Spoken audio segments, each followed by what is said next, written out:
wanapozidi kuingia katika bunge hili, na ilivyo desturi vikao hivi huanza majira ya saa 8:30 baada ya spika kuingia kuongoza, baada ya maombi kufanyika na kuhakikisha kwamba ipo akidi, vinakuwa vinaanza rasmi.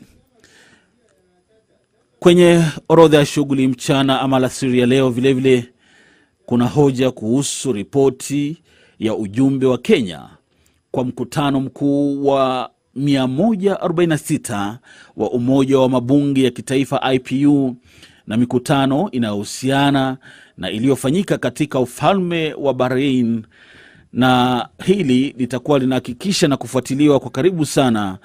Bunge litakuwa linatilia maanani ripoti ya wajumbe wa Kenya kwenye bunge la 146 la muungano wa bunge ya nchi kavu ukipenda IPU, na mkutano ama mikutano mingine inayohusiana na hiyo.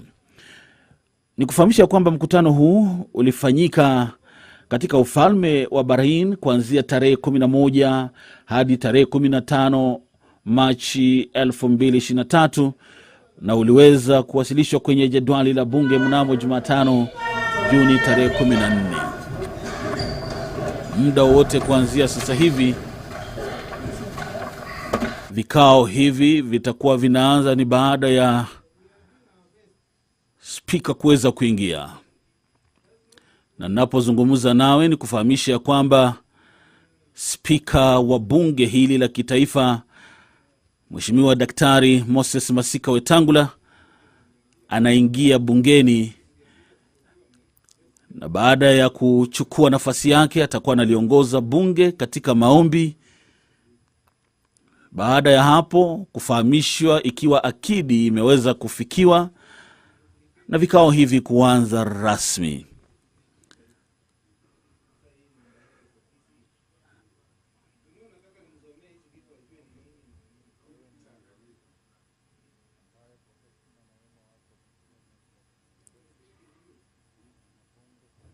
Jamii na utawala wa haki wa wanadamu, tutakusihi utazame kwa neema nyingi sisi watumishi wako ambao wameridhika kutuita ili tutekeleze shughuli muhimu za jamhuri yetu. Tutakuomba uteremshie baraka zako sisi tukikutanika hapa, na utujalie tuyatende na kufikiria mambo yote yatakayofikishwa mbele yetu kwa njia ya haki na uaminifu, ili utukufu na sifa zako ziendelezwe, na ili kustawisha amani, ufanisi na heri ya nchi yetu na wale ambao haja zao umesikabidhi mikononi mwetu. Amen.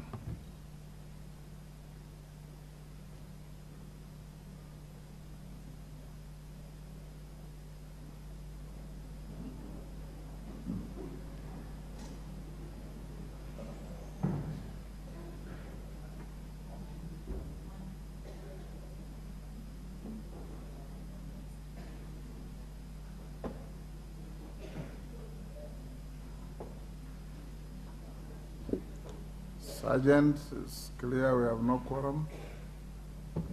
Can you ring the bell?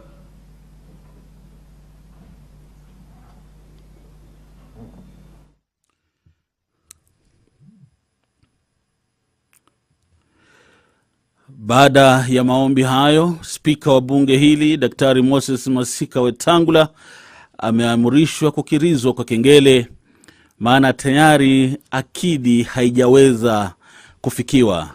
Hii itakuwa inawapatia fursa wabunge ambao pengine walikuwa bado wameshikika katika mikutano mbalimbali kuweza kupata nafasi ya kuingia katika bunge hili na vikao hivi kuanza rasmi.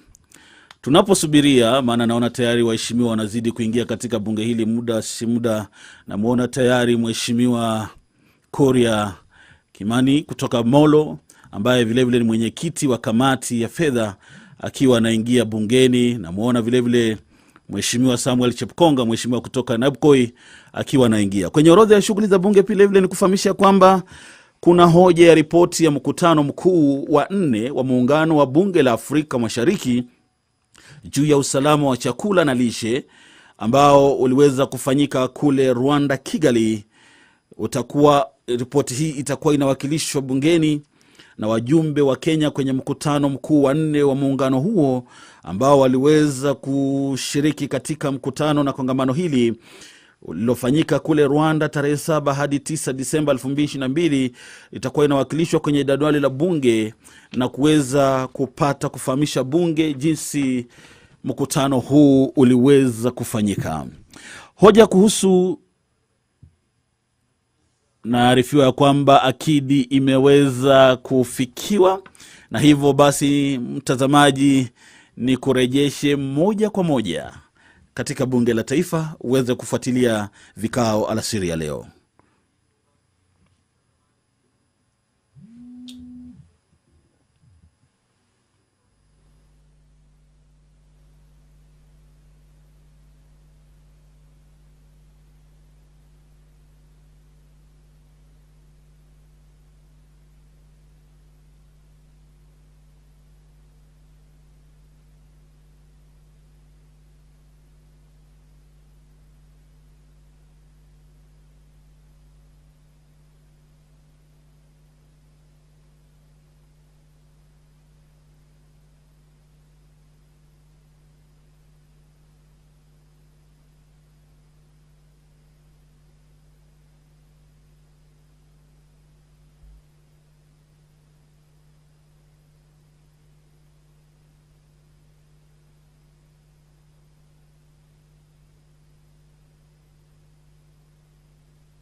Order, we have quorum now.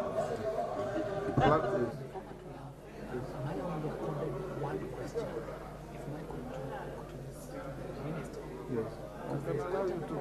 Thank you, sir. Okay. On the matters football. Okay. Thank you, sir. Clerk.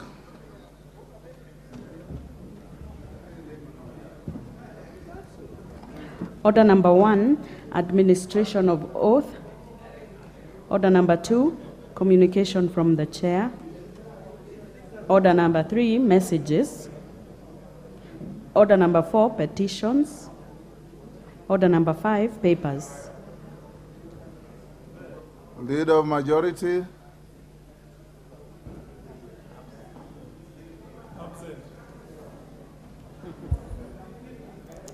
Honorable Speaker, I beg to lay the following papers on the table of the House today, Wednesday, August 23, 2023. Annual Report and Financial Statement of University of Eldoret for the year ended June 30, 2021. Number 2, ratification, acceptance, and accession of the agreement established International Vaccine Institute, IVI. And third, audited financial statement of KNSL for the year ended 30th June 2023. Thank you, and I lay. Thank you, majority. Chairperson, Public Petitions Committee, Nimrod. Thank you, Mr. Speaker. Honorable Speaker, I beg to lay the following paper on the table of the House. Today, Wednesday, 23rd August 2023, report on the Public Petition Committee on its considerations on Public Petition number 6 of 2023 by Mr. Patrick Kiberia regarding amendment to the Kenya Information and Communication Act. Thank you, and I beg you to take. Thank you. Chairperson, Public Investments Committee on Social Services, Administration and Agriculture. Wangwe Emmanuel. Thank you, Honorable Speaker. Honorable Speaker, I beg to lay the following paper on the table of the House today, Wednesday, 23rd August 2023. First, report of the Public Investments Committee on Social Services, Administration and Agriculture on its consideration of the report of the Auditor General on 23 non-compliant state corporations. Thank you, Honorable Speaker. Thank you. Next, Chairperson, Departmental Committee on Labor. Karemba. Thank you, Honorable Speaker. Honorable Speaker, I beg to lay the following paper on the table of the House today, Wednesday, 23rd August 2023. Report of the Departmental Committee on Labor on its consideration of the Public Service Commission Amendment Bill, National Assembly Bill number 6 of 2023. Thank you, Honorable Speaker. Thank you. Next order. Order number 6, notices of motion. Chairperson, Public Investments Committee on Social Services, Administration and Agriculture, Emmanuel Wangwe. Thank you, Honorable Speaker. Honorable Speaker, I beg to give notice of the following motion, that this House adopts the report of the Public Investment Committee on Social Services, Administration and Agriculture on its consideration of the report of the Auditor General on 23 non-compliant state corporations laid on the table of the House on Wednesday, 23rd August 2023. Thank you, Honorable Speaker. Thank you. Clerk. Hold the next order.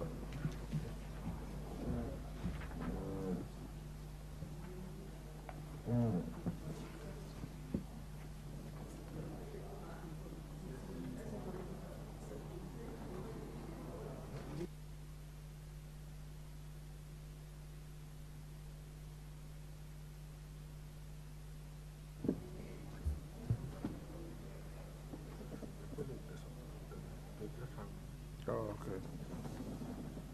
It's the same. Okay. Mary Emase, I had given you permission to move a motion of adjournment. If you get the requisite support, we'll allocate you time tomorrow.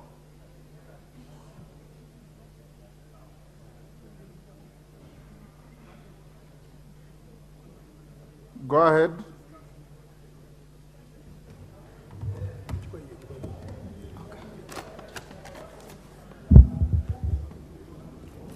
My glasses. I need to put on my glasses.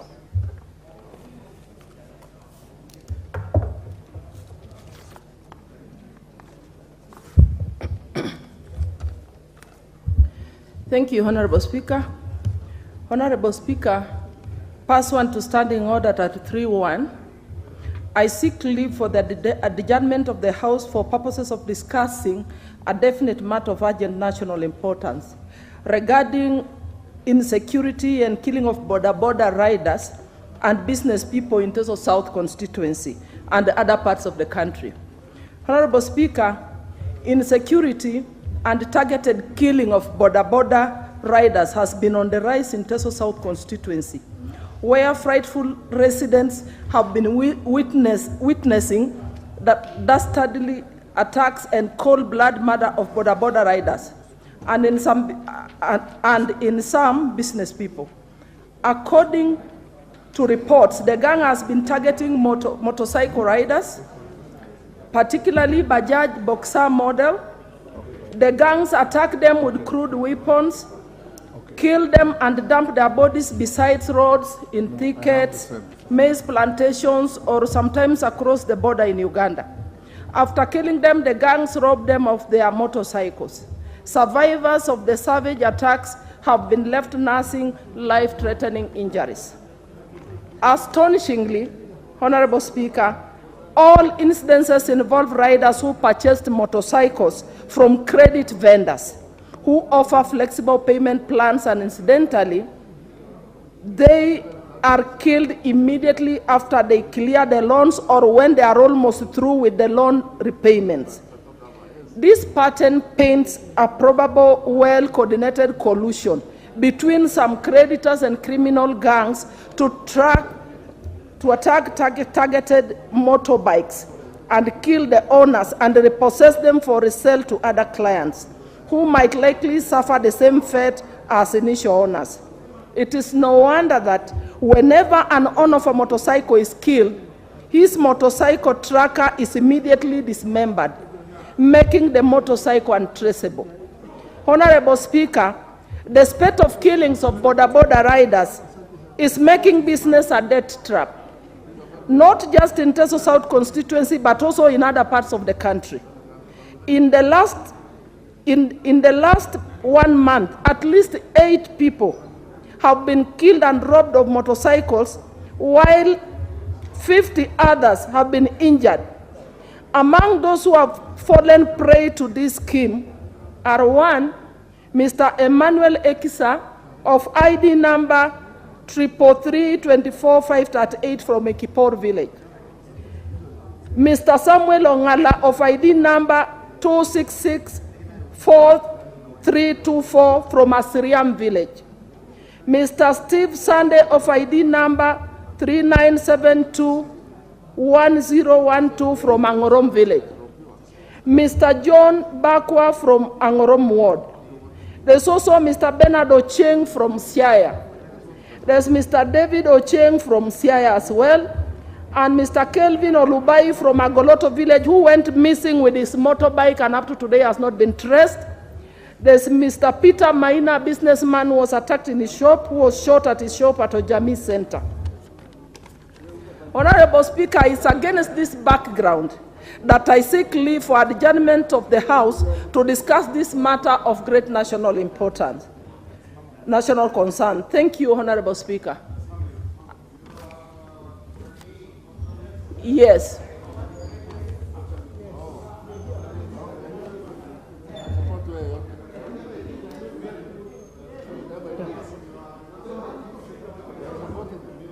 You have enough numbers. Members, take your seats.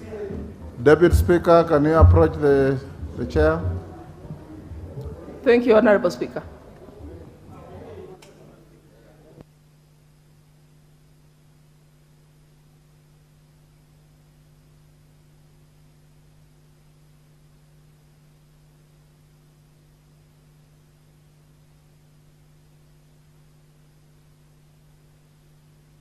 Honorable Emase, we will allocate you time to move your motion tomorrow at 5:30.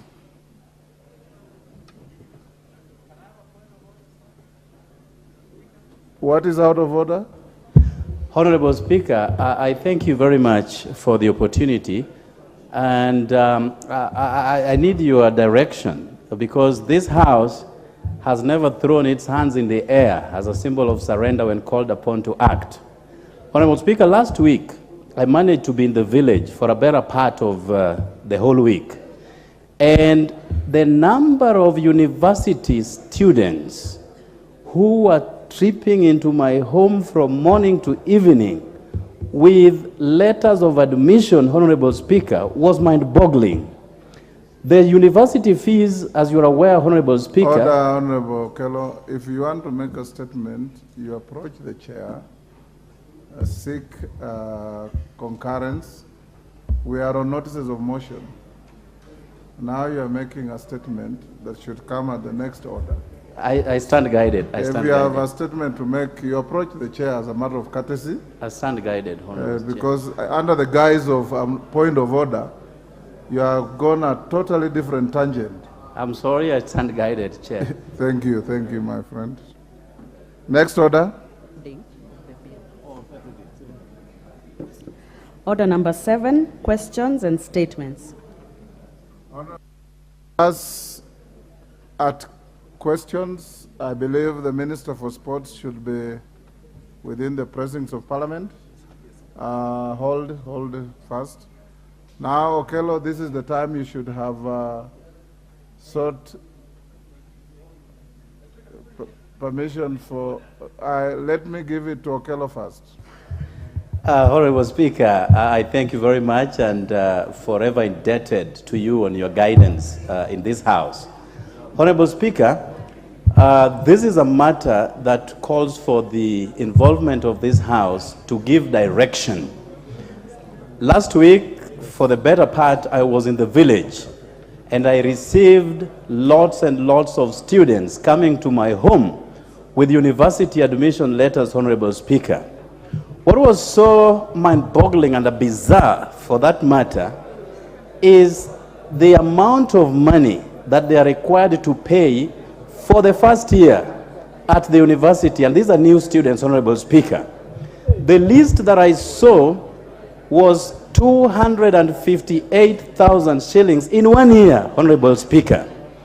The highest for those students who are pursuing or are yet to pursue medical-related courses are meant to pay 450,000 shillings, Honorable Speaker. I acknowledge that the Ministry of Education did come up with new raft of measures as regards payment of school fees, and they did introduce two fundamentals. One is the scholarship, and number two was we have the scholarship and what else? And the bursary element, Honorable Speaker.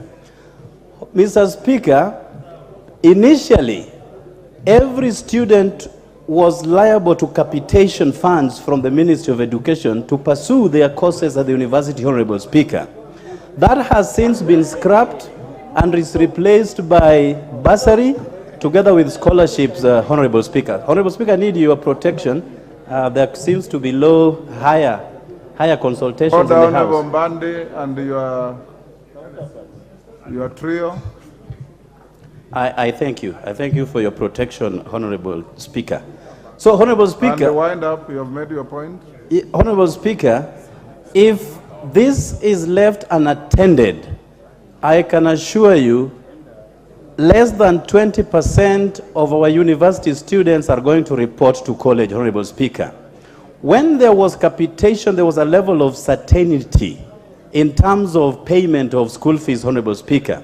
Now that has now been left to the discretion of HELB and other people within the education ministry, and thereby leaving all these students not knowing whether they will qualify or not, Honorable Speaker, because again there is no set criteria as to who qualifies to get either scholarship or the bursary from the ministry, Honorable Speaker. If we do not act as a house, and this house has never thrown its hands in the air as a surrender, we are afraid we are going to lose so many brains that ought to have been plugged into classrooms within the university precincts are going to be languishing out here, Honorable Speaker. Unlike during our time, we were a bit fortified on several respects. The current crop of students, Honorable Speaker, are quite delicate and very vulnerable. I do not want to see a situation where we register several cases of suicide by students who cannot access university education, Honorable Speaker. This House has what it takes to rewind and bring back the capitation so that what we have been used to, paying between 16,000 and 35,000 shillings a year, that is affordable. The amount of fundraisers that are being organized now by university students are mind-boggling, Honorable Speaker. So this House, I call upon your direction, Chair, or Mr. Speaker, to give direction so that we revert back to capitation and our students can now have certainty of joining university classrooms, Honorable Speaker. And I thank you for the opportunity that are listening here. I will not allow any debate on that. Who is the chairman of education? Meli, is he here?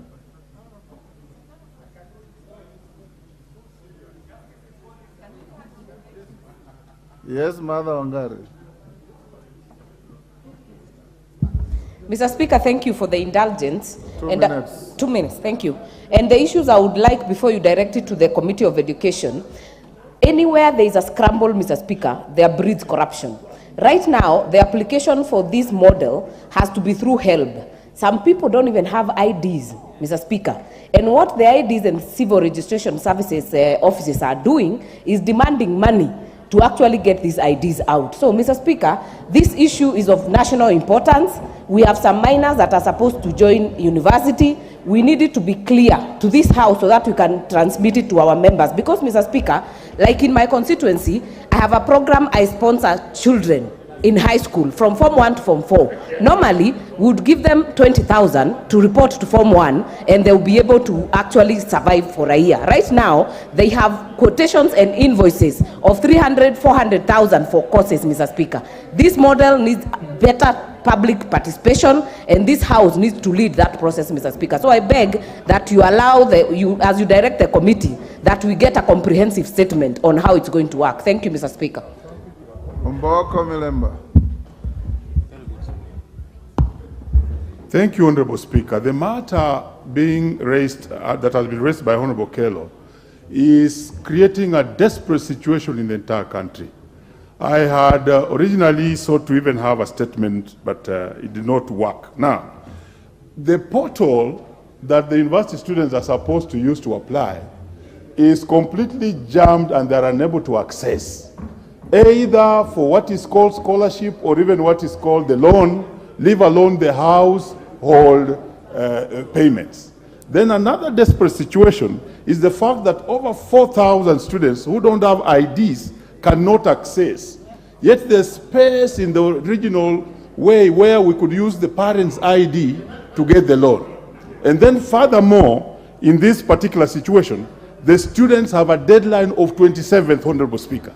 And 27th is just the day after tomorrow to close. So as you refer the matter, I would really wish that even there's an extension of the deadline so that the students can access the portal. Thank you, Honorable Speaker. Yes, Mwakazi. Is it Mwakazi? The member for Undani. Yes, Yes. Thank you, Honorable Speaker. And this matter is a very important matter. Moshako, yes. Very important matter to this country. I want to add what my colleagues have said. Another challenge, Honorable Speaker, that we are facing with students, there are students who have been placed to private universities, and they've been told that they are not able to access the government scholarship because they are assumed to be joining private universities. Therefore, they only qualify for HELB loans. So, Honorable Speaker, most of these students did not entirely choose to go to private universities, but now they find themselves in a quagmire, and therefore, Honorable Speaker, this is a matter that we, as government, must give out a statement, possibly requiring that the placement to universities and the time frame that students have to change from one university to another be increased to another date, and possibly, whereas universities are asking students to report from next week, they should shelve the reporting time until this issue is sorted, particularly the one that places students into different categories.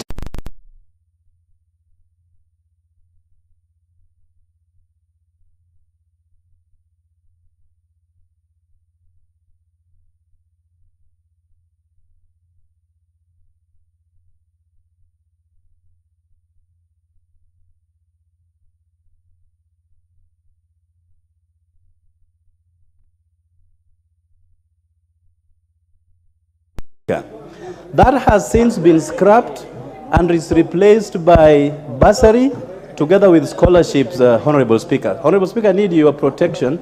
There seems to be higher consultations in the House. Honorable Mbandi and your trio.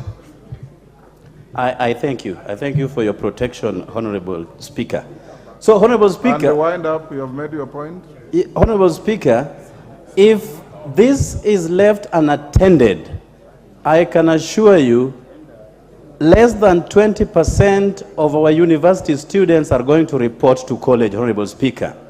When there was capitation, there was a level of certainty in terms of payment of school fees, Honorable Speaker. Now that has now been left to the discretion of HELB and other people within the education ministry, and thereby leaving all these students not knowing whether they will qualify or not, Honorable Speaker, because again, there is no set criteria as to who qualifies to get either scholarship or the bursary from the ministry, Honorable Speaker. If we do not act as a House, and this House has never thrown its hands in the air as a surrender, we are afraid we are going to lose so many brains that ought to have been plugged into classrooms within the university precincts, or are going to be languishing out here, Honorable Speaker. unlike during our time, we were a bit fortified on several respects. The current crop of students, Honorable Speaker, are quite delicate and very vulnerable. I do not want to see a situation where we register several cases of suicide by students who cannot access university education, Honorable Speaker. This House has what it takes to rewind and bring back the capitation so that what we have been used to, paying between 16,000 and 35,000 shillings a year, that is affordable. The amount of fundraisers that are being organized now by university students are mind-boggling, Honorable Speaker. So this House, I call upon your direction, Chair, or Mr. Speaker, to give direction so that we revert back to capitation and our students can now have certainty of joining university classrooms, Honorable Speaker. And I thank you for the opportunity that are listening here. I will not allow any debate on that. Who is the chairman of education? Meli, is he here?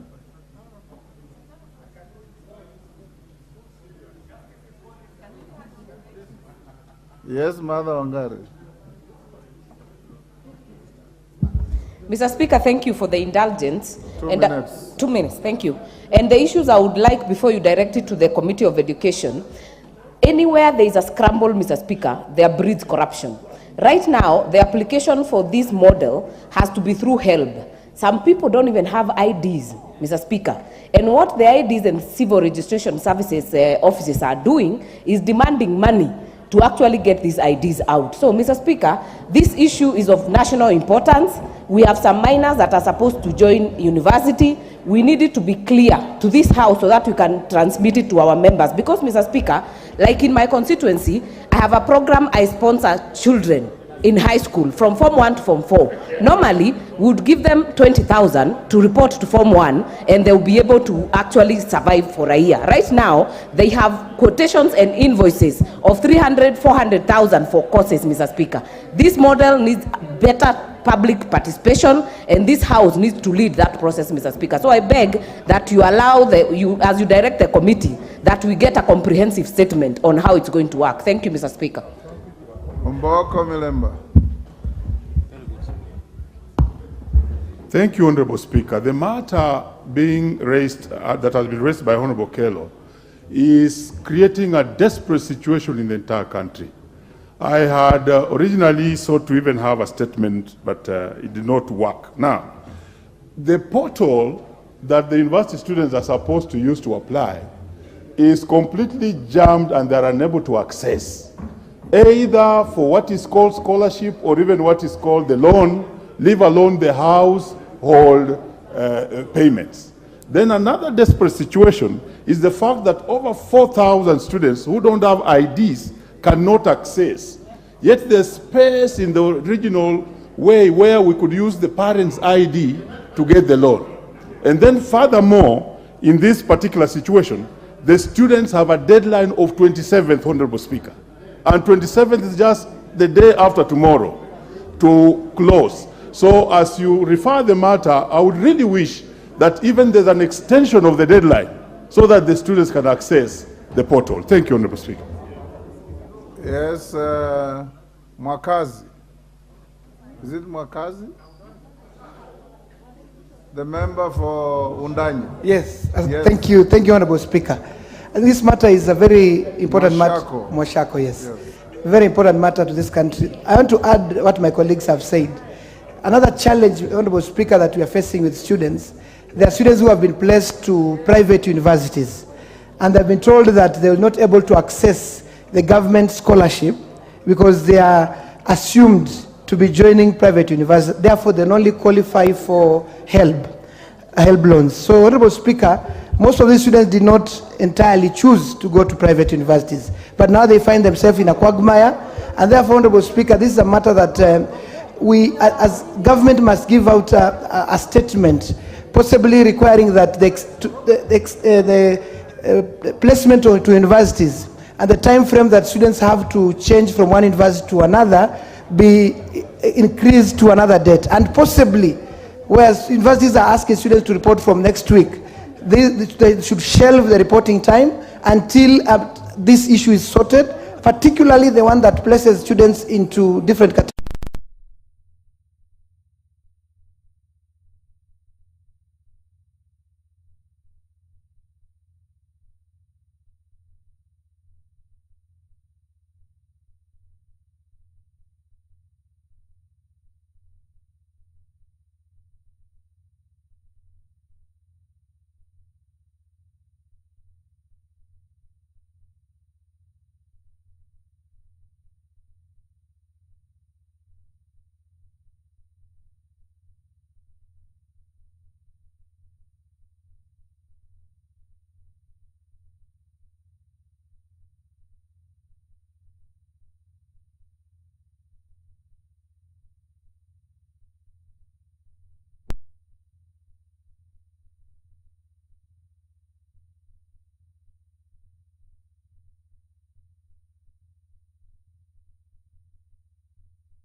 Your court, and I want you to find out from the ministry, since tomorrow is the last sitting day, I direct that you bring a statement to the House tomorrow at 3 when we take our sitting. Before you make your Thursday statement, you will make a statement on this issue so that you allay the anxiety and give direction and solution to the problem.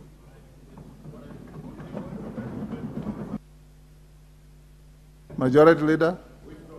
Thank you, Honorable Speaker, and I will indeed endeavor to do that. Coincidentally, Honorable Speaker, this afternoon I was just sharing with my deputy here at 2:05. I was on a phone conversation with a constituent of the Honorable Kawanjiko from Kiambaa about a young lady who is turning 18 in March of next year, who cannot access the loan and can only access the university scholarship.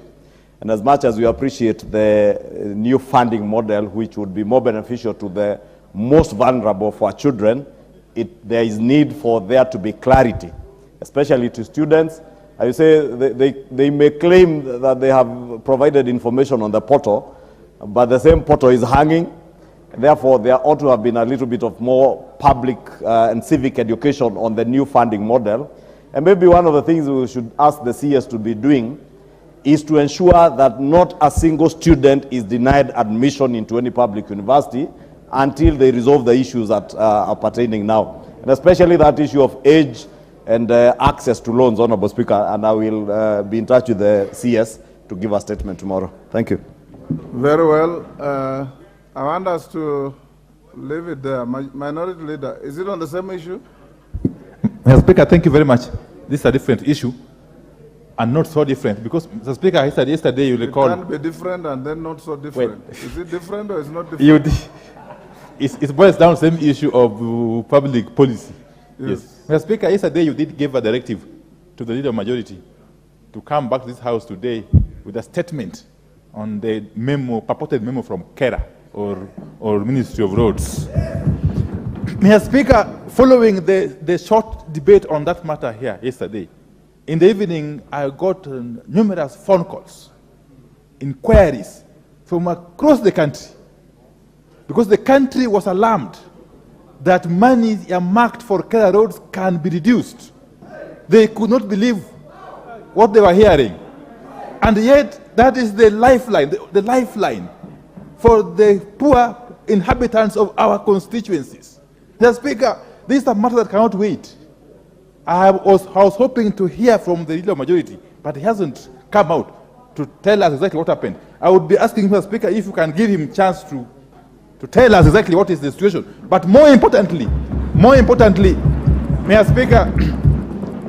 Speaker, a message must be sent out to whoever is contriving, whoever is imagining, whoever is contemplating reducing monies earmarked for KERA roads by even assent, that this House will take drastic measures against any such person or authority. Mr. Speaker, This could be the first case of impeachment. I can tell you. It's a very serious issue. And therefore, I want to plead with you. Just allow Honorable Chungwa to report to us what really is happening. Thank you. Thank you. Thank you. Order. Order. Order, honorable members. Majority Leader, do you have the statement ready? Order. Thank you, Honorable Speaker. It's indeed true the issue was raised yesterday by the Honorable Jared Okello, and we spoke at length about the issue. Yes. And I want to agree with the Leader of Minority that it is indeed an issue that is disturbing many people across the country. And in fact, even this morning, very many members raised it in the morning session asking if I had the statement today. But I will be giving that statement tomorrow because I did speak to the CS who is actually out of the country and asked him that by tomorrow he must give a comprehensive report on why the shift and what that shift is anchored on, whether it is on the basis of reduced budgets to Kera, or whether it is on any law that may have been passed by any other house other than this house, because this house has not passed any laws that would alter those allocations. And indeed, Honorable Speaker, I can commit tomorrow afternoon, I will be giving that statement. Thank you. Next order. We must make progress, honorable member. Let's dispose of honorable members order number 8 before we come back to order number 7 on questions.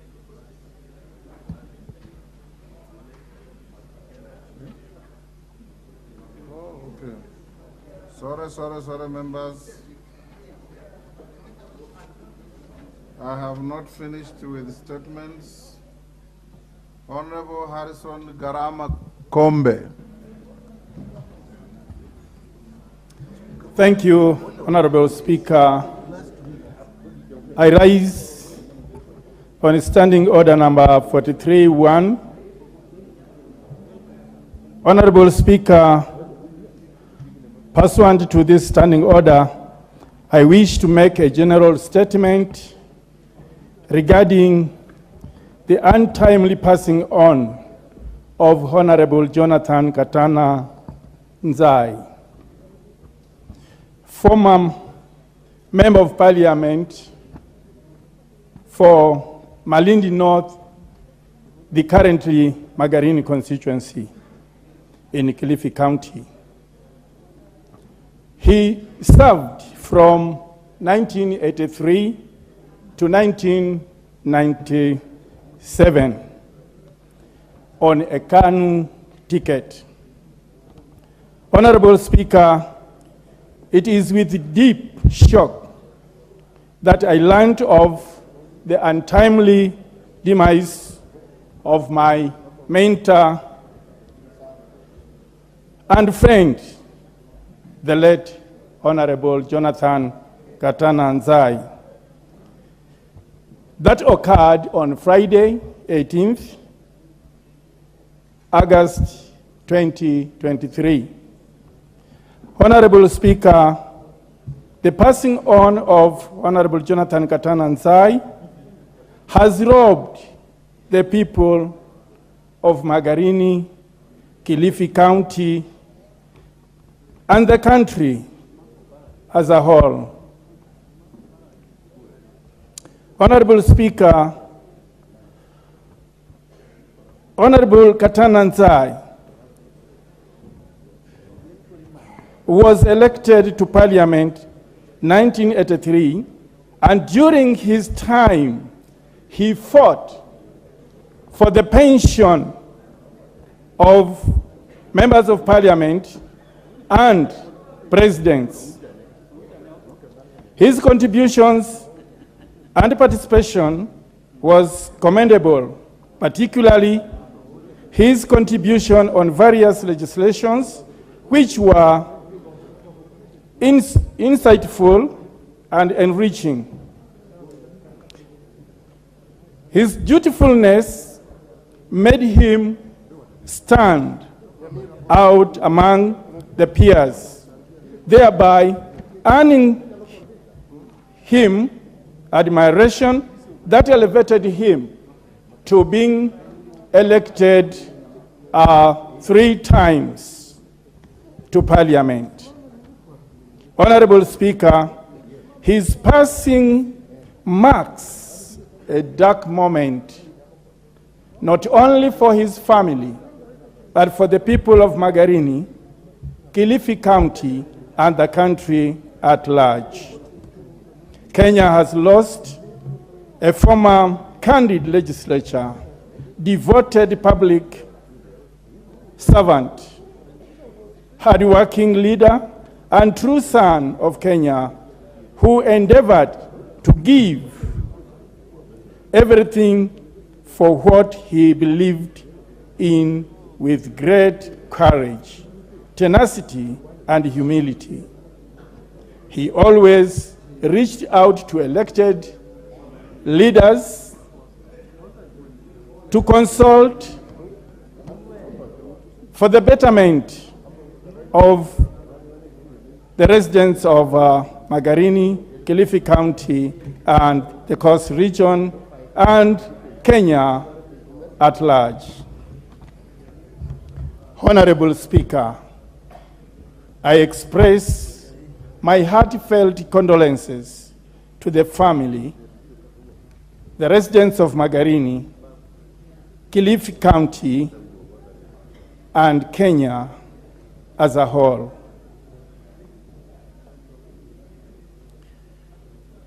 May the soul of the departed Honorable Member Jonathan Katana Nsai rest in peace. I thank you. Honorable Speaker, I seek your indulgence to allow members to stand for a minute of silence in honor of the departed Honorable Member of this House. Thank you. It shall be so. Members be upstanding.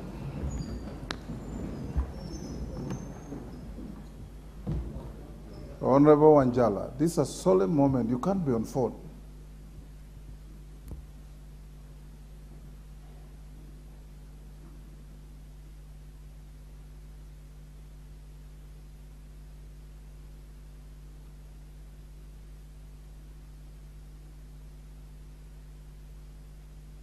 Thank you. Thank you, honorable members. Honorable Katana Nzai, I served with him in the 7th Parliament. He was a wonderful representative of his people, and he was a very, very active member of this House. That was the time when there were no committees, so the only arena for expression was on the floor of this House. And he did his job well. Thank you.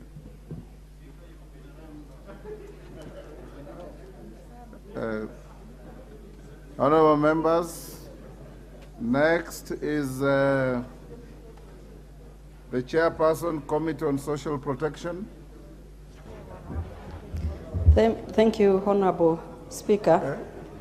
Pursuant to the provision of Standing Order 44-2D, and as the Chairperson of the Department Committee on Social Protection, I rise to make a statement regarding the upcoming mass registration of beneficiaries of the Inua Jamii Cash Transfer Program in all constituencies in this country. Honorable Speaker, the State Department for Social Protection and Senior Citizen Affairs is responsible for implementing the Inua Jamii Cash Transfer Program, which targets older persons aged over 70 years, poor households taking care of orphans and vulnerable children, and persons with severe disability.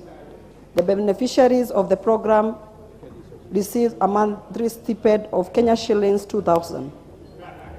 Honorable Speaker, currently the program has a total number of 1,233,129 beneficiaries are enrolled to the program. However, due to natural attrition and graduation of beneficiaries from the program, the actual number of registered beneficiaries has dropped to 1,442,864 as per the July 2023 payroll. Honorable Speaker, in the line with the government commitment to progressively increase the beneficiary under the program to 2.5 million in the next 3 years, on 8th August 2023, the Cabinet approved the first phase of registration exercise for 500,000 new beneficiaries. Consequent to the said Cabinet decision, the State Department for Social Protection and Senior Citizen Affairs will be rolling out a mass registration exercise from 1st of September 2023.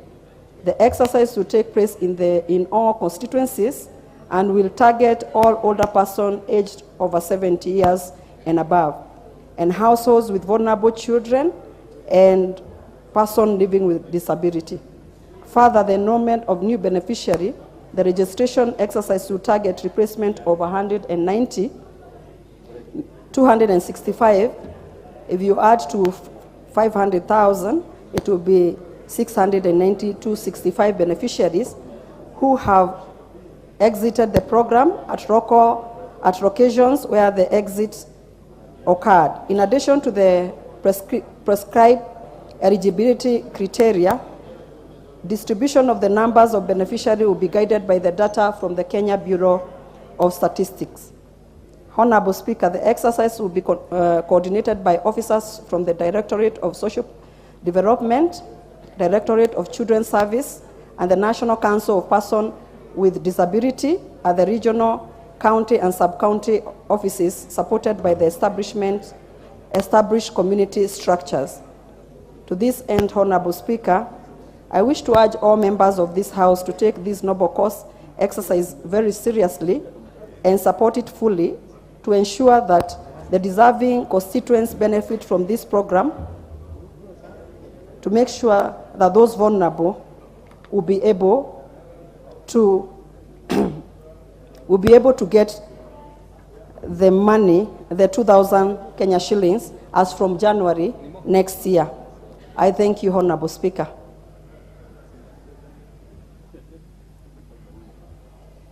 Honorable Alice.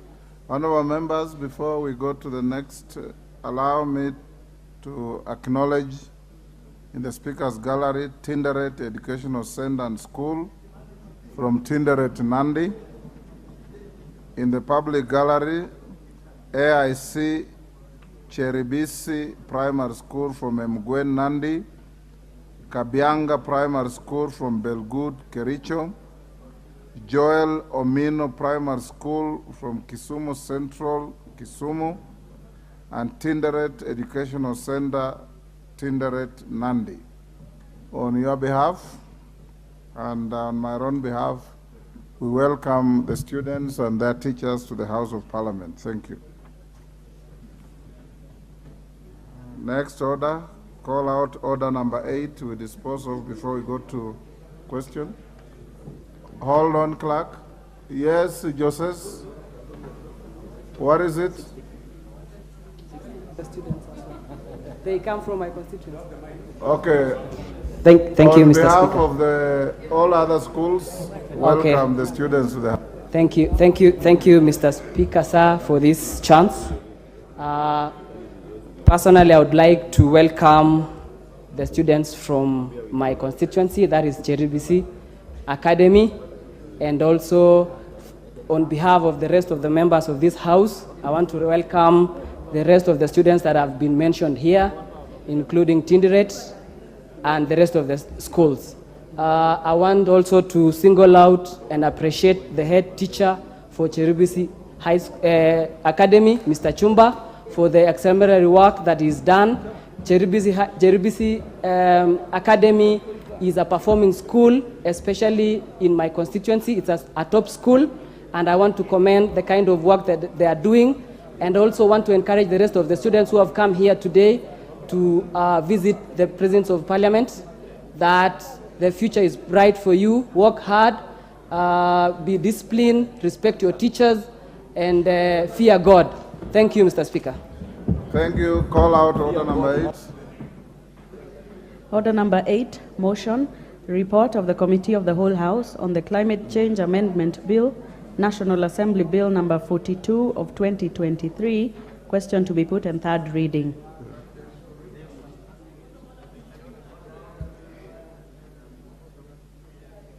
Yes, what is out of order?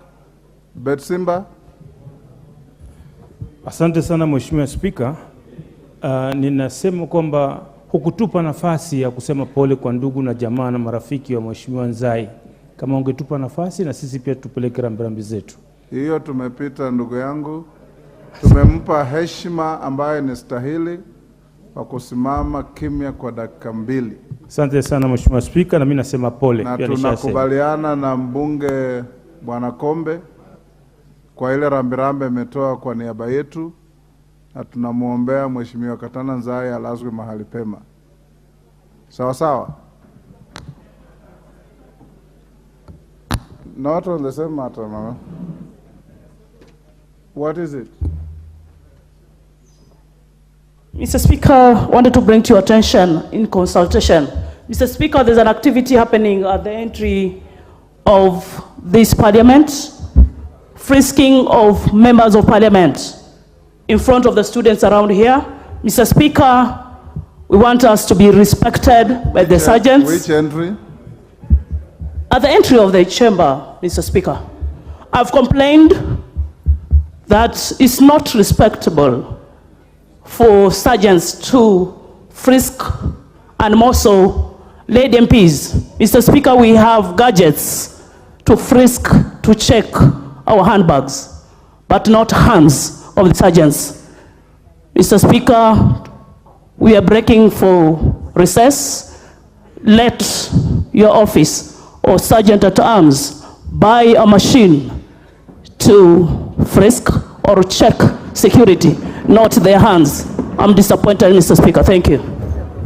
Honorable members, we did agree here.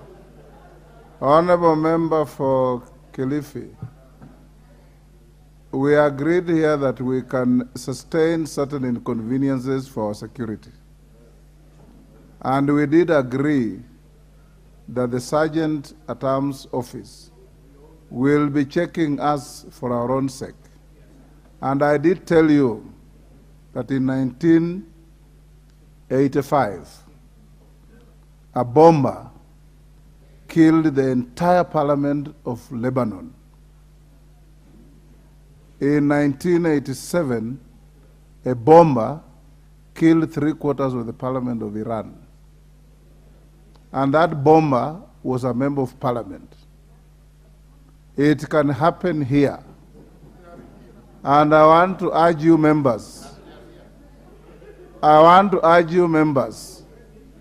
as long as the physical search on lady members is done by women sergeants and men by male sergeants, try and find a way of accommodating each other.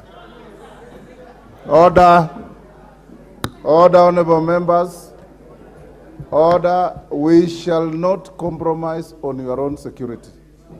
Under whatever circumstances, what we will do probably, order, and when you travel, even in modern airports, in New York, in Dubai, wherever, you walk through the X-ray and you are also physically searched.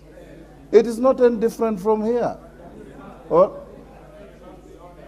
Honorable Kajwang, I will not reverse the order for women to search men and men to search women. That I will not do. But if Honorable Kajwang wants to submit himself to be searched by women, so be it. Honorable members, at order number 8, the committee of the whole had finished. We now put the question and then I'll call the mover. Honorable members, I now put the question at order number 8, that this House do agree with the report of the Committee of the whole House on its consideration of the Climate Change Amendment National Assembly Bill number 42 of 2023. As members of that opinion say aye. Will those of the contrary opinion say nay? The ayes have it. Mover. Thank you, Honorable Speaker. I beg to move that the Climate Change Amendment Bill National Assembly Bill number 42 of 2023 be now read a third time, and I request the Honorable Gikaria to second. Honorable Speaker, I second. Thank you. Honorable members, I propose the question, which is that the Climate Change Amendment Bill, National Assembly Bill number 42 of 2023 be now read a third time. Can I put the question, members? Honorable members, I now put the question, which is that the Climate Change Amendment Bill, National Assembly Bill number 42 of 2023 be now read a third time. As many as of that opinion say aye. Aye. Will those of the contrary opinion say nay? The ayes have it. Clerk. A bill for an act of parliament to amend the Climate Change Act 2016 and for connected purposes. Thank you, honorable members. We'll go back to order number 7. Bring in the Minister for Sports, and we'll deal with that for 1 hour, then go to the Committee of the Whole.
Honorable Minister, Honorable Babu Namwamba, welcome to Parliament.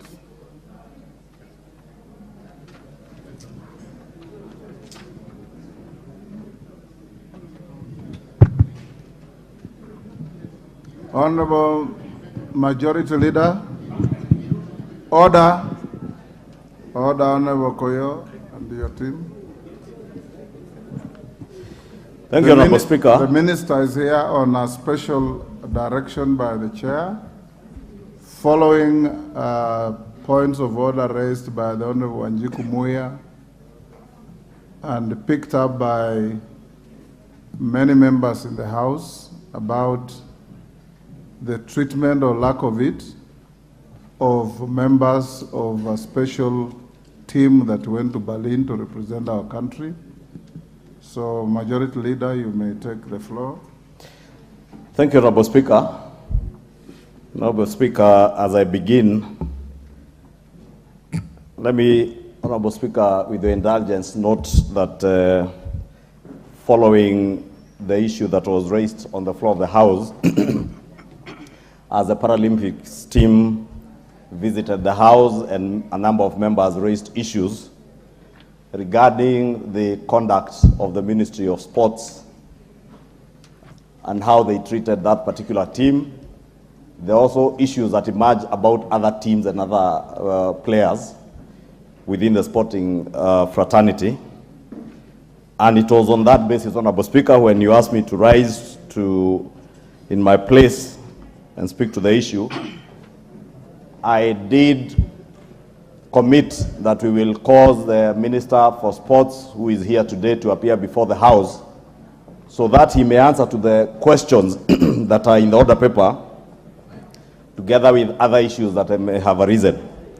However, Honorable Speaker, with your indulgence, before I read the questions to the Minister, I am in receipt of a letter which was received in my office yesterday, dated 21st August this year.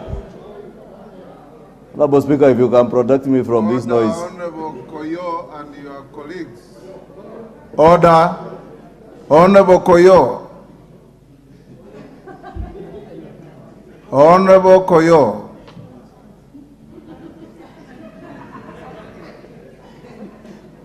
You can hold a kamkunja out to the Honorable Koyo. You don't have to do it in the walkway. Thank you, Honorable Speaker. Honorable Speaker, I was saying before I read out the questions, I am in receipt of a letter that was copied to me, addressed to yourself and the Speaker of the Senate, the Honorable Amason Kingi, from the Minister, Cabinet Secretary Sports, Honorable Ababu Namwamba. And Honorable Speaker, I want to beg your indulgence because this is a public document. I read it out to the House.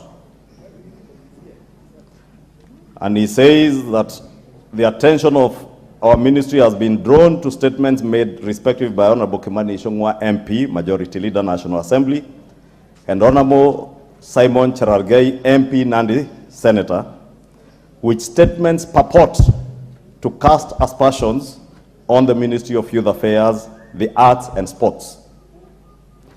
Parliament is a hallowed house of record, rules and preeminent honor, with well-laid standing orders backed by age-old established normative customs, usages and traditions. Among the immutable norms of parliamentary practice include non-admissibility of hearsay and not condemning anyone unheard and in their absence. Indeed, these basic rules of natural justice apply to Parliament in recognition of its eminent status not only as a supreme institution of representation of the will of the people, but also as a quasi-judicial organ. Further, Parliament has a formal oversight mechanism through the committee system that ensures all executive actions are checked within established official structures. Private members' questions and motions, as well as summons, are part of this oversight architecture. We believe our ministry is performing optimally in sync with the government's bottom-up economic transformation agenda. We are also available and open to robust parliamentary oversight within the established official mechanisms, including through the relevant oversight committees of the August House. And it is in this context that the ministry writes to inform you, Honorable Speakers, of our readiness and availability to appear before the August Houses to respond to the specific issues raised by the Honorable Kimani Ichung'wah, MP, National Assembly, and the Honorable Simon Cherargei, MP, Senate, at the earliest opportunity available as per the calendar of the House. Your kind indulgence is appreciated in advance. Please do accept, Honorable Speakers, the assurances of our regard, signed by Honorable Ababu Namwamba, EGH Cabinet Secretary. That letter was copied to the Head of Public Service and Chief of Staff, Felix Koskei, myself, and the Leader of Majority in the Senate, Senator Julius Murgo, the Chair of Labor Social Welfare, Honorable Dan Wanyama, and Senator Simon Cherargei, MP, Senator Nandi County. Honorable Speaker, I have chosen to read this letter out because I find it extremely condescending on the House. Extremely condescending. And while I appreciate that the minister has opted to come to the House, he has appeared to the House on invitation by the House, not him inviting himself, as he seems to imply in this letter. Two, Honorable Speaker, even before the minister answers the questions that are before him, we would want him to tell the House which is this hearsay that he alludes to. Two, Honorable Speaker, or three, the minister says is available for open, robust parliamentary oversight within the established official mechanisms, including through the relevant oversight committees of the House. In my reading and interpretation of that statement, it seems, Honorable Speaker, that the minister is alluding that he is okay to appear before the committees, relevant committees, but he has a problem with being oversighted by plenary. And it must be on record, Honorable Speaker, neither the leader of majority nor any member of parliament is here serving at the whim of any cabinet secretary. We are here as the people's representatives to oversight cabinet secretaries and officers of government in line with our mandate as espoused in Articles 94 to 96 of our Constitution. Therefore, Honorable Speaker, I found this letter rather condescending to the institution of Parliament. And when a minister says that we are raising issues on hearsay, it is only fair, not to the leader of majority or to the Honorable Anjiku Muhia who raised that issue and the other members who spoke to it. And Honorable Speaker, I do not care about what Honorable Cherargei may have said or might have said outside Parliament, whether on Twitter or Facebook or anywhere else. But what is transacted within the plenary of this House, we do so rightfully as members of Parliament who oversight government. And Honorable Speaker, for the record, I want to state it to this minister and all ministers. As leader of majority, I do not hold brief for any cabinet secretary.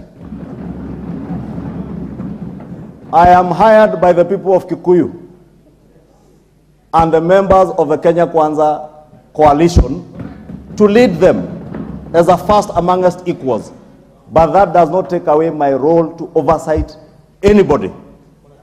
From His Excellency the President, in the executive, all cabinet secretaries, and anybody, whatever cadre you are in the executive, I will hold you to account and I will oversight you.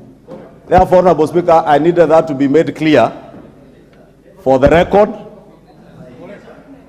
for this cabinet secretary and others, because some may be misguided to believe that as leader of majority, I am here holding brief for cabinet secretaries. When it comes to matters of accountability, I will hold you to account as if I am the leader of minority. I will hold you to account the same way a member of ODM or Wiper would hold you to account, because that is my mandate, Honorable Speaker. But when it comes to advancing and pushing government business and agenda in the House, I will do the same with the same gusto and energy. I will oversight you. Therefore, Honorable Speaker, I wanted it to be clear that as much as I work for the Kenya Kwanza Alliance as a leader of majority and for the people of Kenya, that must never be misconstrued to mean that I will not hold any minister to account.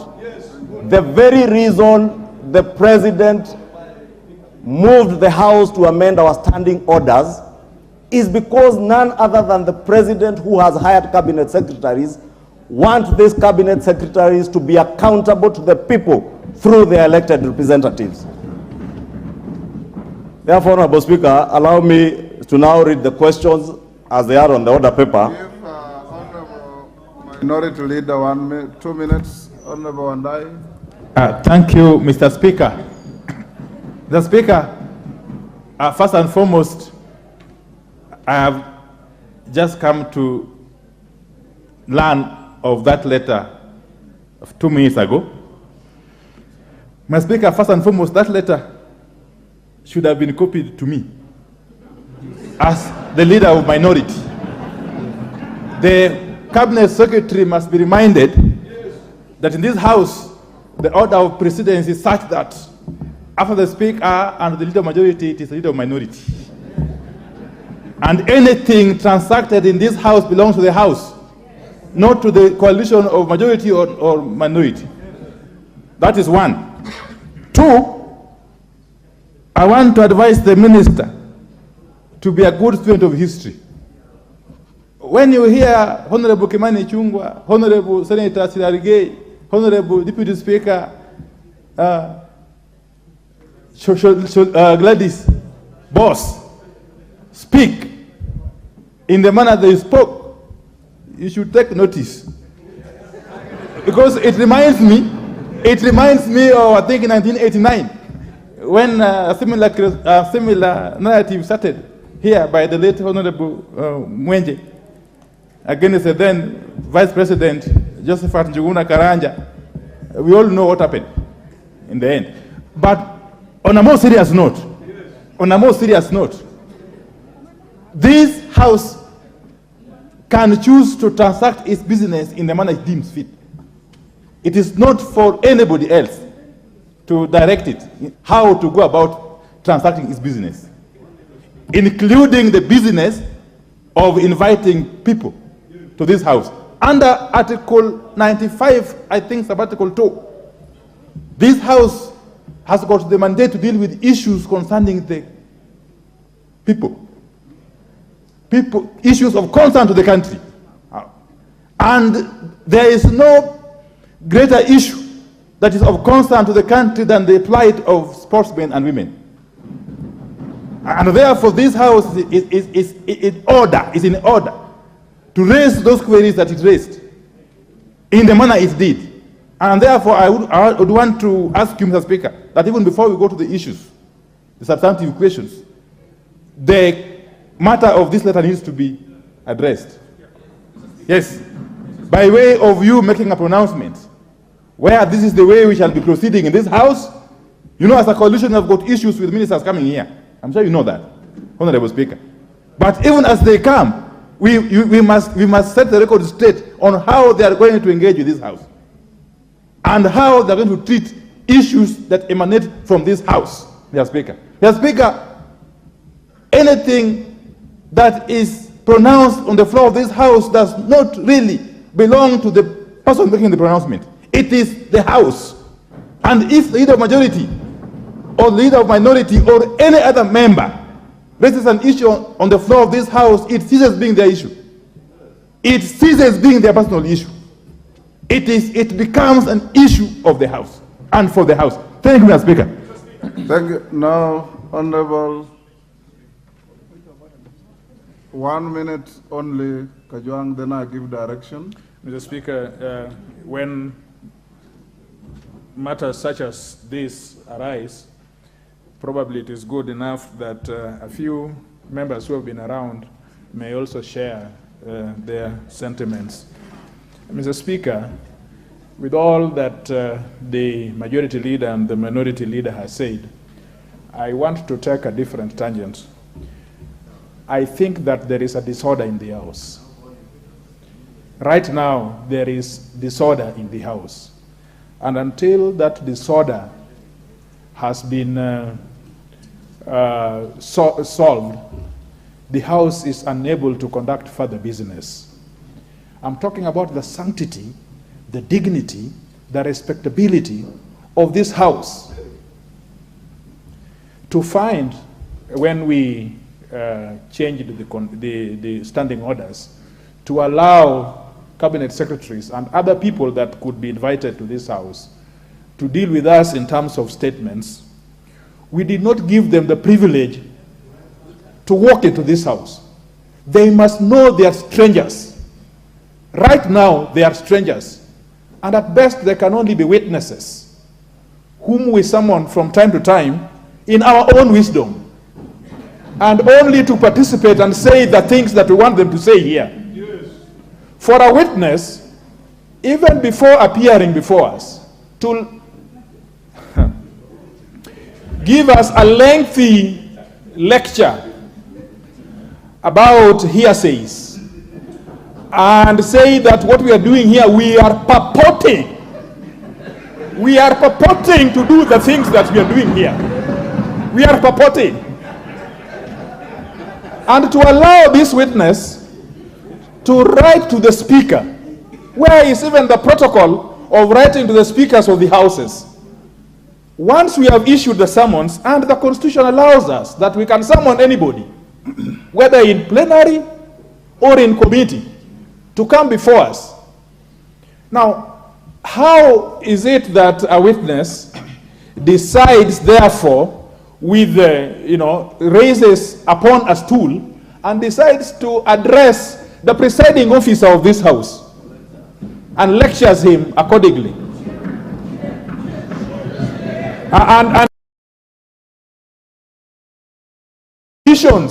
and the culture that we should adopt when we deal with these matters.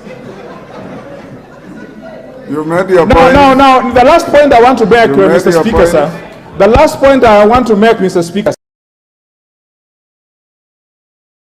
since we changed the standing orders, if we allow this unaddressed, then the executive or anybody else under whom we supervise will have the latitude, because there is something called precedence. I know the witness wants us to talk about the traditions. He also knows about something called precedence. If we allow him to go with this unattended, then of course we have lost our value in holding these people to account. Thank you, Mr. Speaker. I think that there is a disorder in the House, and until this disorder has been dealt with by getting this insubordinate witness, this very insubordinate witness, well, not hostile. Hostile will give me problems, but insubordinate to this House. That must be taken out before we can go. Thank you, Mr. Speaker. Honorable members, order. Indeed, I found, as your speaker, the content of the letter read by the majority leader strange.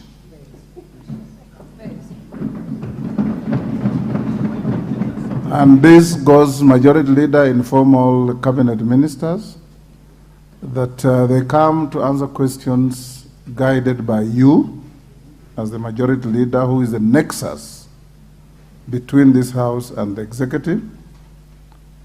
And writing to Mr. Speaker after he has given direction is inadvisable. So going to the future, you may need to communicate to all cabinet secretaries on how to engage the House. And more particularly, once the chair has given direction on the matter, no minister has any right to give value judgment on that direction. Because what the content of that letter is giving value judgment on the direction of the chair is out of order. And to cut a long story short, Minister, you will be required to rescind in totality the contents of that letter, tender an apology to the House, then we move on with answering the questions that are before us. Go ahead, Minister. Thank you, Mr. Speaker, honorable members of this very august House. Let me, Mr. Speaker, from the outset, make it absolutely succinctly and unambiguously clear that I subject myself to the authority and oversight of this House in totality. That should not be in doubt whatsoever, Honorable Speaker. Let me also make it clear that the correspondence that has been referenced here was authored and conveyed in good faith, and I would apologize unreservedly if in any way that letter has created... Don't give a conditional apology, Minister. Just cut a long story short. An apology should be unequivocal and clear. Mr. Speaker. Cut the long story short. Rescind the contents thereof. Apologize to the House. We do business. There are a lot of bills pending after this. Mr. Speaker, may I therefore, with a lot of respect, withdraw that correspondence and unreservedly tender an apology to the Honorable House. Thank you. May I proceed, sir? Let the majority leader read out the questions, and then you can proceed to answer.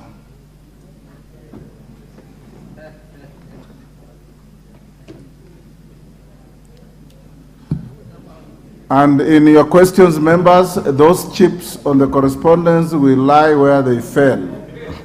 I will not allow any one of you to go back to it. Deal with the questions on how our athletes are being dealt with, how they are being managed, and how the issues came to this House. Thank you, Honorable Speaker. Well guided, and I will proceed to read out the questions as they are listed on the order paper. One is for the ministers to respond to the following issues relating to the role the ministry in facilitating the Kenya team that attended the Special Olympics held in Berlin, Germany in June 2023 on the following issues. 1, how and why the Kenya's team to the Special Olympic Games jetted out of the country without neither the Cabinet Secretary for Youth Affairs, Sports and the Arts nor a representative from the ministry flagging them off. B, how and why the Cabinet Secretary did not deem it reasonable to receive and celebrate the team for their monumental performance during their arrival into the country from the Games. And C, what measures is the ministry putting in place to ensure the anomaly of ill-treating athletes doesn't recur again? 2, Honorable Speaker, on management of aquatic sports in the country.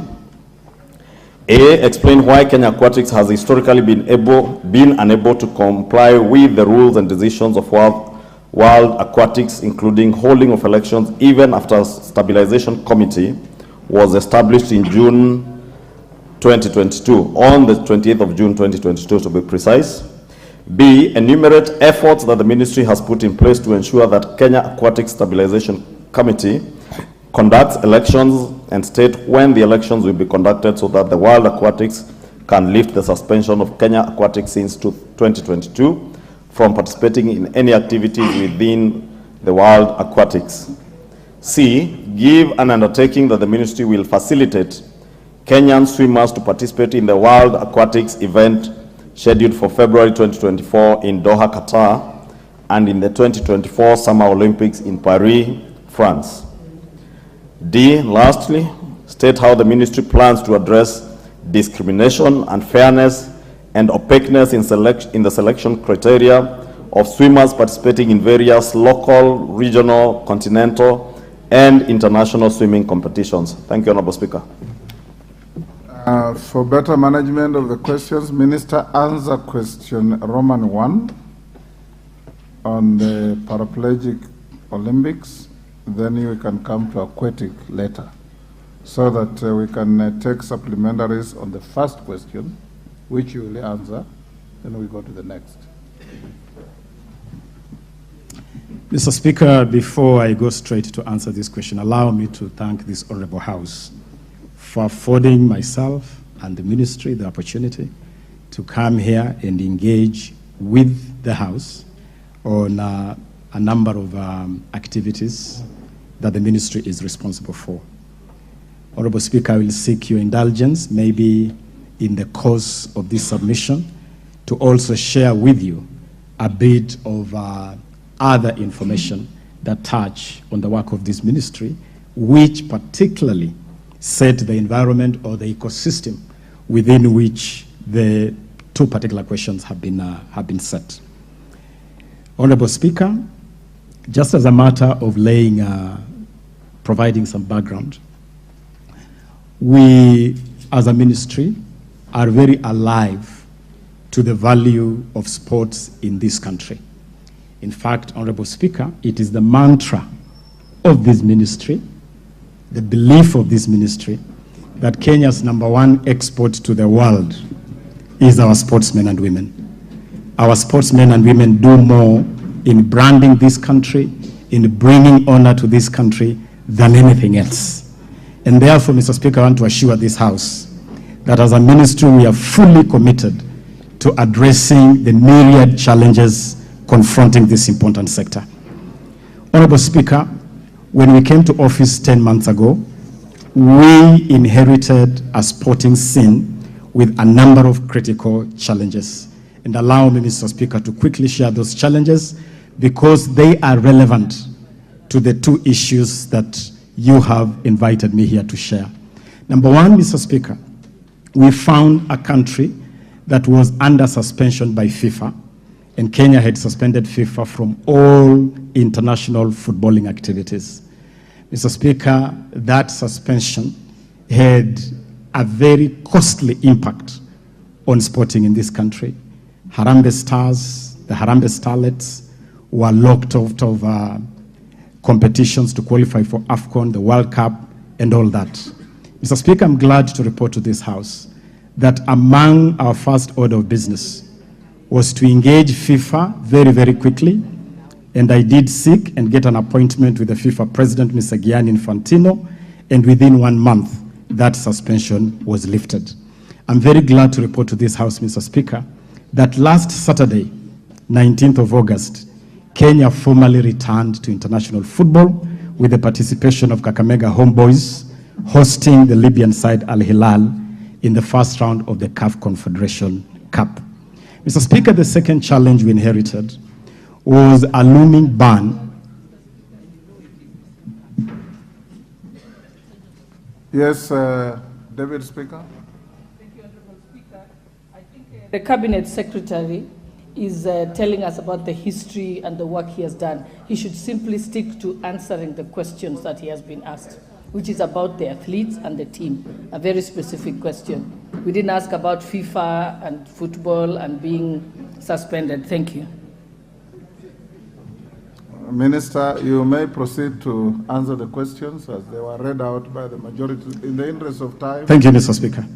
Mr. Speaker, I just thought that this whole area is a complete ecosystem and the House could benefit from this background. But let me go straight to the questions. And as you have guided, Mr. Speaker, let me go to the question on the Summer Special Olympic Games. Mr. Speaker, I'm pleased to provide a detailed report on Kenya's participation in the 2023 Summer Olympic Games held in Berlin, Germany, from June the 17th to 25th this year. The Games had a global participation of a total of 6,500 athletes from across the world, representing 190 countries, competing in 26 different disciplines. We had a whole contingent of 3,000 coaches and 18,000 volunteers at those games. Team Kenya, responsibility for this team, we provided a total of 159 million shillings, 825,282 shillings to support the full preparations and participation of this team at these games. And that money included support to residential training, provision of uniforms, sports equipment, travel expenses, which included return air tickets for the whole delegation, allowances in accordance with the Salaries and Remuneration Commission, accommodation, reception. We had a reception upon the team returning, and also awards or rewards for this team. Mr. Speaker, let me inform the House that on average, because of the sporting tradition of this country, on average, we have multiple teams participating in various activities across the world. In any given month, you might have 3 or so delegations going to different parts of the world to represent the country in different activities. We work at the ministry as a team, Honorable Speaker, and we take responsibility for different activities at different times. This particular activity or this particular trip did not find me in town, Your Excellency, Honorable Speaker, because I was performing other duties elsewhere. But the team was fully facilitated. I can confirm to this House that indeed I was not at the airport at the departure of this team, but officers of the ministry accompanying this team ensure that all the preparations required were done and that full funding as required was fully done. Mr. Speaker, I can also confirm that we remained in touch with this team throughout the period of these games. We tracked their participation, and upon their return from this trip, we had a reception at the airport, complete with the traditional dancers, Mr. Speaker, which is a tradition for us in this country. We had officers of the ministry. We even had garlands of flowers to garland them and to celebrate them. And Mr. Speaker, I have images and videos of the very elaborate ceremony of receiving these athletes at Jomo Kenyatta International Airport. Mr. Speaker, immediately after the arrival back of this team, we arranged for a special reception to honor them. And Mr. Speaker, let me also disclose to this House that Her Excellency, the Second Lady, is also the patron of this team. And that's why she traveled with this team and she has been very supportive to this team.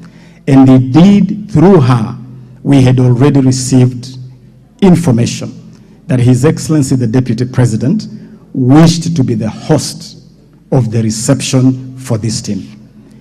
I want to confirm to this House that we facilitated that reception, and at that reception, we also provided a confirmation of 18.75 million shillings as cash awards for this team. That cash award, Honorable Speaker, is as follows. This team won 15 gold medals, 10 individual gold medals, and 5 team gold medals. 4 silver medals, 2 individual and 2 team. 5 bronze medals, 2 individual and 3 team. We, using the scale that the ministry has established over time, provided 750,000 shillings for every gold medal winner, 500,000 for every silver medal winner, and 300,000 for every bronze winner. I can assure this House, Honorable Speaker, that the ministry was fully represented at that ceremony by the Principal Secretary of the ministry responsible for State Department of Sports, Engineer Peter Toom, who represented the ministry at that event. And as I've already indicated, Honorable Speaker, in that period, I was on assignment, out of town official assignment of the ministry. But I can assure you that even in my absence, and this ministry is not run as a one-man show, this ministry is run together with 2 principal secretaries. One of him is accompanying here. The ministry is run with senior officers across the ministry, and we share responsibilities. I believe, Honorable Speaker, that this team was well handled, this team was well facilitated, this team was well received, and this team has been well rewarded for the excellent performance representing the country.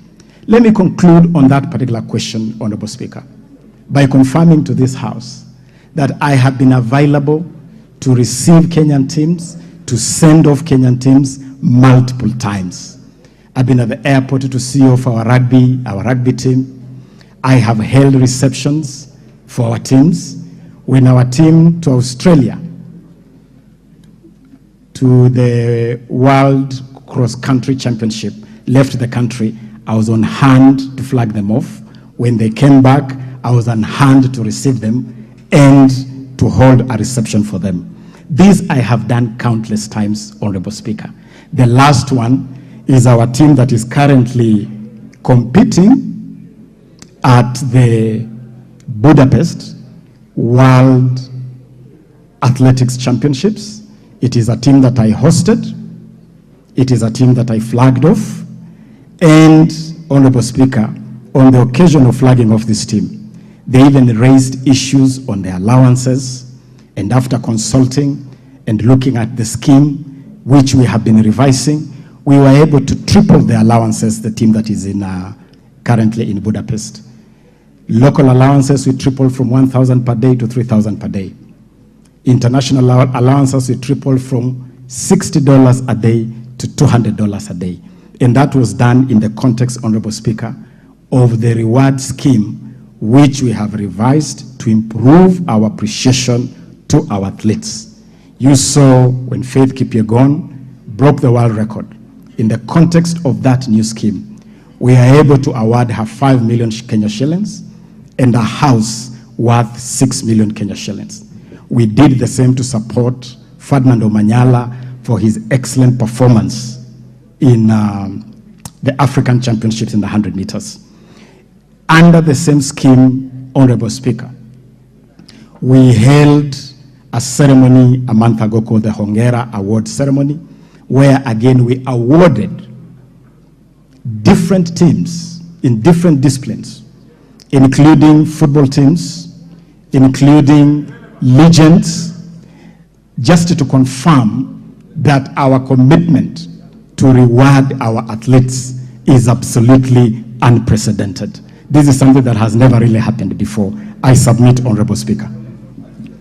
Honorable members, the screen is full, so it will be difficult to follow the screen.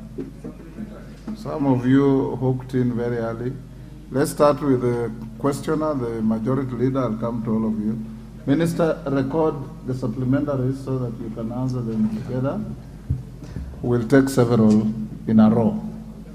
Honorable Speaker, the minister asserts that he was at the airport to receive them. I don't know if it was at the airport. I'm assuming it's at the airport. Maybe he can clarify.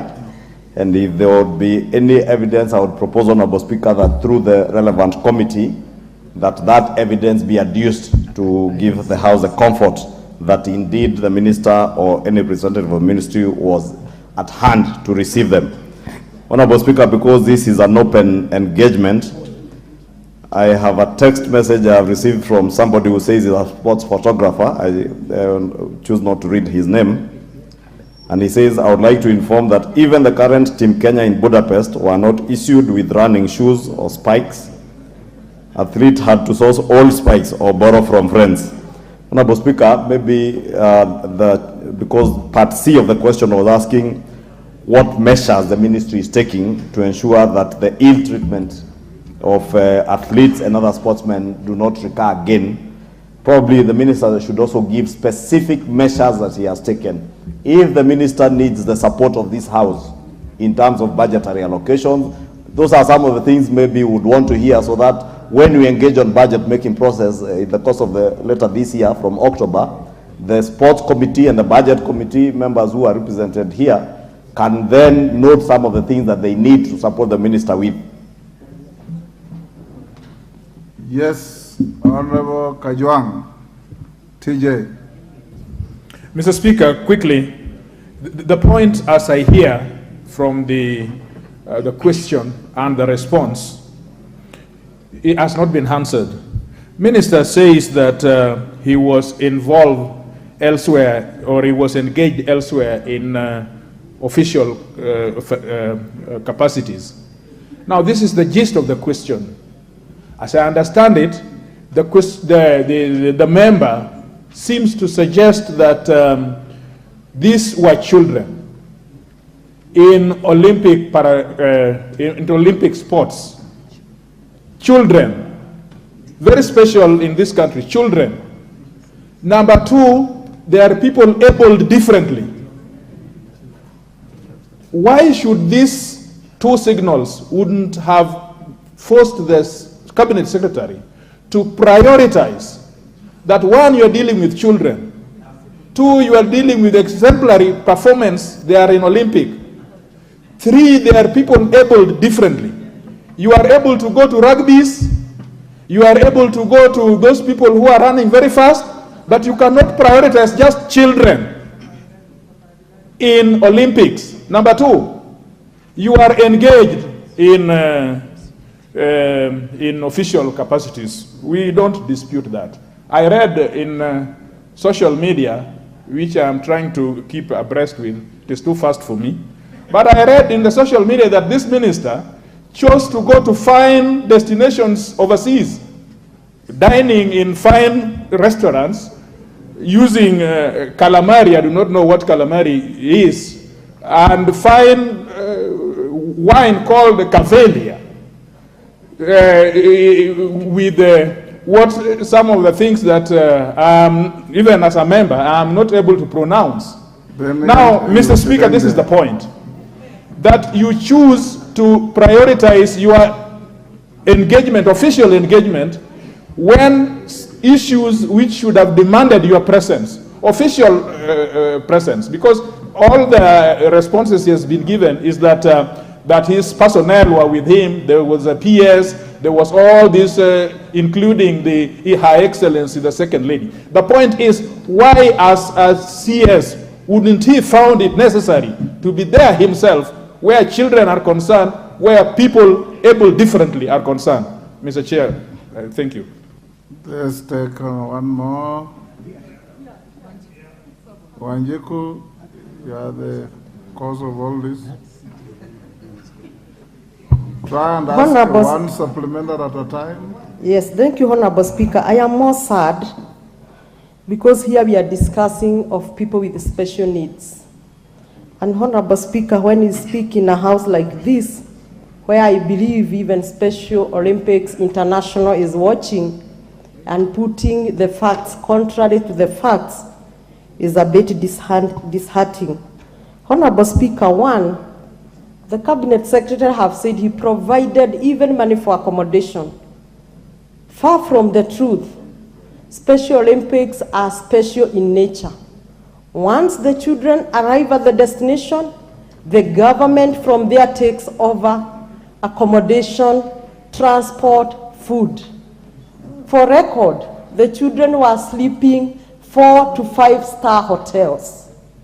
For record, including myself and Honorable Catherine, all the 90 participants were given badge for free transport by the government there. What is the point here, Honorable Speaker? Is if the accommodation was to be taken care of by the Ministry of Transport, these children would have been sleeping on the floor or on the street. Honorable Speaker, the air flights were procured when the games had already started. In fact, the local organizing committee in Germany kept on calling the coordinator of Africa, who is based in Kenya, and at one point on Sunday evening, she broke up and she called me literally crying. The local organizing committee was asking, should we put accommodation for Team Kenya? Should we plan for transport? You haven't yet gotten the air ticket.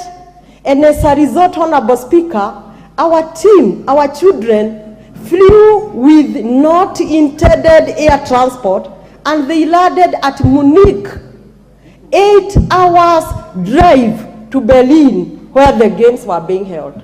And these are children with special needs. Why? Because the last minute flight booking did not allow the procurement from the ministry, whom I was informed was so arrogant and was even indicating that he will book the flights when he's free. This is the scenario. Honorable Speaker, the second truth I want to put for record in this House, Her Excellency Honorable Dorcas Rigathi is the patron of Special Olympic. She doesn't work for the Ministry of Sports.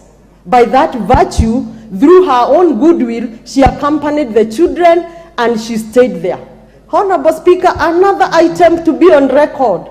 I, Honorable Ajiko Mohia, through the chairman of Africa International Olympics and even the coordinators from Kenya, did stand for Kenya as a country, the high round table meetings which were meant for the minister.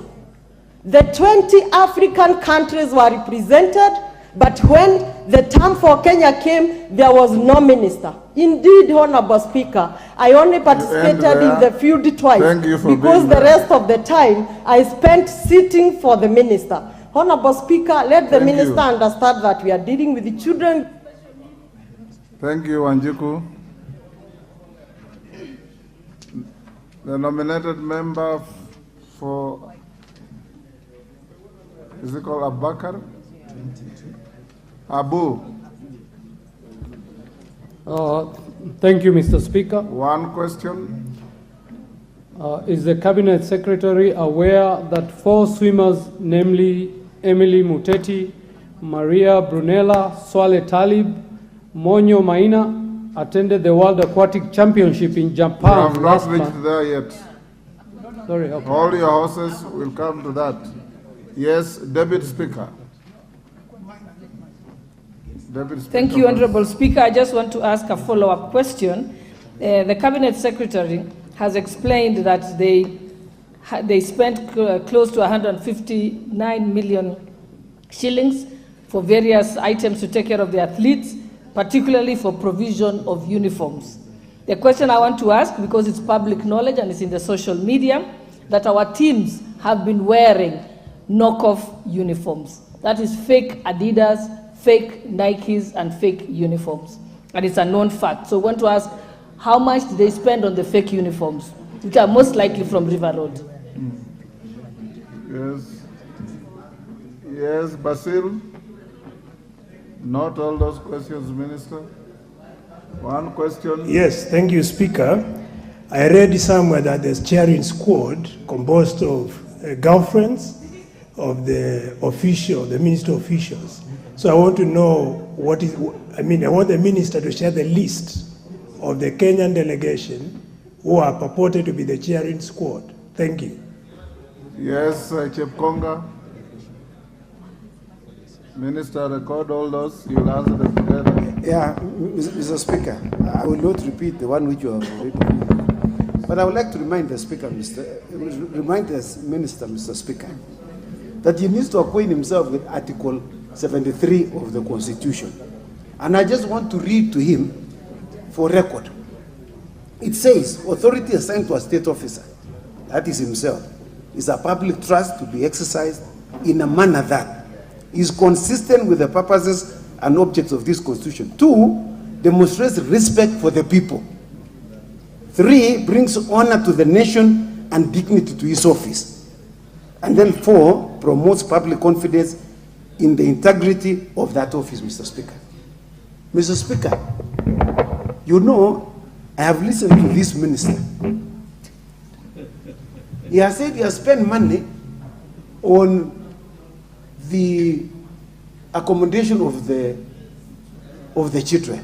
Mr. Speaker, I would like him to confirm, is it true that the German government paid for the accommodation? If they did, can he account what happened to this 500 million that he proposed to have been paid? That it could not even take those children by flight to Munich, where they were supposed to go. To Berlin. Mr. Speaker, the second one. Could you, this minister, also confirm that it is true that the emolument or the rewards that is supposed to have been paid has actually been paid? It is not an intention, it is not a supposition, but it is something that is true. Mr. Speaker, that needs to be confirmed to this House. Right.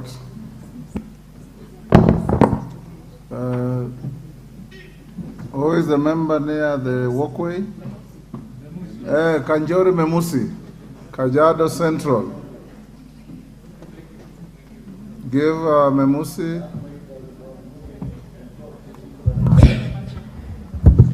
Thank you, Honorable Speaker. Honorable Speaker, you know facts are very stubborn, and they've well been stated here.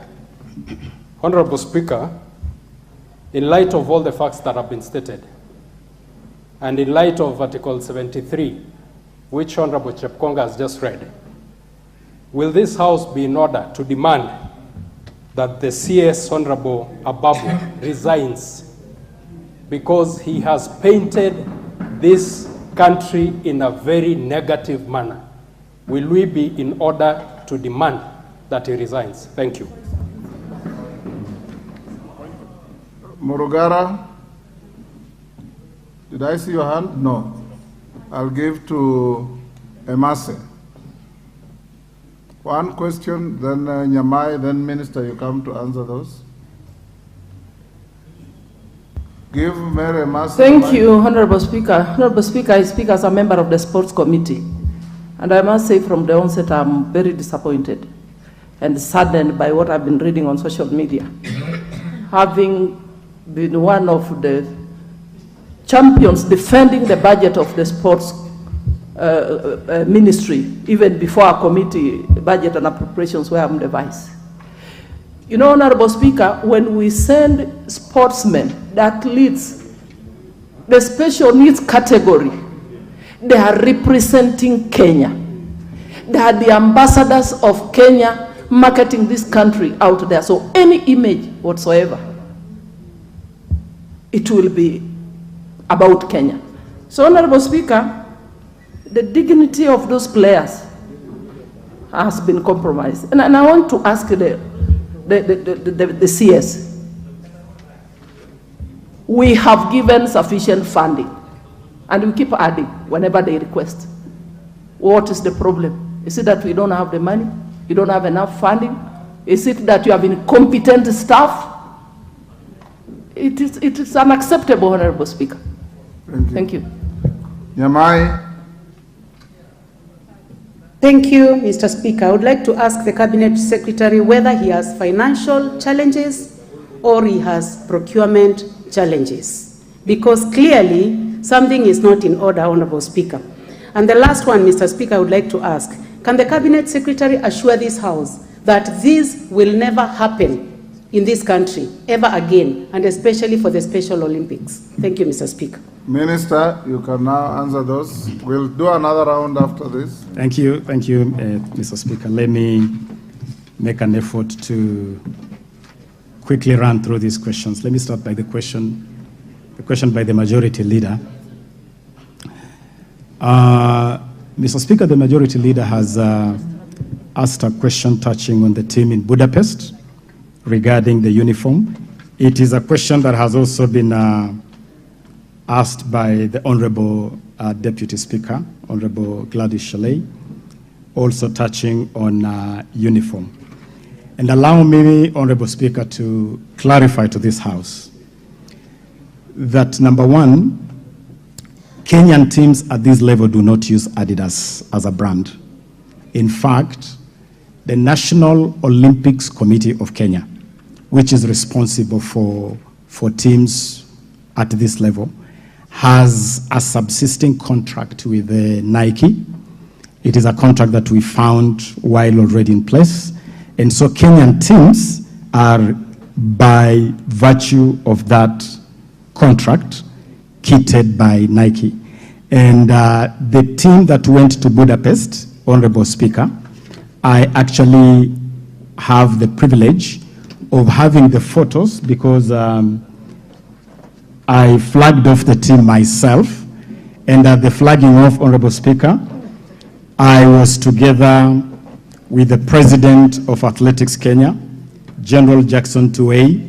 And Honorable Speaker, if you allowed me, I would actually pass on to the Honorable Majority Leader images of Team Kenya fully kitted in their Nike uniform as per the contract of kitting these teams. And so, Honorable Speaker, I want to submit respectfully that the Kenyan team in Budapest is actually properly kitted by the kitting partner, who is Nike.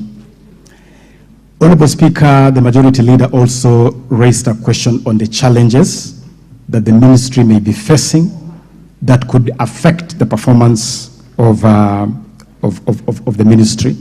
And that is why, Honorable Speaker, it would be useful as we do this interaction for me to set the scene of where the sporting arena generally looks like. And I want to confirm here that, number one, we have had limitations with budget allocation, and it will be recalled, for instance, that among the ministries that traditionally suffer budget cuts and limited funding is this particular ministry. We have the sports fund, yes, but traditionally, Honorable Speaker, this fund supports so many other things, This fund has supported healthcare, it has supported the Ministry of Education, it has supported school feeding programs, it has supported equipment acquisition in hospitals. And so, in terms of ask, one of the things that we'll be requesting this House to do is to ring-fence this fund and make it strictly a fund for sports and the arts. As it stands today, that fund now supports so many other things, which crowds out support for sports and the creatives and the arts. But I want this Honorable House to note that among the biggest challenges facing this ministry is the ecosystem of federations. And I invite this House to acknowledge that the running of sports is not the exclusive domain of government. In fact, it's a partnership between government and federations. The issue of kitting, for instance, every federation normally makes arrangements for kitting.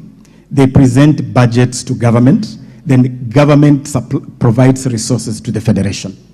We have a serious governance challenge with a lot of our federations.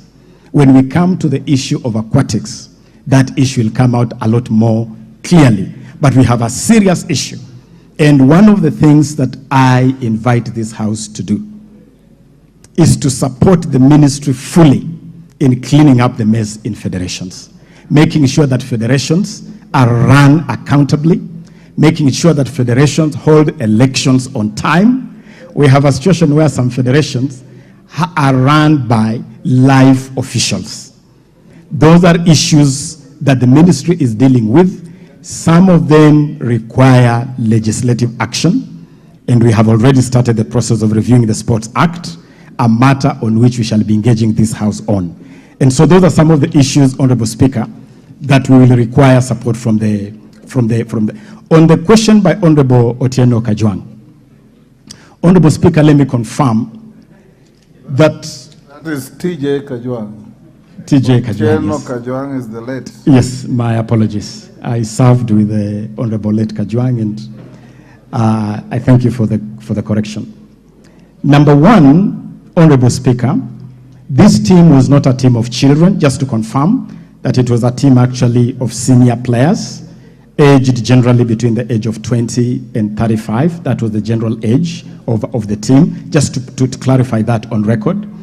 Number two, Honorable Kajwang, I can confirm to this House that certainly I'm the least traveled cabinet secretary in terms of traveling. When you talk about traveling to destinations, I saw some report indicating that I'm supposed to be in Budapest with the World Athletics team. I can confirm to this House that because of austerity measures of spending within the ministry, I have actually not had the honor or the privilege to accompany our teams traveling out of the country. We choose instead to send technical officers, like for this particular team, we sent the CEO of the Academy of Sports and the Director of Sports. The team in Budapest right now has a technical officer who is the Director of Sports accompanying the Principal Secretary, Engineer Peter Tum. And so it is not true at all that I go gallivanting around the globe, Honorable Speaker. I actually travel very sparingly. I want that to go on record. Honorable Speaker, Honorable Wanjiku Muia raised a number of questions, one on the spending on accommodation, and I want to confirm that the spending on accommodation, which I indicated here, and it is even in our formal submission, was actually on local accommodation. We accommodated this team at Kise, where we accommodated them for the entire period of camping, and that cost was met by the funding that I have provided. Ordinarily, when you have Olympics, the organizing federation takes responsibility at that level. And so let that be clarified. In terms of why this team flew to Munich, it was because there was a build-up activity in Munich. And so different teams were actually supposed to congregate in Munich and then proceed to Berlin from Munich. Reason why this team went to Munich. It is not true that there was late registration. This team was actually registered on time, and all of them were able to participate. The rules for these events, these international events, are so stringent that they do not allow any registration out of time. And I can confirm that this team indeed was registered on time. Honorable Gladys Boschley, the Honorable Deputy Speaker, raised a couple of questions, one on the budget and how that budget was spent. And let me confirm, Honorable Speaker, that ordinarily, the ministry does not generate any budget for any event. Budgets are generated by the parent federation. In this case, the budget was generated by the Special Olympics Federation. It is that budget that is used to make the allocation. The funds actually go to the federation, and it's the federation that takes responsibility for that spending. The federation also takes responsibility for kitting, and I want to confirm yet again that we are not aware of any fake Adidas, and that these teams are ordinarily kitted by Nike under a very formal agreement that is actually headlined by the National Olympics Committee of Kenya that takes responsibility. There was a question.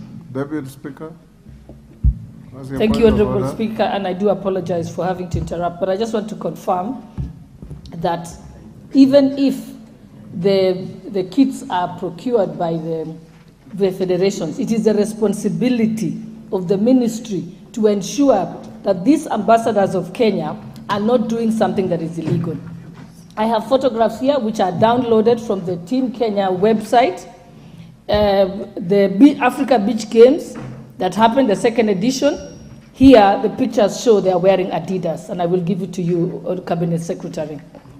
Here, when our team went to, again here on the 28th of June, 2023, on the official Team Kenya site and other, including your own Twitter handle, again, they are wearing Adidas. We all know what Adidas is. And if they were kitted by Nike, then you would have a confirmation that Nike actually donated the uniforms and that they are originals. Again, here I have a picture of our teams again. In fact, the CEO of the Paris 2024 Olympics alerted on the use of fake kits by Kenya, and I have that email. Again, on the 27th of July, our national team, 3x3 under 23, left the country with for the FIBA National League Games. Again, here are their pictures wearing fake Adidas. So unless you confirm and give us a letter and transmit it to the leader of majority, showing and confirmation from Adidas saying these are original uniforms, or if it is Nike to say these are original uniforms, I have the pictures here. So this is not hearsay. And Honorable Speaker, so that I don't have to get up again on this issue, I'd also like the Cabinet Secretary. I have searched for days on end for the Talenta app, which was launched by the head of state on the 9th of June. No, yes, 9th of June. It is here. Again, there is no app that exists. What the President launched does not exist at all. We'd like to know, does Talenta Hela exist? Ama ni Talenta Hewa?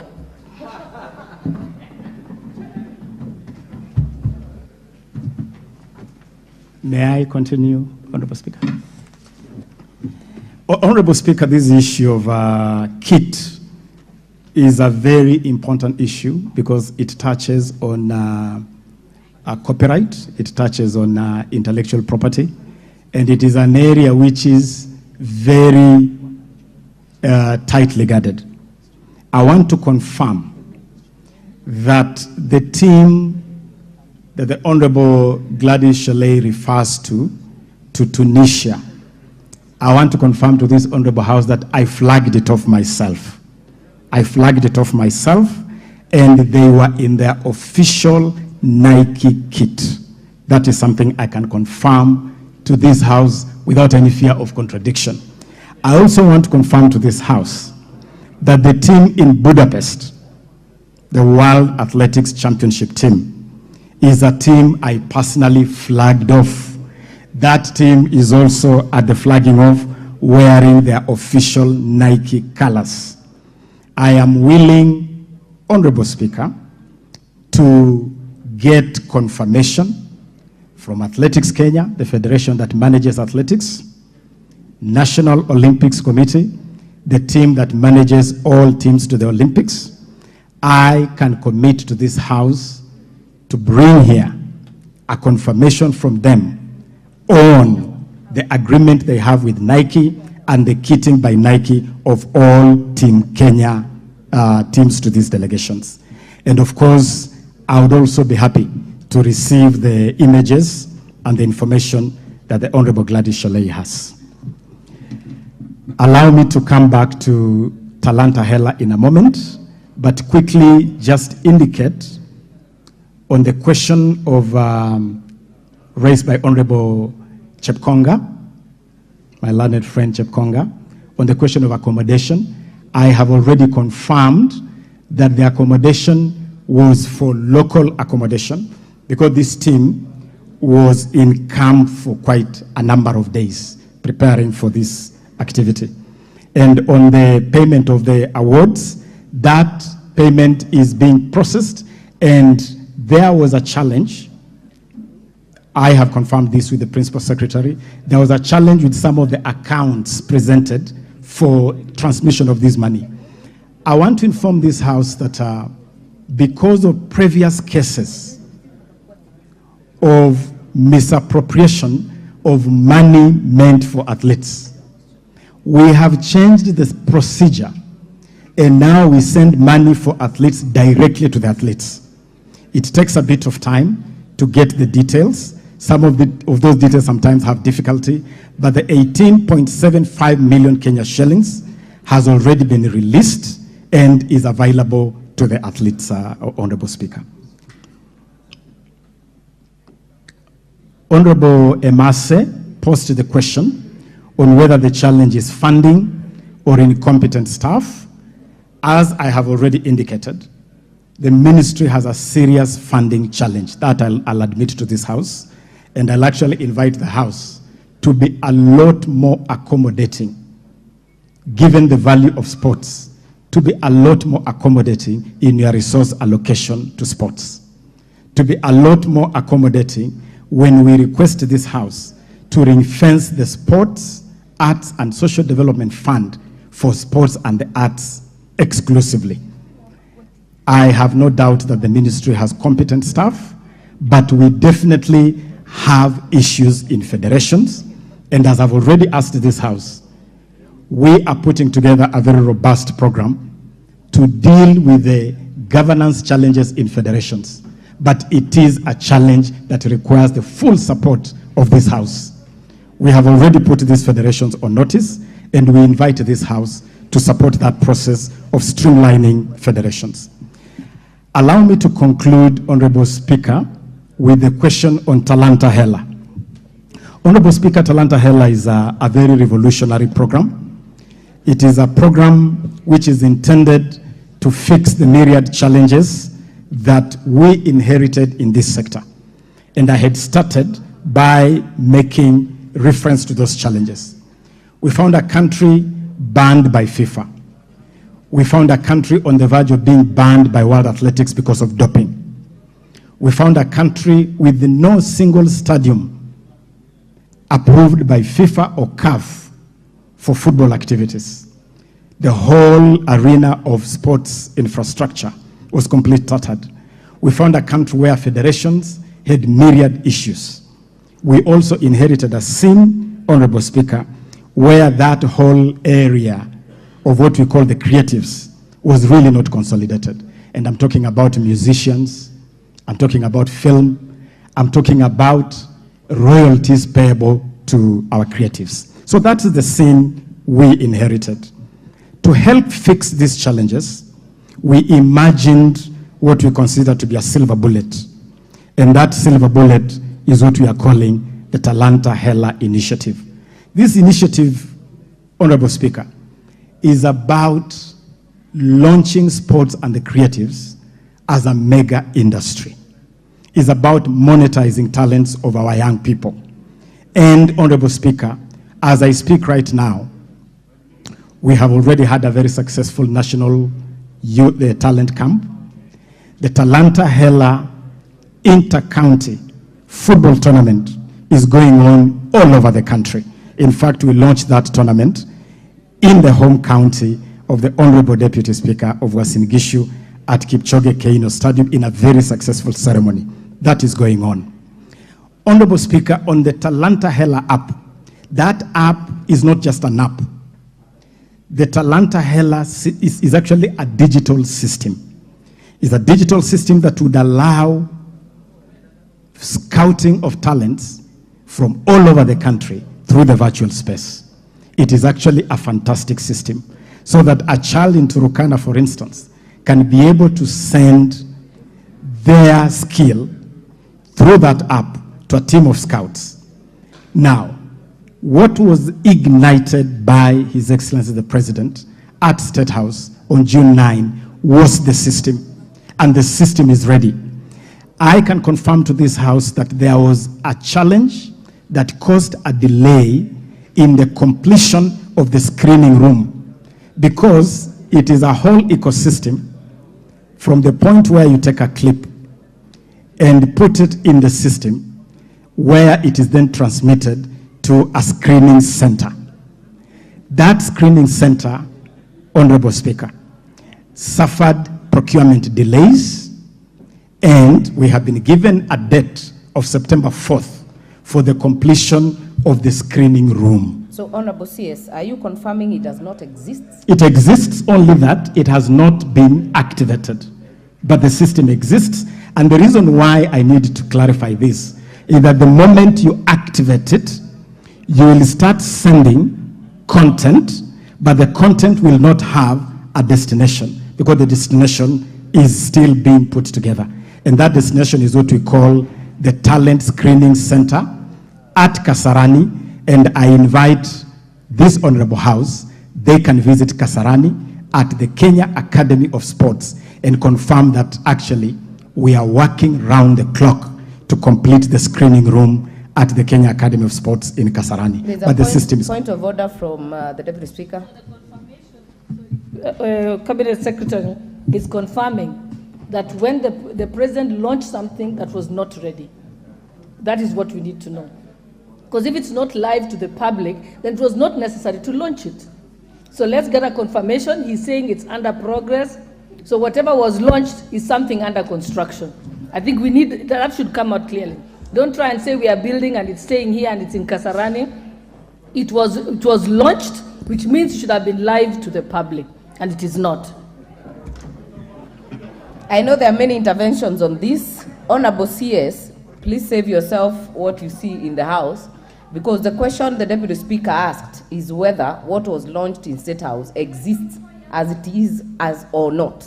And I think what I'm hearing from you is that it doesn't exist. Honorable Ochieng, I'll hear Honorable Ochieng, then I'll hear Honorable Fatuma. Honorable Speaker, I've sat here and listened pensively to my friend, the CS for Sports. And I can tell you for sure, from where I sit, that he's not in charge. Because he's kept passing the buck to federation after federation. That on this Olympics, it's the Olympics committee that is in charge. On football, it is the Football Federation. It can't be that way. Honorable members, I want to ask my question. Yes, ask a question Madam Speaker. on the same Talanta Hela, because I will open a few others as follow-up questions. No, Madam Speaker, I was going to ask also that I don't have to come back, if you allow me. Honorable members, we've already exhausted the 1 hour that the Speaker had intended for this question. I would request we let the CS finish, then I will give a few more interventions, and then we will go to the second part of the question, which actually now touches on aquatic, and we had a few members on the same. So the CS can finish. Honorable Cheng, you'll wind up, then I'll give the CS, and then we'll continue with the others later. What I wanted to know from the Minister is what he is doing as Minister to ensure that he takes back the charge of the Ministry and Sports Affairs in the country. Number two, we've heard that this government works through something called one government approach. And that's following up on the question by the Deputy Speaker. Is it now the policy of government to keep launching things, because it's just not sports? You tell the President to go and launch things that are not ready, then you tell us that there was procurement challenges. Why didn't you wait for the procurement challenges to be sorted out first before you launch, Chair? Thank you so much. Cabinet Secretary, please make it precise. Thank you. I'll be very precise on this, Honorable Speaker. What I want to confirm is that the President launched a whole initiative. That initiative is called Talanta Hela. This initiative was launched on June 9, but it had a program. It had a calendar. That calendar included the inter-county football tournament. This program was launched on 9th. The tournament started 1 week ago because it had a calendar and it had a process of preparation, including working closely with the counties. The tournament was part of it. We had something called National Talent Camp. That talent camp happened and was concluded last week. So there is a series of activities. When you talk about the Talanta Hela initiative, it's not just about the app. It's a series of activities. And in fact, I can confirm to this House that the app was intended to go up during the period of the tournament, because that is when really we want to pick up the talents. And so it is not true that the president launched something non-existent. The president launched a program that is actually being rolled out. The program is being rolled out through the inter-county football program. The program is being rolled out through the National Talent Camp. The program is being rolled out by the Creatives Economy program. For instance, I can confirm to this House that the entire ecosystem of the football, of the sports undertaken by schools, the second term ball game that concluded in Kakamega, is a program that was fully funded by this ministry to the tune of 267 million Kenya shillings. And it is from that program that we brought 2,000 students to Nairobi for the National Talent Camp. That is part of the Talanta Hela program.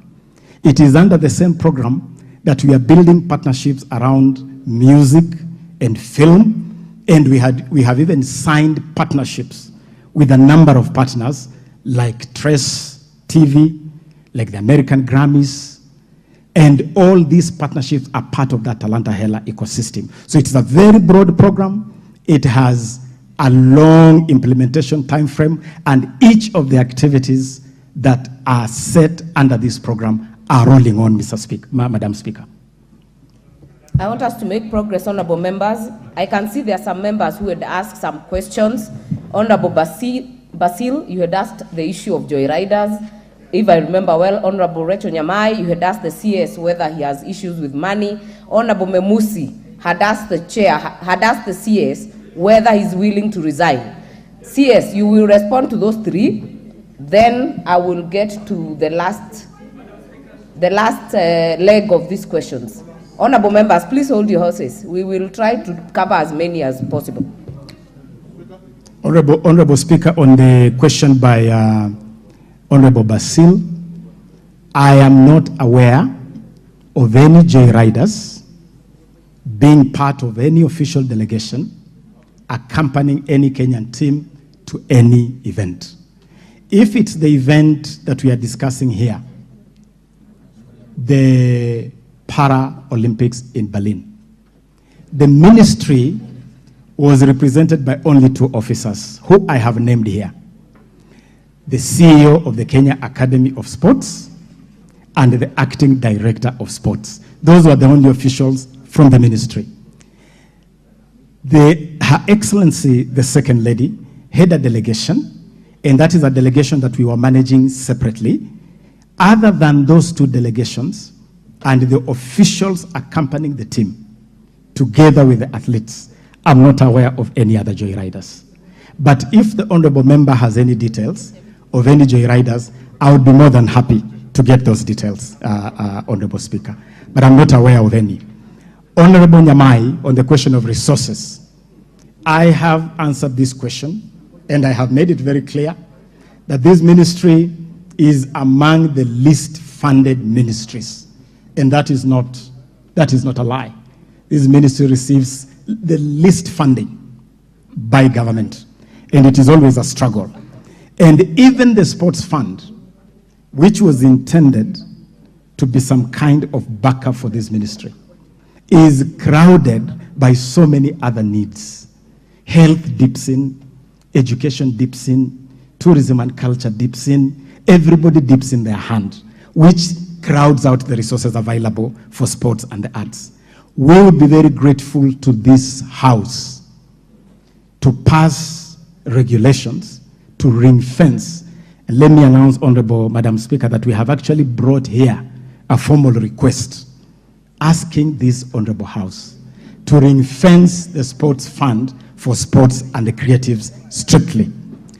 Honorable, my good brother, Honorable Cheng, I have not in any language, whether English, Swahili, or Lunyala dialect that I grew up speaking back in the villages of Budalangi, I have not said at all that I am not in control of this ministry. What I have, and I can confirm to you, Honorable Madam Speaker, is that I'm fully in touch and in control of this ministry. But I have made it clear that this is a public institution and it cannot be run as a one-man show. I share responsibilities with my two principal secretaries. I share responsibilities with my technical officers. And I also know that sports has other stakeholders. Federations play a critical role in the management of sports. The reason why Kenya was banned by FIFA in 2021 is because government attempted to do something which FIFA interpreted as meddling in the affairs of the federation. It is something which repeatedly crops up because federations have a role. And if we genuinely want to improve sports in this country, please oversight the ministry and make sure the ministry is performing optimally, but don't close your eye to federations. Federations have a critical role to play. Let us make federations accountable. Let us make federations improve their governance culture. If federations are performing and the ministry is performing, definitely sports in this country will improve. And especially if we provide sufficient resources to support these activities. I submit, Honorable Speaker.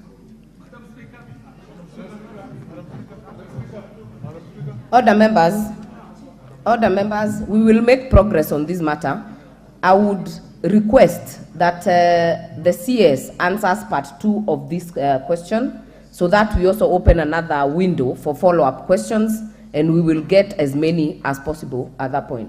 Honorable CS, and please, Honorable CS, we understand the history and maybe where you're coming from, but please stick to the question on the issues. Be precise and to the question.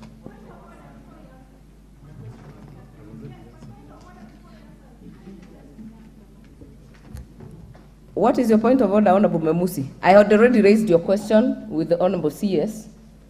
Would you be willing to resign? I don't want you to repeat it, Honorable CS. Honorable Memusi, do not repeat the question because you had already asked. CS, as you answered the second part, kindly respond to Honorable Memusi.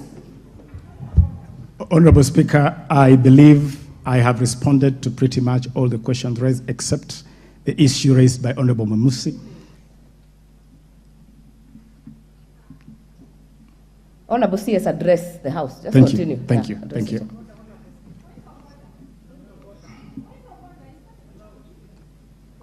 Let the CS, no, let the CS make the response, then we will give a few more members.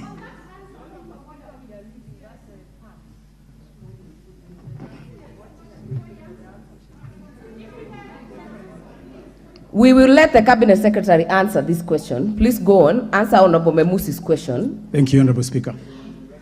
Honorable Speaker, I have no doubt whatsoever in my mind, in my work, in my imagination, I have no doubt that I am performing well as Cabinet Secretary for Sports, the Arts, and Youth Affairs. Honorable Speaker, 10 months ago, when I walked into this ministry as the Cabinet Secretary, I inherited an arena that was in a total mess, as I have already indicated. I inherited an arena, as I said, football banned. Honorable CS, please respond, just precisely. I can respond to this House. Are you willing to resign based on these issues that have been raised on this floor? I believe, Honorable Speaker, that there is absolutely no sufficient ground that would cause my resignation, because I believe I am performing exemplary well as Cabinet Secretary responsible for this ministry. Order members. Order members. Order members. I know we have many follow-up questions on this issue, but I would like us to let the CS go to the second part and we will open it up again. But I know Honorable Wanjiko had asked a question which has not been answered. Order, Honorable Roko, order. Honorable Wanjiko, the question that we had raised on payment. Honorable CS, respond to that issue.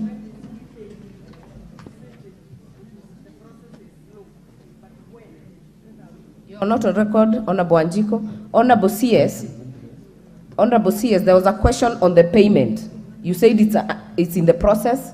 How long and when is it supposed to be completed? I can confirm, Honorable Speaker, to the Honorable Wanjiko Muya, that with the little glitches that have already been settled by the Principal Secretary and the fund, I believe that in no more than a week, the fund should be in the accounts of the athletes.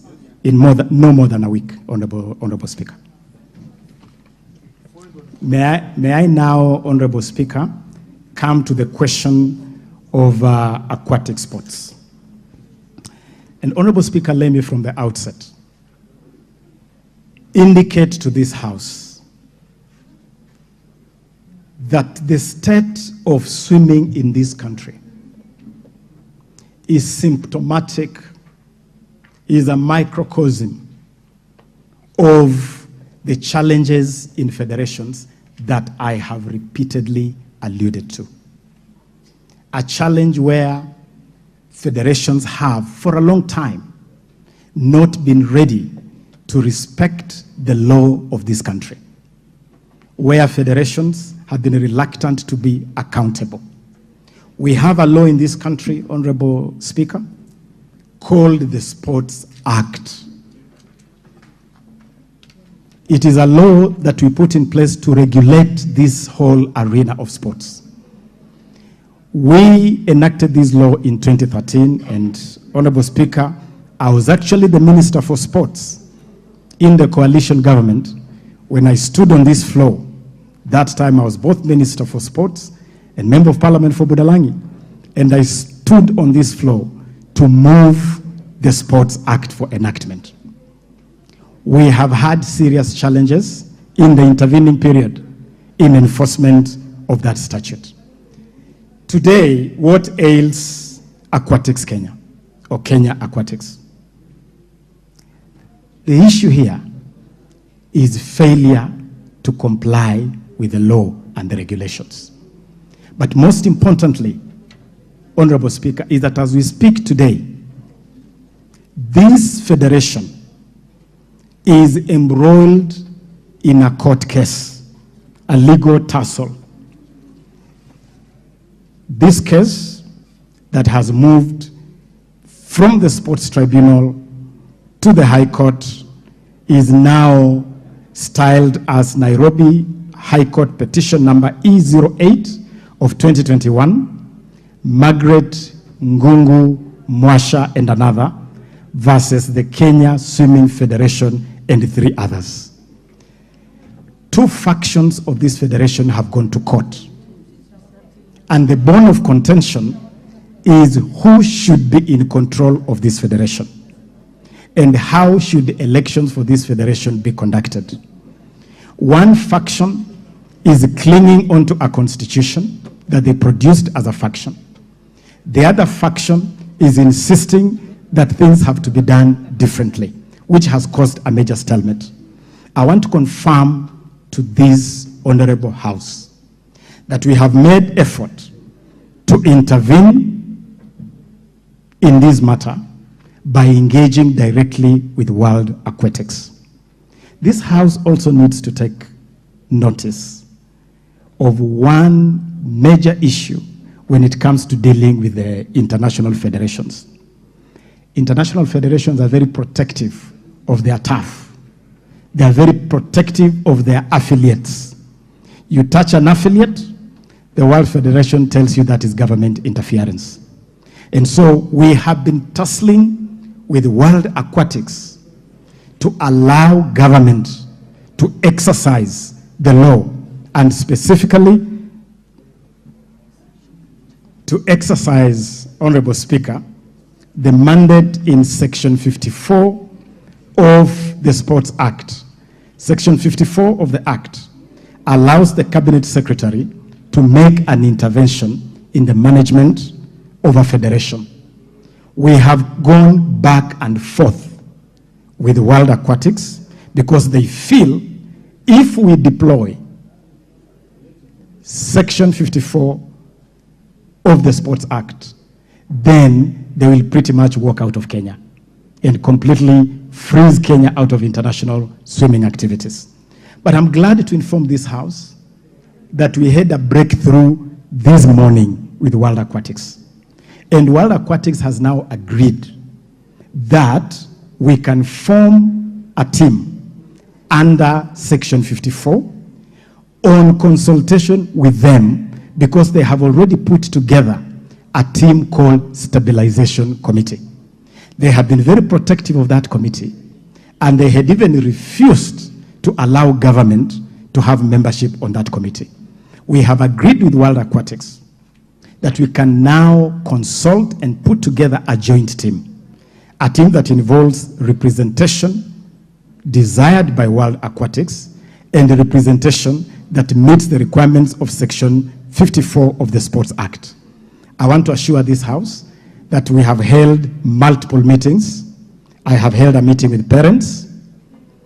This is a sport where parents have got a very big voice because it involves minors, and previously we have had the challenge of these minors being abused. And so parents insist to have a big say. I have met parents. I have met the Stabilization Committee, and I have engaged World Aquatics. I believe that with the agreement today that we can form a joint committee, we should be able to resolve this matter. But as even as give that undertaking, the elephant in this room is this High Court petition number 08 of 2021, which we must get out of court, because through this application, we have an injunction that stops anybody from purporting to undertake elections or the management of swimming activities. Let me also assure this House that among the asks we have put before World Aquatics is that we have asked World Aquatics that as we go on with this process of putting together the committee and preparing elections and agreeing on a constitution for Aquatic Kenya, we can have an arrangement where our swimmers can continue to participate in international competitions. We have an event coming up in February next year. It is an important activity because it's a qualifier for the Olympics. We have asked World Aquatics that as we deal with these issues, let us not punish the athlete. Let us deal with the governance issues, but have an arrangement that will allow our swimmers to participate in the qualifiers, and if they qualify, to participate in the Olympics. I submit, Honorable Speaker. The first will go to Honorable Fatuma from Migori. Honorable CS, I see you have a team. Please note the questions. There are many. Honorable Fatuma, give Honorable Fatuma the microphone. Honorable Speaker, it took me an hour to get an intervention so that I could raise a point of information. I have seen in this House that the CS is being given evidences from Facebook, printed and being read by one person. It has not been laid here. We don't know what that person is reading. I've seen a honorable member using an SMS from I don't know who wrote the SMS, and based on that evidence, the CS is being asked, are you ready to resign? How do you resign from information that you don't even know provided from Facebook? I request that all CSS be treated the same.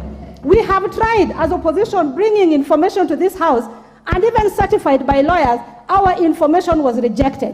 What is it about this CS that an SMS and a Facebook can lead to his resignation? May I be informed properly if the CSS are the same in this House? Thank you, Madam Speaker.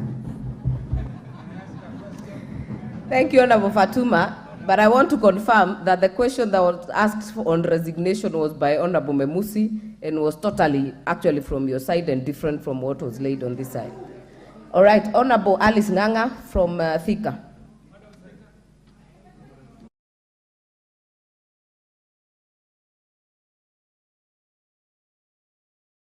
Honorable Speaker, I just need to go to ask CS.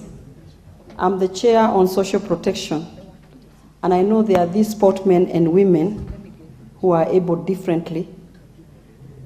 When they go out there, are they given special treatment as they deserve, because they are not like any other sportman and a woman. They need special attention before they leave here. Are they given even people to take them around? Because I know they go for Olympics, but they also need to be treated in a special manner. They are vulnerable. They need to be treated as such. And another thing I've realized, CS, is communication. On your side, communication has failed. Because right now you have told us that you brought 2,000 people here in Nairobi. In fact, we don't know where they came from this nation. I know they came from somewhere, but we don't know from where, because there's no that information. If you see drama festivals or music festivals, they are known across the country, even when they are being performed. But when you hear about these activities the ministry is undertaking, we have no such information. And these members of parliament, if you want information to reach every corner of this nation, just involve the members of the National Assembly. By tomorrow morning, every person will know what is happening in the youth sector. But if you keep to yourself, we are going to be experiencing difficulties like we are doing right now. If there's that football that was going on the other day, we only saw it on the television. We did not know it is going to inter-counties. Let information flow from the ministry to the grassroots where it matters. Because when we go to the grassroots, all the youths are on our case. What is happening? Why is it our constituency not involved in football? Or when youths are going to Nairobi, let information flow from your ministry to the grassroots where it matters most. Thank you very much. Honorable members, let us keep our questions precise and to the point so that as many people can speak. Honorable KJ. Thank you very much, Madam Speaker. And my two questions are very succinct to the Honorable CS Ababu Namwamba. And it is in regard to the federation. The first one is in regard to the federations that Honorable CS has severally referred to. And Madam Speaker, noting that Honorable Amina Abdallah, this is the CS Emeritus as Gazette notice, banning FKF has never been voided, it has never been vacated, it has never been reversed or challenged, and there are two court orders which are confirming that due process was followed in the banning of FKF. The question here to Honorable CS is whether FKF, as one of the federations that is pulling back sports in this country, whether the FKF officers who are in office now, Mr. CS, are legally in office. It is important also to ask, noting that even if they were in office legally, their term would be ending in February, are there active plans to prepare for elections in the coming year? Madam Speaker, the second question I ask as Chair, Communication, Information and Innovation. Is the Honorable CS aware of any deals that are being cut with Azam TV of Tanzania? And if there is any such deal that is being cut, how is it being cut at the expense of the national broadcaster, KBC? Have we checked KBC? Have we checked their ability to air live matches? And have they been proven not fit for purpose, even at a moment where there is a cabinet memo in front of the cabinet where he sits on the revamping and reorganization of KBC? Honorable CS, kindly. Honorable Mark Nyamita.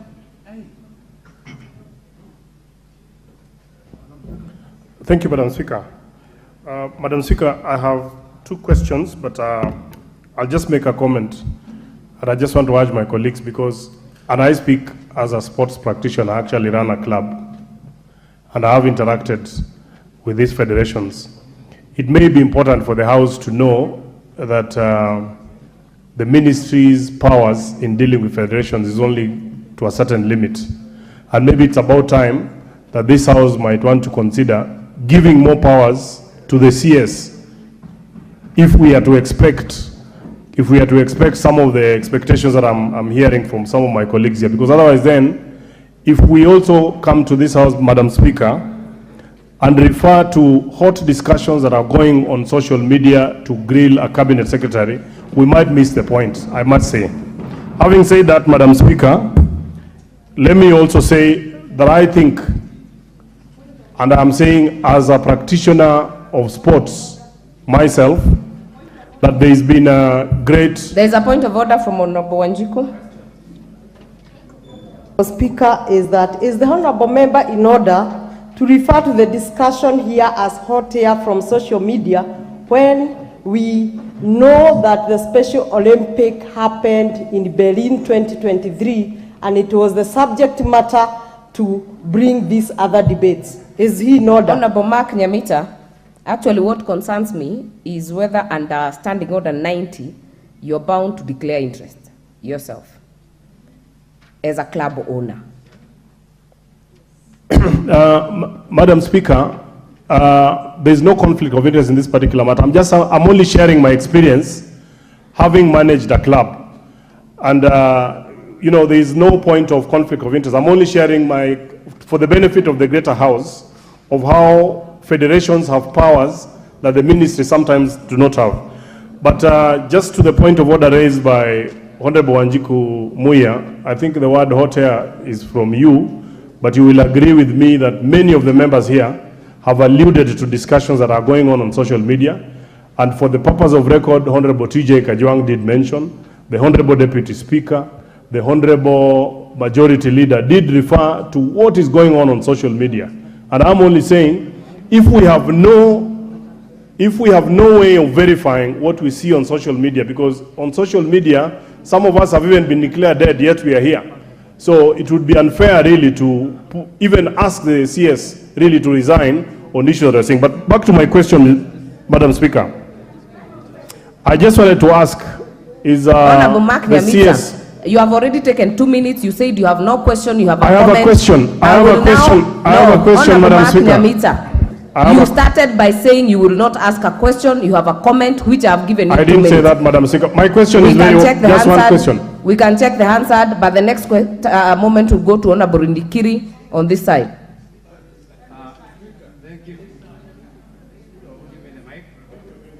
Thank you, Madam Speaker.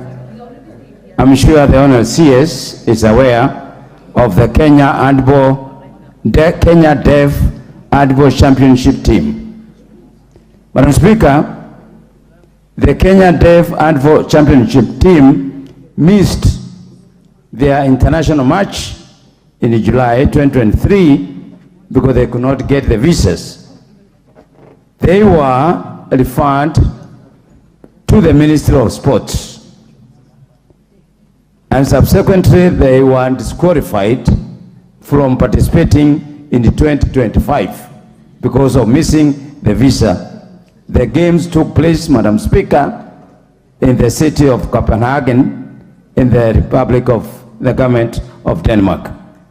The question is, can the Cabinet Secretary explain the reason why the team was denied visa by the Government of Denmark? And what step the ministry will take in the future to ensure that these people with special needs are given passports and visas by the respective government as the parent ministry. Thank you. Before the next speaker, allow me to recognize in the public gallery students from Karama Academy, Msambweni constituency, Kwale County. Please join me in welcoming them to observe the proceedings of the House. The next chance will go to Honorable KK from Molo.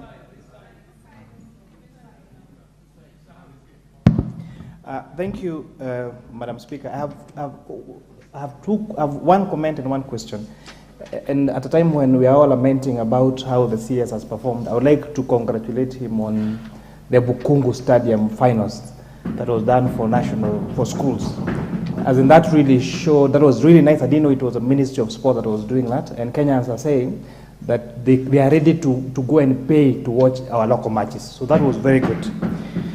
On the Talanta Hela app, Honorable CS, that you kept referring to, I checked on my app store, it's not available. And maybe I thought it's because I'm using an iPhone. So I've asked my colleague who's using an Android, and still it's not there. So is the app working?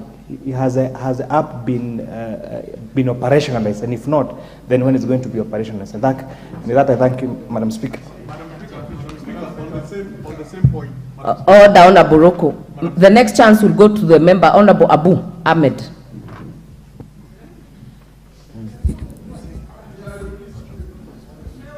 Thank you, Madam Speaker.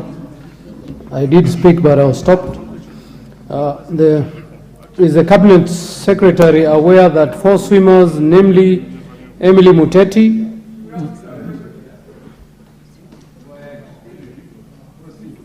Maria Brunella, Swale Talib, Monyo Maina attended the World Aquatic Championship in Japan last month, were admitted under the suspended member federation without any support from the ministry.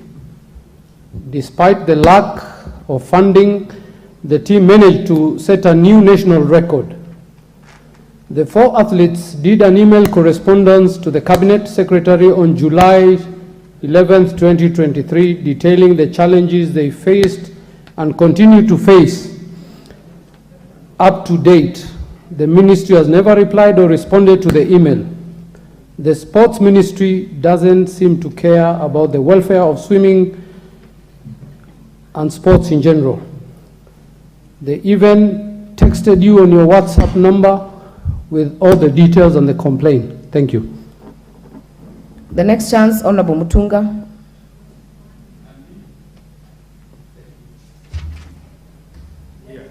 Make it short and precise. Okay. This one is working. Honourable Speaker, thank you very much. Honourable Speaker, I want to speak of a very specific issue that has had to do with me. The Honourable CS has said is up to the task, and he has everything in his control. Honourable Speaker, when it comes to communication, I would like to ask the Honourable CS whether he is aware that I personally invited him to launch an award of a Pan-African Book Award by a member of my community. Writing in this country is extremely poor. We need to encourage the young people to write. I personally spoke to his PA. I sent a letter to the PA. The award is being given tomorrow. What is the question? We do not have any response. Is he aware? Is he in charge of his ministry? Does he have that communication? Honorable members, we do not personalize this matter. Member for Sirisia. Member for Sirisia.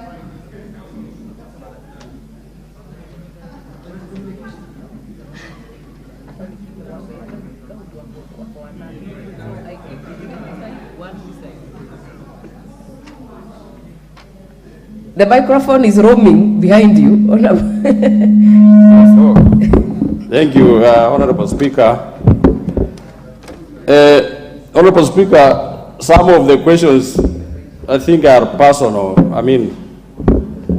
But let me ask mine. Honorable Siri, recently you gave out 100 million to sports teams and individuals.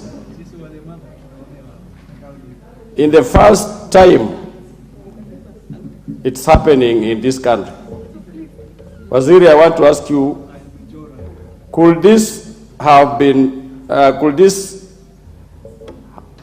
contributed to your problems with some of those who did not benefit?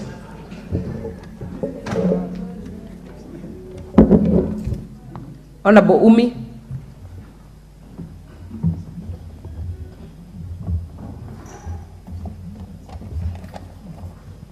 Thank you, Madam Speaker. My question to the Minister would be regarding the National Talent Academy on the Talantahela program. I'm concerned because are we just making the young players just play and play without having professional agents to scout them so that they can get professional football careers? Because between the month of March and August, I'm aware of private agents who've been coming to the country and have scouted at least 10 Kenyans.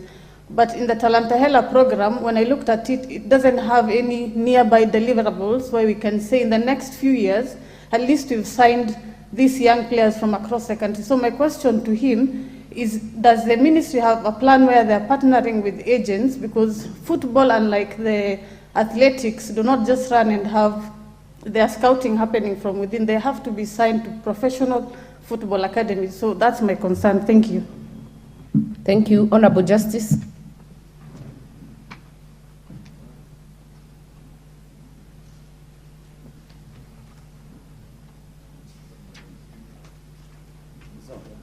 Yeah, Madam Speaker, my question to the CS is very brief. Honorable CS, we've been doing extremely well in athletics, and more particularly, we've been doing well in the steeplechase as a specific event. Are you aware, Honorable CS, that we seem to be losing grip on steeplechase, and what are you doing specifically to make sure that traditional event gets back to Kenya? Thank you. Member for Keses.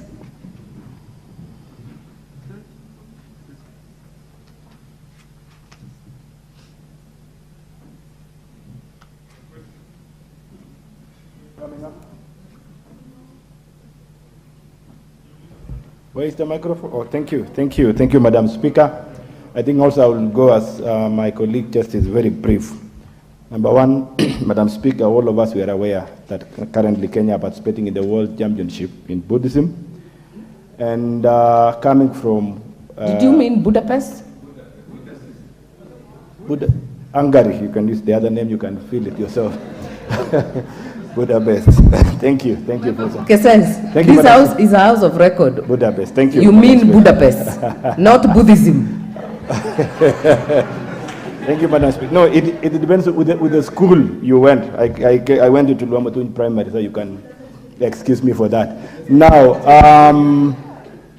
Madam Speaker, as you said, Wasingishu and more so Eldoret has acquired a named City of Champions because of the athletes that come from that area or they reside in that place.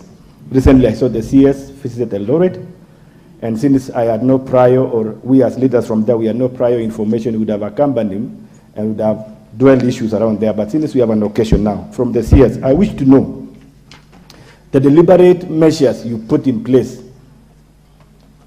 to save us from the shame of Kipchoge Stadium that has been there for years. This is the only stadium we have that could give opportunity to athletes to train, to practice, and maybe even the current challenges we are experiencing in steeplechase is because we have no field for them to train. What are the deliberate measures you are putting in place? Because I saw you there, I'm sure you have information, and you never made even a statement that would have assisted us to be together with you. Thank you. Honorable Kagombe.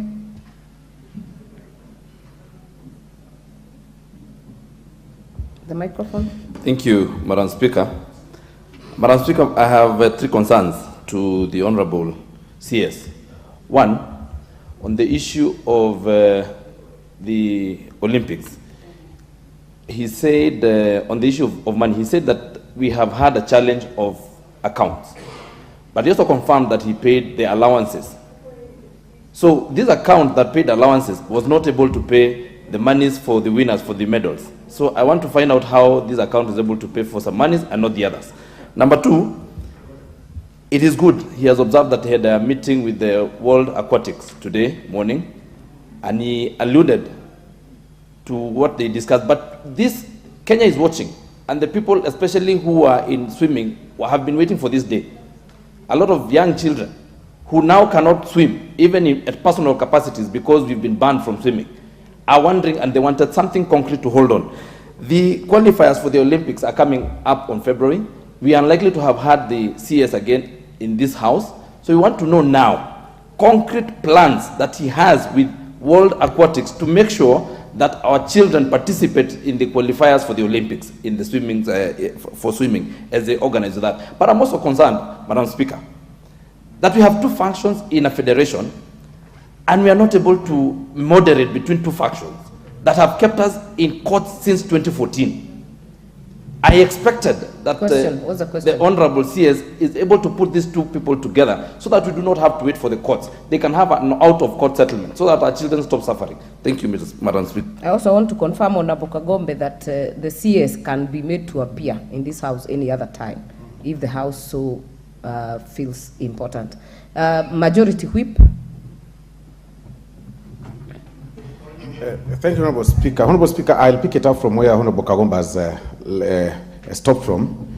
And while holding brief for Honorable Majority Leader, I want to ask the CS to come clear on the question that the Honorable Majority Leader asked on the aquatic sports, and particularly the question Roman 2C, where he required him to give an undertaking that Kenya will participate in the World Aquatic Event that is scheduled in February 2024 in Doha, Qatar, and the 2024 Summer Olympics in Paris, France. Honorable Speaker, he has stated that there are two factions that have taken each other to court on the issue of the Stabilization Committee that was established on 28 June 2022. But he hasn't come out clear on whether the ministry is making effort, possibly even to invoke the alternative dispute resolution mechanism, at least for the purposes of, hastening this process to make sure that these particular teams participate in the 2024 Summer Olympics and the February 2024 events that are scheduled there. What measures have they taken? Have they been involved? Have they enjoined themselves in the case that is in the High Court? That is a question, Honorable Speaker. Thanks. Honorable Bensouda. Now, thank you, Madam Speaker, for giving this opportunity. First and foremost, allow me to appreciate that the CS was appointed a youthful and, so far as I know him, an intelligent young man who must deliver and champion the youth sports, everything that is under his docket. From the discussion, since I listened, the preliminary of the introduction of the Majority Leader, a lot could be alluded by the fact that Honorable Kajwang mentioned that there were some disorders which needs to be put to order. I had a lot of emphasis on the roles of the Majority Leader directed to the CS. To me, that was not fair at this juncture, because that was not the purpose as to why he was called. Secondly, Madam Speaker, there was also a mention of reckless talks. I was disappointed as a professional teacher when the children are on the gallery and I hear a senior member of parliament talking about, I don't care what is in the social media. Very unfortunate for elected leaders. That must be corrected to all of us. Number three, from the discussions which the CS has been asked, it is mandatory that the CS has to table the records and reports on the framework of his work in terms of procurement, in terms of the activities taking place within the country and outside the country, and align it to the budget, to the Committee of Sports, so that issues are verified. I was also seeing a case whereby the Deputy Speaker gave out the photos of pictures of Adidas. I don't know Nikes, I don't know what. We cannot verify that. Madam Speaker, I want to remember one time when Honorable Atinda Molo gave out a report of signed documents. This very House was disapproved and said that we cannot accept that. It is not authentic. And so even the Adidas photos are not authentic. Until the Committee for Sports summons the CS for Sports to sit before them. One thing that I'm talented, Madam Speaker, is psychology. I want to say that the discussion I'm seeing here is tailored towards crucifixion. Even Jesus was told he claims he's God. Jesus was told he claims he's what? I think we are leaders and we are mature. Please, I'm now asking my question. Honorable Bensouda, you are now debating. You are now debating. I will give you 30 seconds. If you have a question, ask the question. Very fast, and 1 second, I'll ask 3 questions. What framework do you have for the female gender of this country in active participation of sports, not necessarily international? 2, I come from the Lake region in Homa Bay County. We are not only talking about swimming, we have boat racing, and I want the CS to tell us what plans he has for talent nurturing, because this country is working towards youth empowerment. What are we doing on activities along the lake to ensure that through your ministries, youth are empowered? Talent Ayala is working, come on board and work with the Ministry of Women Rep County. Order members, we must make progress and we will close this session. CS, Honorable Cabinet Secretary, order members, we have already gone 1 hour overboard from the time allocated by the Speaker. We will get to a close because we have serious business ahead. Honorable CS, you will respond to these many questions. And Honorable Majority Leader, when I look at the statement you have sought and the questions you had raised, the CS has not been able to respond to properly to Part C and Part D. So we will definitely be calling him back, and maybe you can commit to that, because there are still many members with many questions on several of these issues. Majority Leader, as a precursor to the CS. Honorable Speaker, indeed I wanted to seek your indulgence because I'm seeing we have gone an hour past the time that the Speaker had allocated, and in view of the other business, I wanted just to seek your indulgence. We allow the CS to take leave and probably answer some of those follow-up questions together with the others. And there are also other questions that have been asked by members. And remember, today we only called him on notice, and we will be inviting him again. We allow him probably even not to answer these ones so that we proceed to the other business. Honorable CS, you will answer to the ones that you can right now, but join that with your closing remarks. Take the shortest time possible. The rest of the questions will be done in the follow-up session.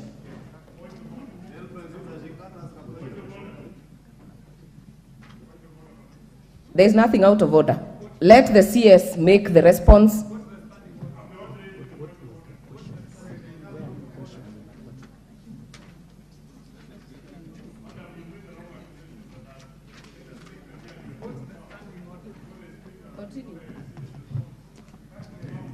Honorable Speaker, there definitely are challenges, I have to admit here. There have been challenges in selection of teams representing the country in various activities. And it is important, I will keep on repeating this, it's important that we streamline operations of federations. One of the things that we'll be proposing when we bring a request here for amendment of the Sports Act is to include the entire Article 10 of the Constitution on national values in constitutions of our federations. And on the basis of that, Section 10 of national values, because, Honorable Speaker, every single athlete in this country, across the disciplines, must be afforded the opportunity to compete for the opportunity to represent the country. That has really not been the case. And it is among the issues which we intend to work on keenly as we streamline operations of federations. There is also the question of gender, and I am glad really to inform this House that as a ministry we are very keen on ensuring gender equity in our sports by ensuring that every single opportunity we have involves both genders. What is out of order, Honorable Ruko? Madam Speaker, the Minister is talking about keenness, and it is true that the ministry made the President to round Tarenta era when it was not ready. That is not part of keenness. The office of the President must be ex cathedra as far as executing the mandate of the office of the President. Honorable Member, and the ministers, and more so. I hear you. Honorable Member, I hear you, but that issue was already canvassed and responded to. Honorable CS. Honorable Speaker, should I run over the questions in the last session? Okay. Allow me then very quickly, and I'll try to be as brief as possible. Honorable Fatma, I thank you for your statement. Honorable Alice Nganga, I want to admit that there is a need to communicate more. There is a need to network with members of parliament more robustly, and I want to make an undertaking that that is certainly is an area where the ministry will seek to step up so that there can be more interaction, more communication, more networking with members of parliament. The program that I alluded to of the 2,000 young people from the National Talent Academy is part of the Talanta Hela initiative. And these are young people who were selected by scouts during the school's ball games. And they were selected across 9 disciplines. And they were selected from across the country because this was going on right from the regional level. And they were brought here for training, they were brought here for scouting, and I can combine this answer with a question raised by, I believe it was Honorable Umi, who wanted to know whether this talent academy, which we hosted here, was just an opportunity for young people to come here, or whether there was any deliberate effort for scouting. And I want to assure this House that this National Talent Camp is one of the key deliverables of the Talanta Hela initiative. And I assure this House that the Talanta Hela initiative is actually on and it is rolling. This National Talent Camp, the Talanta Hela Intercounty Football Program, the Creatives Economy Program that is going on, a lot of activities are going on in the Talanta Hela space. And during this talent camp, all federations participated in the various disciplines, rugby, football, and the rest. And the purpose of federations participating is that we wanted them to start selecting players from this level for teams under those federations. For instance, we expect that the Kenya Rugby Union must have identified some young talents for progression to the Kenya Under-20 rugby team. The national team technical benches participated. We had the national coach of the Harambee Starlets, the national football women team. We had the national technical bench of Harambee Stars, and the purpose was to start picking talents at this level. Because for football, for instance, Kenya has never had a national under-15 team, or national under-17 or under-19 team. The purpose of this program is to start constructing age-capped teams, because that's the best way to feed the national team and ensure that Kenya is supremely competitive. And it is during this program that we also announced that 3 young Kenyans had actually won scholarships to progress to foreign academies. Aldrin Kibet, Alvin Kasavuli, Moses Wamalwa have all been admitted to the NSA Academy in Spain to advance their footballing talents. So the camp is not just about coming together and gathering children together. The camp is actually to provide an ecosystem where they can receive elite training and they can progress to develop their talents to the next level. Quickly to Honorable KJ. Honorable KJ has asked 2 very significant questions. The question on FKF, we are fully aware, Honorable Speaker, on the status of FKF, including the legal conundrum.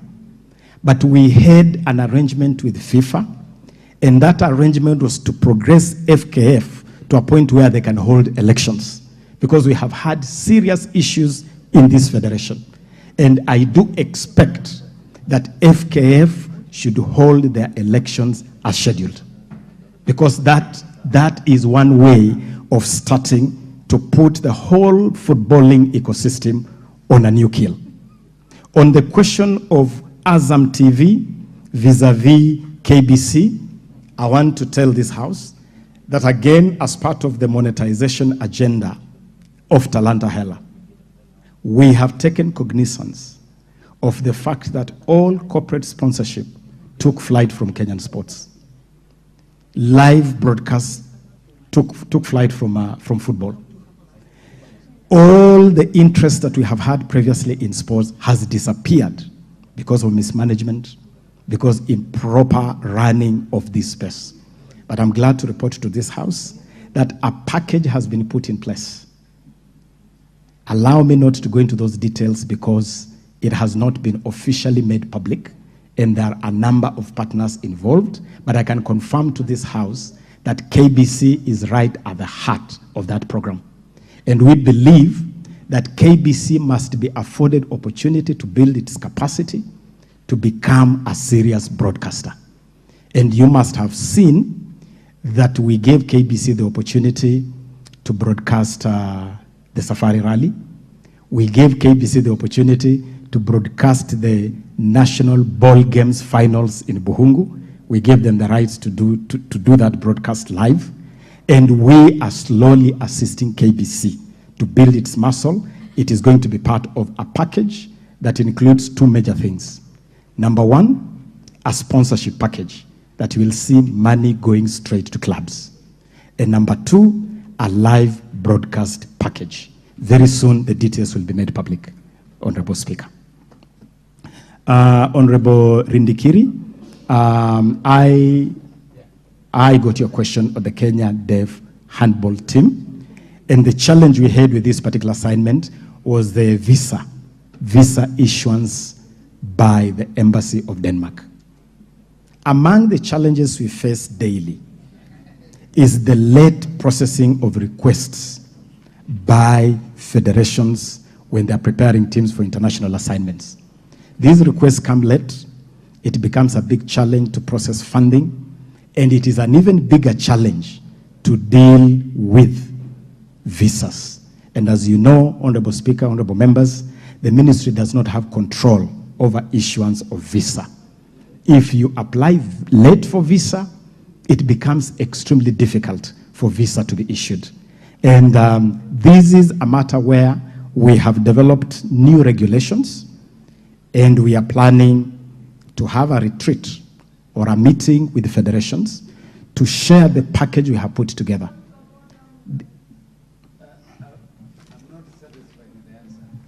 What is out of order, Honorable Mase?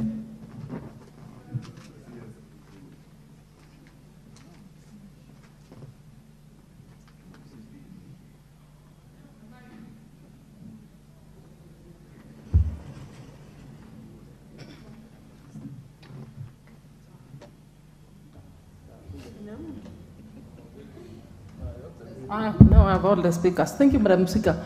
Madam Speaker, I was just wondering, I want to believe that most of the sporting events are known much in advance for the whole year and even beyond.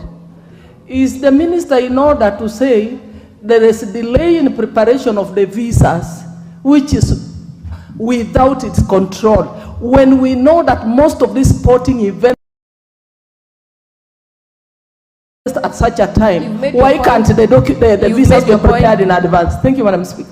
Yes.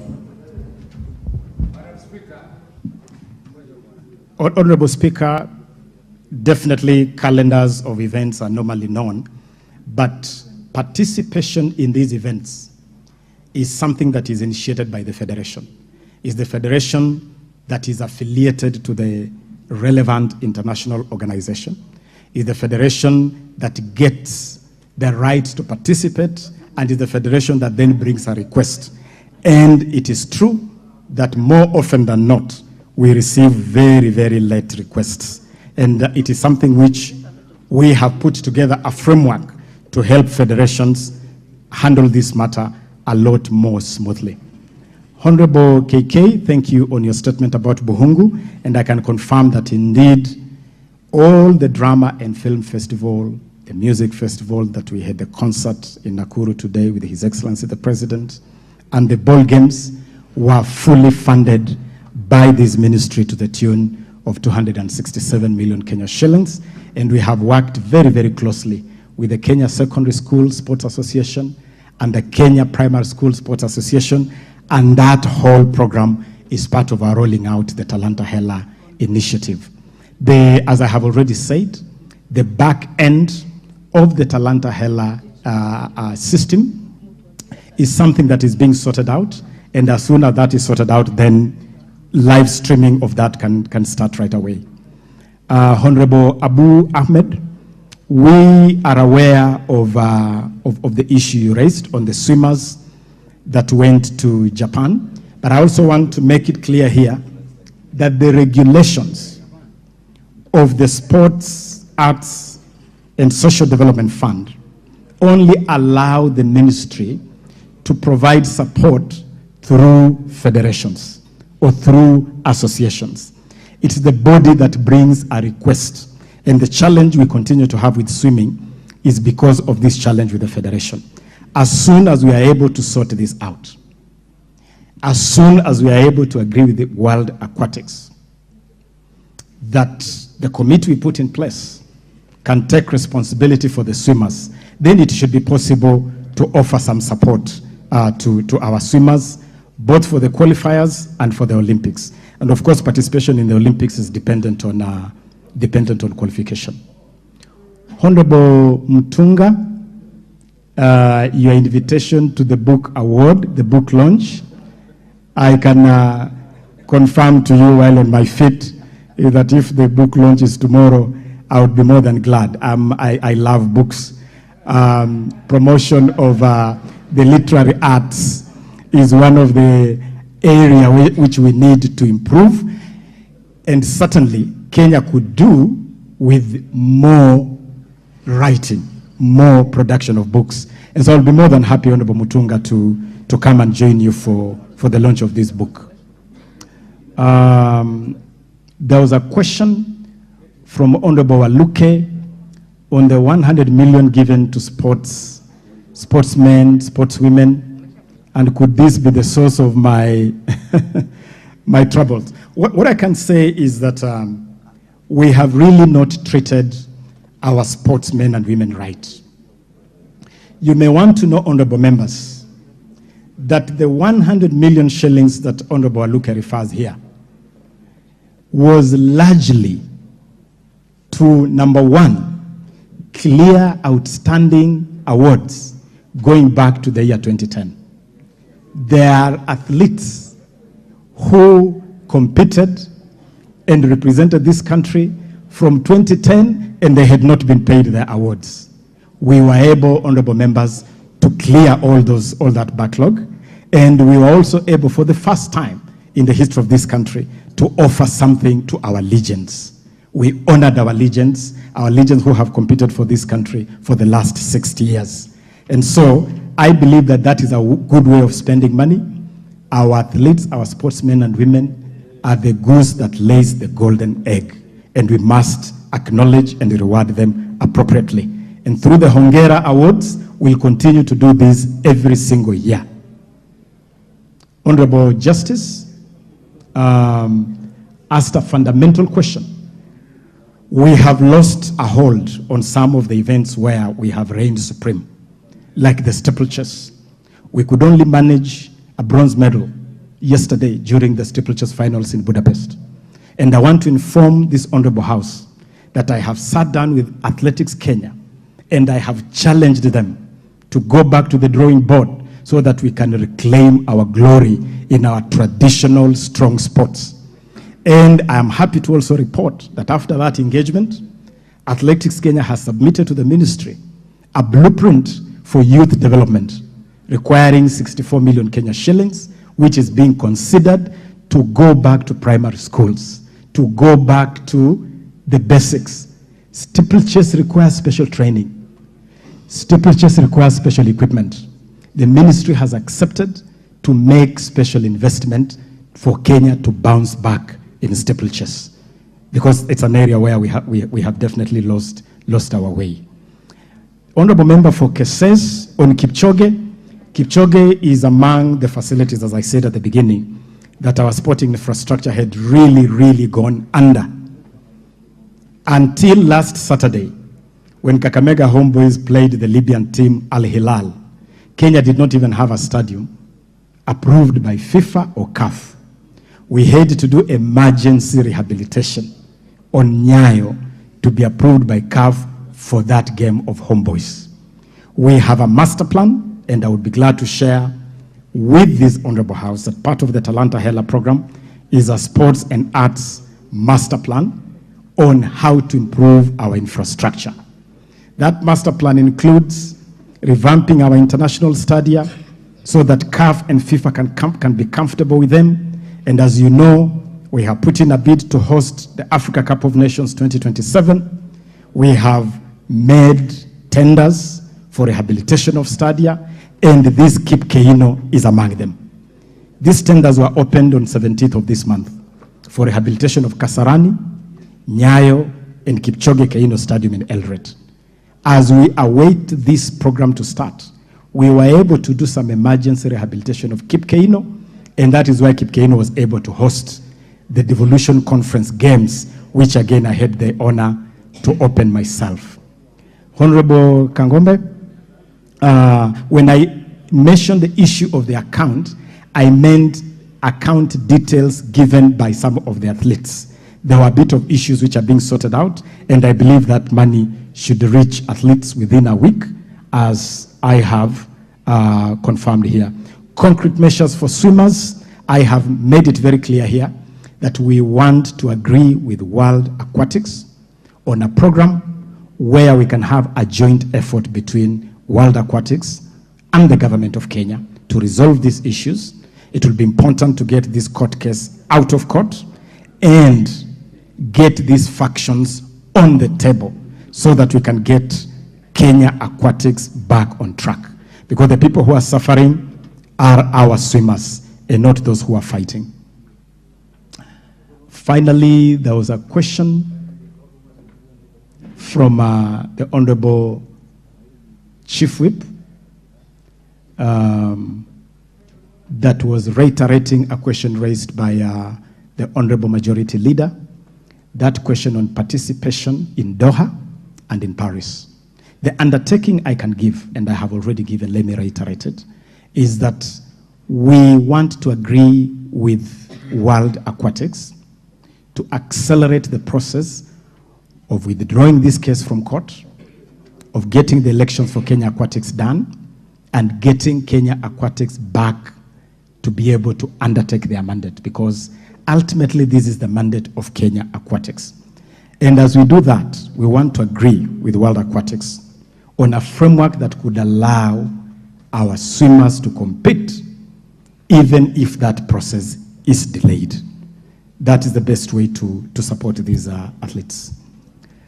Honorable Bensunda, I have prepared all the records of the issues I have referred to, and it is a whole world of records here, including the state of sports as we found it, as we inherited it, and as I have repeatedly said, we found Kenyan sports in a mess, a total mess. The efforts we have made to start revamping infrastructure, to create a pipeline for talents, to monetize the creatives and talents generally, and to just make sure that Kenya maintains her pedigree as a top competing nation. All this is in the records that we have, and we'll gladly leave them here with the Honorable House. I thank you, Madam Speaker. Thank you, Honorable CS. I can note that there are still very many people, or several people, who have follow-up questions. I have noted Honorable Abu, Honorable Irene Mayaka, Honorable Rueda, Honorable Rindikiri, but as the Majority Leader had presented, this will be done in the follow-up session. I will therefore request that we let the CS out at this point so that we can proceed with the business of the House.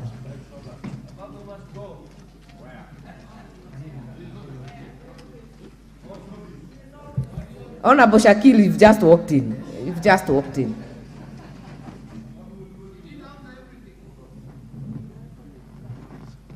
Honorable CS, kindly take your leave.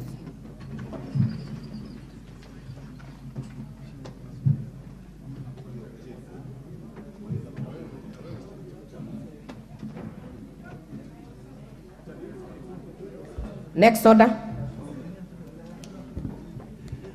Order number 9, Committee of the whole House.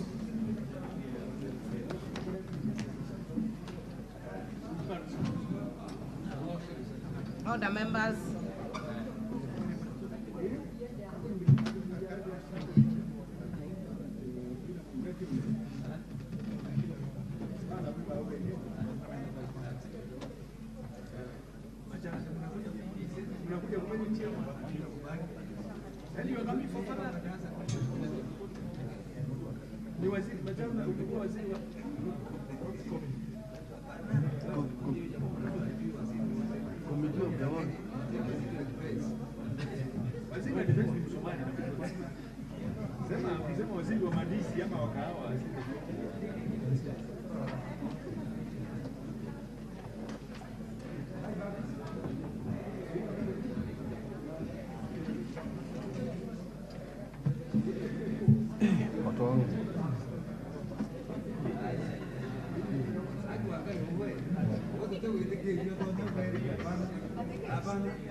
I hope the Honorable Murugara and Honorable Kimani Kuri are in the house.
Members, in the morning we were able to move and reported on the Committee of the Whole on its consideration of the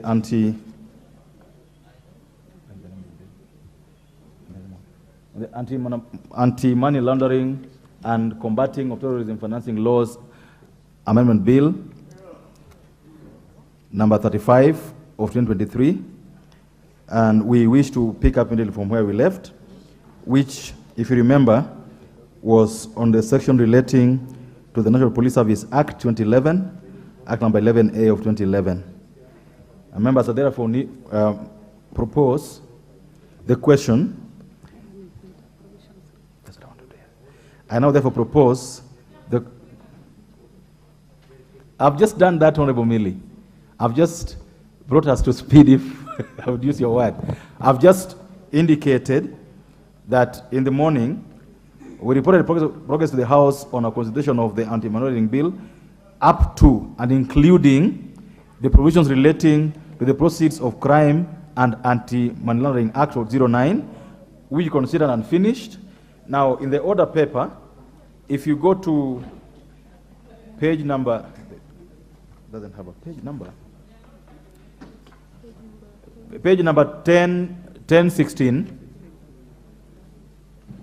and members, we are now considering amendments relating to the National Service Police Act, and therefore wish to propose the question. Provisions relating to the National Police Service Act 2011, number 11A of 2011. Honorable members, I wish to propose the question that the provisions relating to section 56A, including the insertion of a new subsection 1A immediately after the deletion and substitution of the division in the proposed subsection 2, be part of the bill. The mover. Thank you, Mr. Chairman. Mr. Chairman, I move that the National Police Service Act, Act number 11A of 2011, be amended in section 56A as proposed on the order paper. The justification is that we need to empower the Cabinet Secretary to gazette regulations prescribing the modalities of a controlled delivery and the safeguards preventing abuse of the investigative techniques. Those regulations will actually come to Parliament. As regards the second proposed amendment, it is to limit the use of controlled delivery officers of the rank of inspector and above. Thank you. I propose the question that the provisions relating to the section 56A of the National Police Service Act 2011 be amended as proposed. The first bite on this will go to Honorable Shakil, who has almost similar amendments. Yes, thank you. Thank you, Chair. The amendment is more or less similar, but with a slight, but with the fact that we would like the regulations to be set, rather than asking for it to be set as and when. I feel that the regulations must be set in respect of the controlled, I've forgotten the word. Yes, sir, that's right. Yes. So the only comment I have in that one, Mr. Chair, is that we insist, we insert the amendment that I proposed, which is very similar, but for the fact that we request for regulations to be set from time to time. The reason being, things change, the amounts change, the currency changes, and there are so many other issues that change that cannot be put into the law. So we feel that the regulation must be stipulated here within a certain time. A regulation put rather than depend upon chief officers of police to come up with the regulations as and when. Thank you, Mr. Speaker. Sir. Thank you so much. And Honorable Shakil, you realize that if the proposed amendment by the chair carries the day, then yours becomes nugatory. Members, I going to now put the question that the provisions relating to the section 56A of the National Police Service Act 2011 be amended as proposed by the Honorable Murugara. Will as many as of that opinion say aye? Will as many of the contrary opinion say nay? The ayes have it. I now put the question, members, that the provisions relating to section 56A as amended be part of the bill. Will as many of that opinion say aye? Will as many of the contrary opinion say nay? The ayes have it.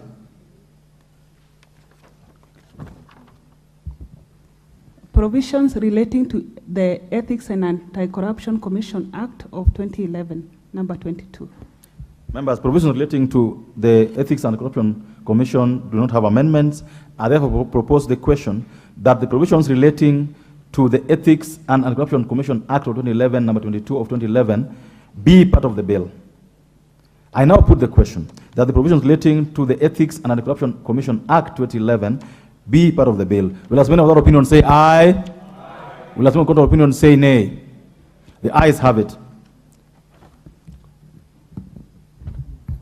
Provisions relating to the National Payment System Act of 2011, number 39. Honorable members, relating to the mutual legal assistance. My apologies. Provisions relating to the Mutual Legal Assistance Act of 2011, number 36. Honorable members, provisions relating to the Mutual Legal Assistance Act 2011 have no amendments. I therefore proceed to propose the question that the provisions relating to the Mutual Legal Assistance Act 2011 be part of the bill. I put the question that the provisions relating to the Mutual Legal Assistance Act 2011, Act number 36 of 2011, be part of the bill. Will as many of our opinions say aye? Will as many of the contrary opinion say nay? The ayes have it.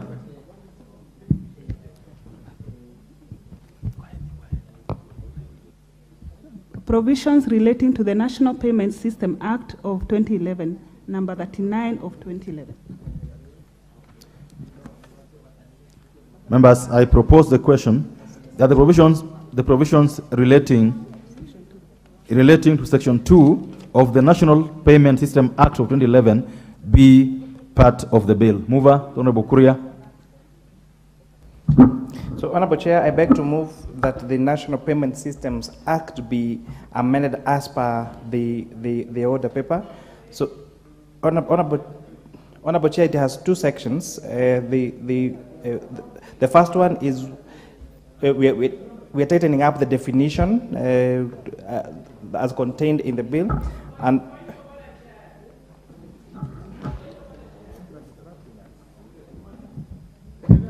The Honorable Mili, what's out of order?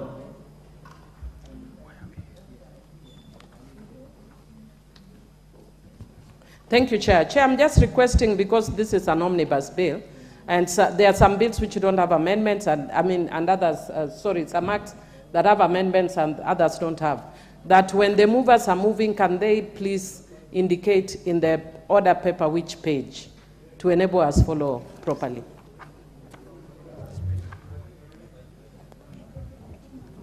Honorable Kuria.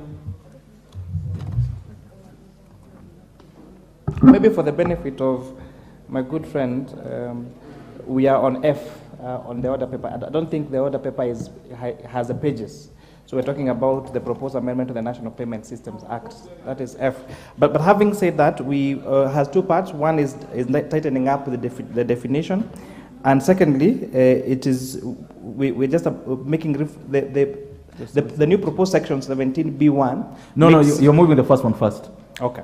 Just the definitions one, so that we proceed. So yes, so I beg to move that the amendment be as per the order paper, and this is just tightening up the definition of significant shareholder and beneficial owner as per the explanation I'd given when you're moving the other amendments into the same in the morning session. I beg to move, Honorable Chair. Thank you. Members, this deals with the definition of beneficial owner and significant shareholder.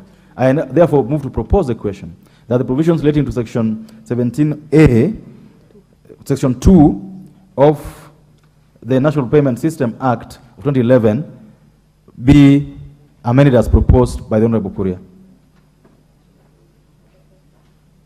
And I put the question that the provisions relating to Section 2 of the National Payment System Act 2011 be amended as proposed by the Honorable Kuria. Will the other opinion say aye? Will the other opinion say nay? The ayes have it. But I now propose the question that provisions relating to clauses 17A and 17B1 of the National Payment System Act be part of the bill. Honorable Kuria. Thank you, Honorable Chair. I beg to move that again Part 2 be amended as per the order paper.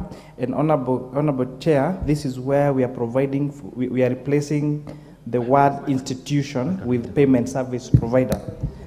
So I beg to move that this amendment be done as per the order paper. Thank you. I propose the question that on standard. The problem is, Chair, if we don't express ourselves on Hansard, the person who is going to do the volume copy will not have evidence that we have spoken to it. That is why we keep on repeating ourselves. And we would wish, even if the chair does not remember, we should help him to remember. And then, you know, he's moving it as the order paper. Now, the order paper is a very big one. So when he says so, some of us who are following and who are not in the committee, we are not able to follow him. But for now, in this one specifically, Mr. Chair, I ask that Section 2A contains the words, the person's home or property may, with a warrant, be searched. Thank you. Okay, Honorable Kajwang, that's okay, but we are not there yet. I'm sure you come when at the right time. We are still 17B. We and B. B for Baba. Baba for the kinyozi.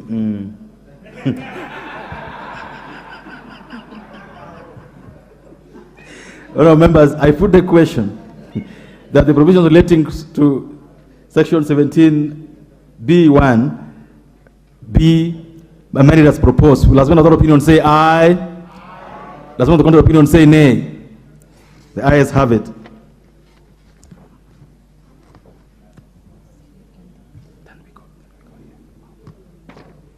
All members, I propose the question that the provision relating to Section 17C, 17C and 17B, immediately after proposed new Section 17, be part of the bill. Honorable Kuria. Thank you, Honorable Chair. I beg to move that clause 17C and 17D be amended as per the order paper. And Honorable Chair, I would like to propose a further amendment, that's 17D. Let him D2A. Let him move first, Honorable. Let him move the amendment first. So that's a. Oh, then, the Honorable Kuria, 1 minute. Okay. The Honorable Mili.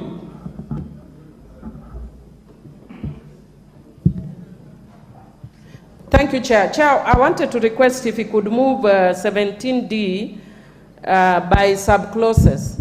And the reason is, Chair, because if you look at D, I may have issues in respect of some sub-clauses, but not in respect of others. So when you actually move them together, 17C and 17D, it means you either accept it wholesale or not. So if with your indulgence, Chair, if we could move C wholesale, and then maybe when we come to 17D, especially, actually my main area of concern is 17D2, which is limiting rights, and there are certain issues that I'd wanted to encourage, not just the issue relating to warrants, but others that limit rights, but there are suggestions which you have because of course of time. Otherwise, I would have brought the amendments myself. No, what I would do, I would allow the chair to move the amendment. In fact, he's already taking into account something that was raised by Honorable Kajwang in the morning. He's already proposing a further amendment. If, after he moves, you convince him to adopt your amendment, I'm sure Chair is magnanimous, he will still pick yours if it makes sense to him. So, the Honorable Kuria, you could move the amendment quickly, and then we give media to propose it.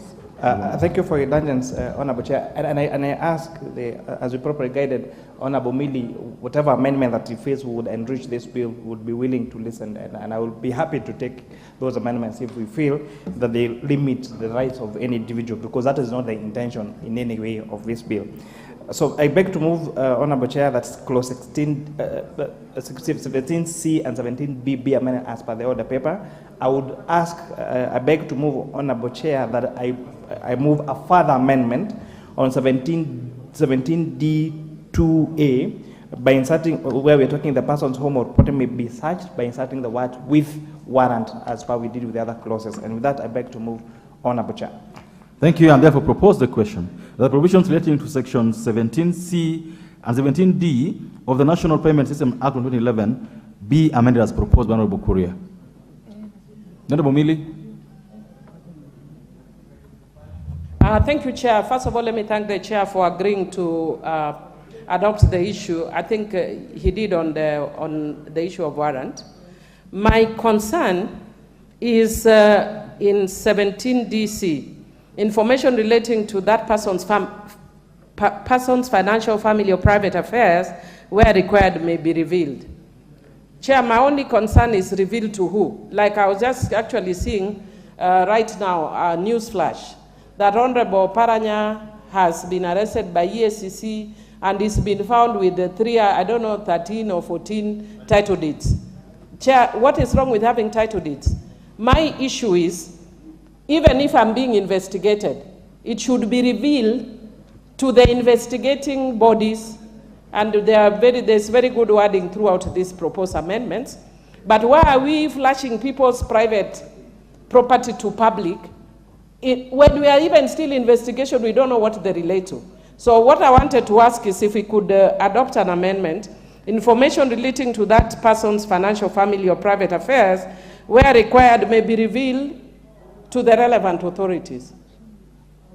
Because why are we revealing? Because when you leave it that, it means we reveal it to anyone and everyone. For what purpose? Why should we actually making people vulnerable? Because if my property is revealed and it's revealed that I'm very rich, then the next thing I may be getting thieves attacking me. And so even when we are even where we are limiting rights, I think we are overly limiting. Yeah. I think that was my main one. The other one, the chair has actually already adopted.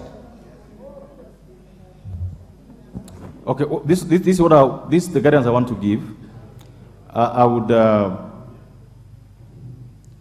plead with the chair. We allow, because you already moved a further amendment just now, so you can't move it further. I would request Honorable Mili to formally move that amendment, so that when we vote on this particular amendment, we vote for them wholesomely. So, Honorable Mili, if you could formally move your amendment. And this amendment, as I've heard you, is with regard to the new section 72D2C. 17D2C.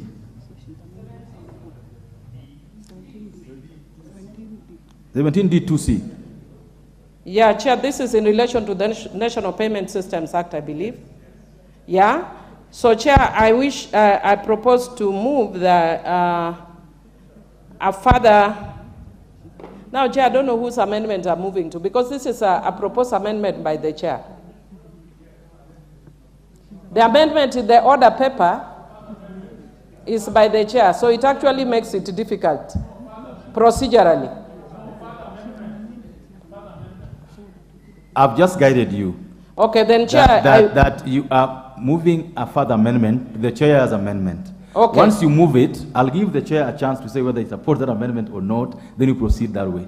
Okay, Chair, propose a further amendment to Chair's proposed amendment in 17D, C, that we add the words at the end of C, so that it reads, information relating to that person's financial, family, or private affairs, where required, may be revealed to the relevant authorities. Thank you, Honorable Mili.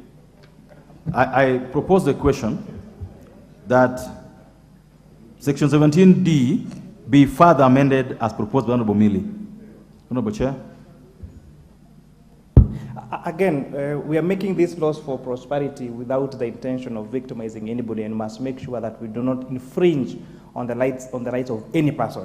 And therefore, I would agree with the Honorable Mili Uthiambo that we further amend 17D2C that information will only be revealed to the relevant authorities. But just to give honorable members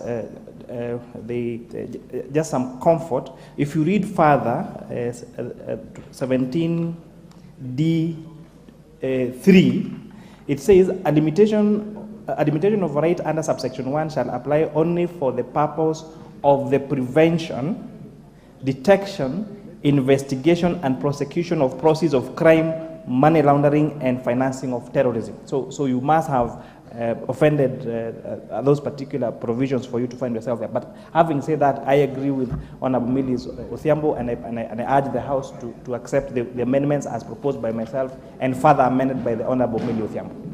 Very well. So what I'm going to do now, members, I'm going to put the question on Honorable Mili's amendment, so that then we carry it fully together.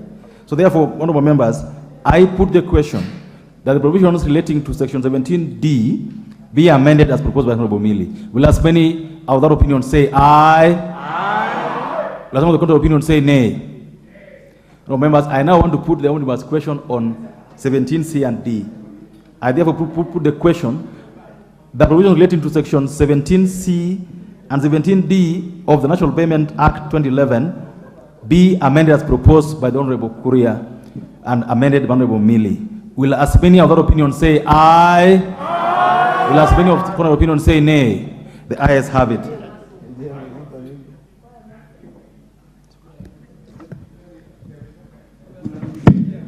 Provisions relating to the Limited Liability Partnership Act of 2011.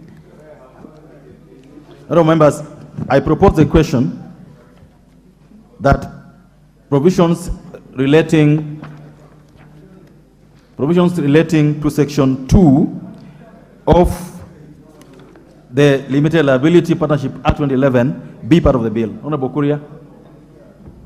Honorable Kuria, this is Section 2 definitions.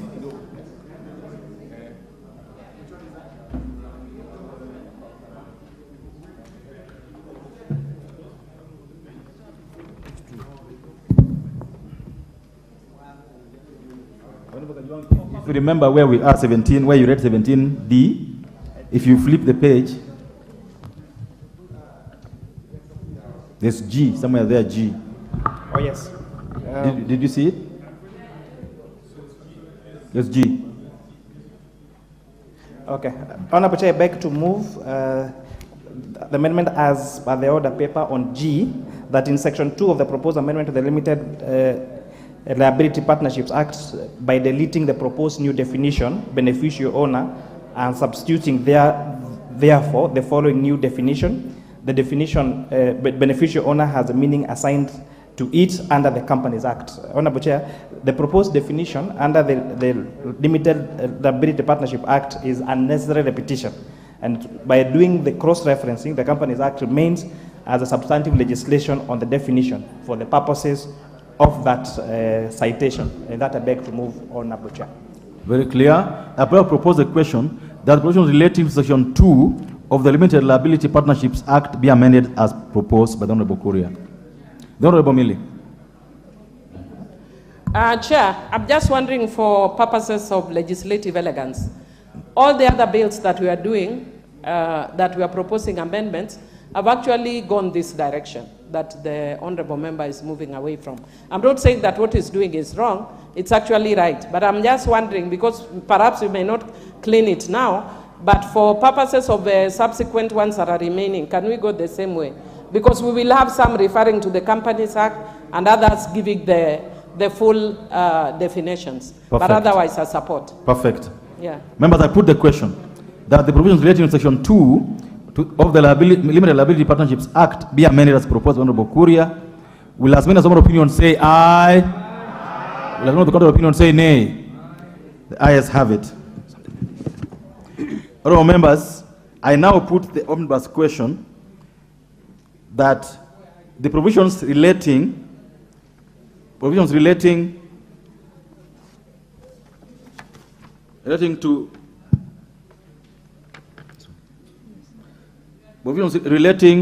the National Payment Systems Act 2011 and those relating to the Limited Liability Partnership Act be, as amended, be part of the bill. Will as one of that opinion say aye? Aye. Will as those of that opinion say nay? The ayes have it. Provisions relating to the Companies Act of 2015, number 17. Honorable members, I propose the question that provisions relating to sections 992A of the Companies Act be part of the bill. Thank you, Mr. Chairman. Mr. Chairman, I move that the proposed amendment to new section 992A of the Companies Act be made as shown on the order paper. The justification is twofold. Number one, to harmonize the period which a local representative of a foreign company is required to retain the records relating to the company with a period of 7 years prescribed for by local companies legislation and limited liability partnerships, also to take care of the Limitation of Actions Act. I propose the question that the provision relating to section 992A of the Companies Act be amended as proposed by Honorable Mrugara. The Honorable Shakir Shabir, you have an amendment that is similar to this. I will let you have a chance on this.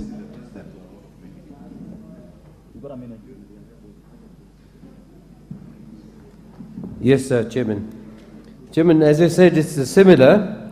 The only issue that I had on that was my proposal in the proposed amendment by deleting the word 6 appearing immediately after the word at least and substituting therefore with the word 7. Thank you. Thank you, sir.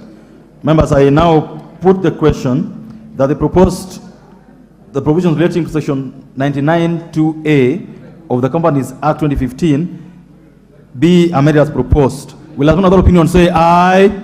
Aye. Will as one other opinion say nay? The ayes have it. Honourable members, I now put the question that the provisions relating to sections 992A of the Companies Act as amended be part of the bill. Will as one other opinion say aye? Aye. Will as one other opinion say nay? The ayes have it.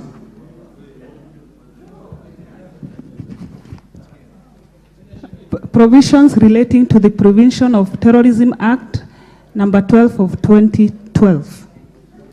Honourable members, I propose the question that provisions relating to section 40D2 of the Prevention of Terrorism Act 2012 be part of the bill. Mover.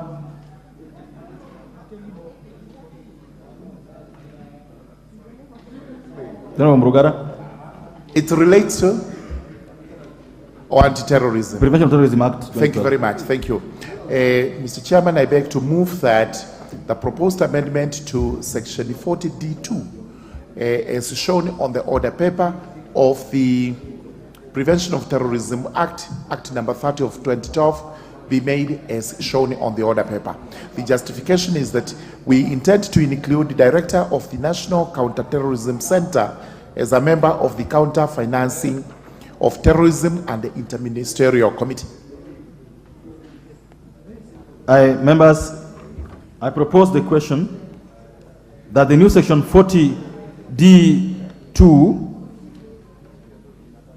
of the Prevention of Terrorism Act be amended as proposed by Honorable Murugara.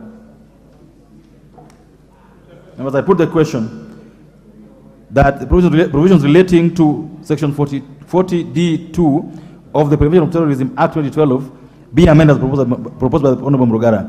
Will as men of that opinion say aye? Does anyone of the contrary opinion say nay? The ayes have it.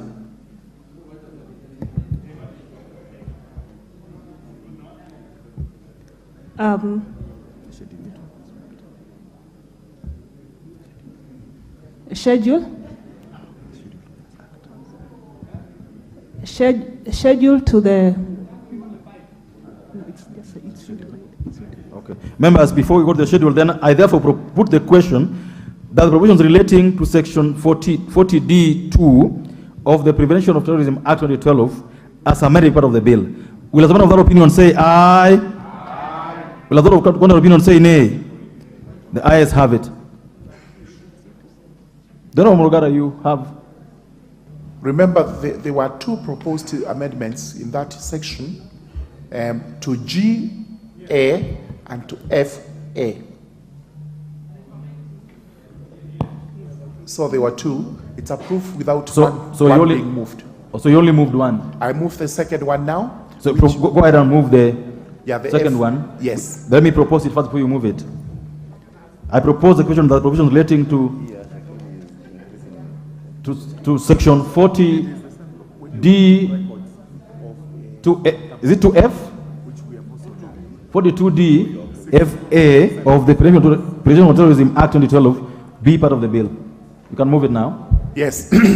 I do move that section 40D2 be amended as shown on the order paper to have FA, which includes the Office of the Director of Public Prosecutions as part of the law enforcement and coordinating groups in the proposed schedule of the Act. Thank you. I propose a question. What is that? I want to propose the question first, then you can have a word. Yeah, of course. I propose the question that provisions relating to section 40D 2FA be amended as proposed by Honorable Murugara. No, it's just all right. But, Chair, we are struggling. Our order papers have realized it's not the same. Because I was just about to consider what I think may have been called the schedule. I would have thought that the Chair was going to move what is G here, the new amendment on 4A. But we'll come to that just after this. And so, Chair, where are we? Because, when he says order paper, we are flipping through and forth, and we are unable to get where we are. If you, I don't know if you have pages 10, 17. Yes. Page 10, 17. He has just moved the 42D Roman 1. Now he has just moved 42D Roman 2, which I want to put the question on, and then you can go to the new clause. 1017, 1017. Yes. Members, I therefore put the question that provisions relating to section 40D2 Roman 2 be amended as proposed by Honorable Murugara. Will as one of that opinion say aye? Aye. Will as one of that opinion say nay? The ayes have it.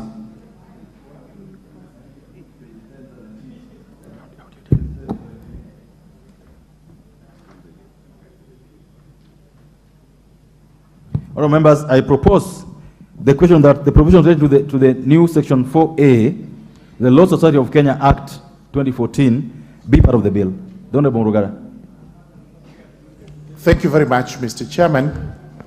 Mr. Chairman, I move that the schedule be amended so that the Law Society of Kenya Act number 21 of 2014 has a new section 4A as shown on the order paper, and it runs up to 1 and 2.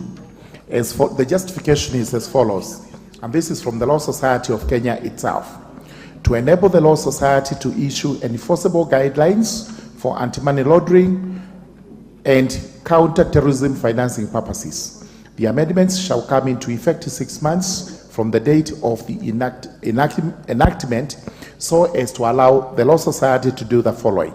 Number A, sensitization of LSK members on the new requirements. Number B, setting up the LSK structure to take on board these new responsibilities. And number C, to give an opportunity to LSK to consider best practices and develop appropriate regulations. The regulations are going to be developed under subsection 2, paragraph D, which is the concern Honorable Kajwang had as regards the specific regulations, guidelines, directions, and rules which apply to this particular new provision. So it is clearly covered by the proposed amendment. Thank you. Honorable Chair, before you take your seat, would you just move that amendment to be now be read a second time?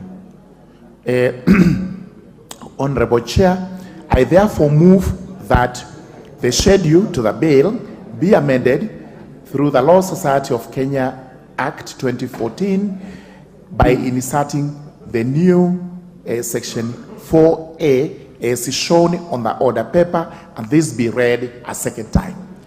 Members, I propose the question that the new section, the new section 4A, the Law Society of Kenya Act, be now read a second time. Is Honorable Millie?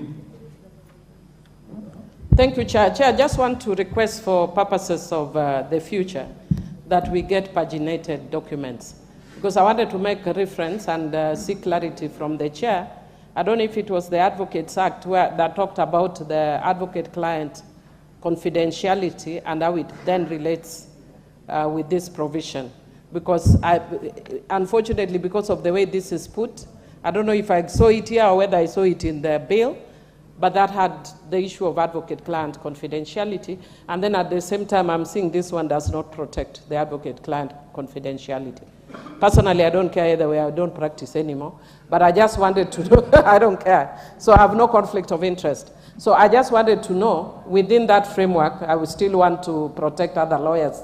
But I just want to know, because either it was in the main bill or some proposed amendment here, so that we don't have a possibility of a clash either with the Advocates Act or between the Advocates Act and the Law Society of Kenya Act. Thank you. Thank you. Honorable T.J. Kajwang. Chair, let me commend the Chair of JLAC for being a truthful man. He is always a truthful man, as senior as he is. But today he has shown there is evidence. Yes, today he has given evidence that he surely is truthful, that he has moved amendments. I think let us also speak to the public so that they understand where we are, lawyers out there, that in this case there are exceptions to the professionals, not just lawyers, to professionals, that they will be self-regulated. We have made amendments to refer to these bodies as self-regulators, and in this amendment, therefore, the societies that the members will fall will then regulate themselves. Further, the issue of self-regulations, I mean, issuing of regulations, which I see here on D, is very important, because without those regulations, even LSK is unable, it would be issuing orders in futility were it not to have regulations which are supervised by this House. Because in delegated legislation, you will find that the regulations that they will produce will still come back to us so that we are able to oversight. So I want to, but Chair, having supported that, the last thing, I go back to what Honorable Millie Mabona is saying, that there was an issue about advocate-client's confidentiality, and the fact that if I tell Honorable Shakil that he is stealing, or that I warn him that this must be proceeds of crime, that does not amount to tipping off. I don't know whether Chairman is listening of JLAC. There was an issue, if you just stay there 1 minute. Yes, Chair of JLAC. Millie and I are asking, there is a provision in which amendments were made to the fact that if I tell Honorable Shakil that he is stealing, or that these proceeds are as a result of theft, that will not amount to tipping off. That is, I think, what we are asking. In what provision of law have we included it in these amendments that we have?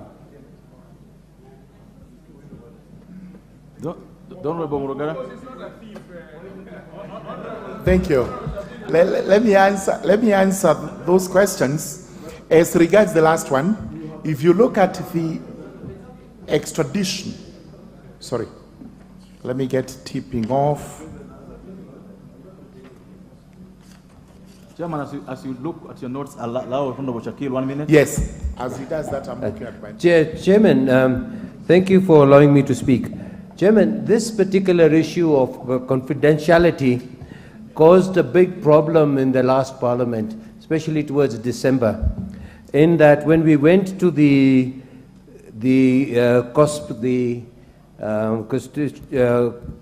members of the United Nations, the constituent of members of the United Nations, a particular proposal had been put, and Kenya was the only one of the few countries that had been targeted, that we had not been able to satisfy the requirements, and Kenya was on the verge of being put on a grey list. However, the wisdom of Parliament and the Speaker at the time, we did pass that particular amendment or that particular clarification that Honorable Kajwang is now talking about, and what the Chair of JLAC is talking about. That had saved us from Mr. Chair, I'm saying, sir, as far as the Anti-Corruption Act and the Anti-Corruption Movement and the Council of State Parties.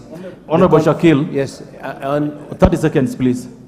Yes, sir. You have to wind up. In the Conference of State Parties, in the issue of anti-corruption, the issue of the issue that confidentiality had caused a big problem, but it was then sorted out from the point of view that the chair is now presenting. So I support it, and I do suggest that we make it very clear that Kenya is very much in line with the requirements of the UNCAC declaration on corruption in respect of the advocates and the confidentiality of clients. Thank you, sir. Thank you. 1 minute. Yes, thank you so much. The proposed subparagraph 4 is to be Money Laundering Act number 9 of 2009, section 8, subparagraph 4, subsection 8, subsection 4, that's how it's read. Section 8, subsection 4. The one that says the act of a lawyer, notary, or other independent legal professional seeking to dissuade, telling a client not to do what is wrong, from engaging in a illegal activity does not constitute the offense of tipping off under this section. Thank you. That's the one he wanted to know. As regards confidentiality, Millie, this we actually have it in the old act, but Law Society went to court and had that particular provision suspended. Now, to cure the problem, there was engagement between Law Society, the Attorney General, and the Financial Reporting Center. They are the ones who hammered this amendment to the extent that Law Society alone, not the other professional bodies, Law Society alone becomes a self-regulating body. And this is how the lawyers were able to cover themselves.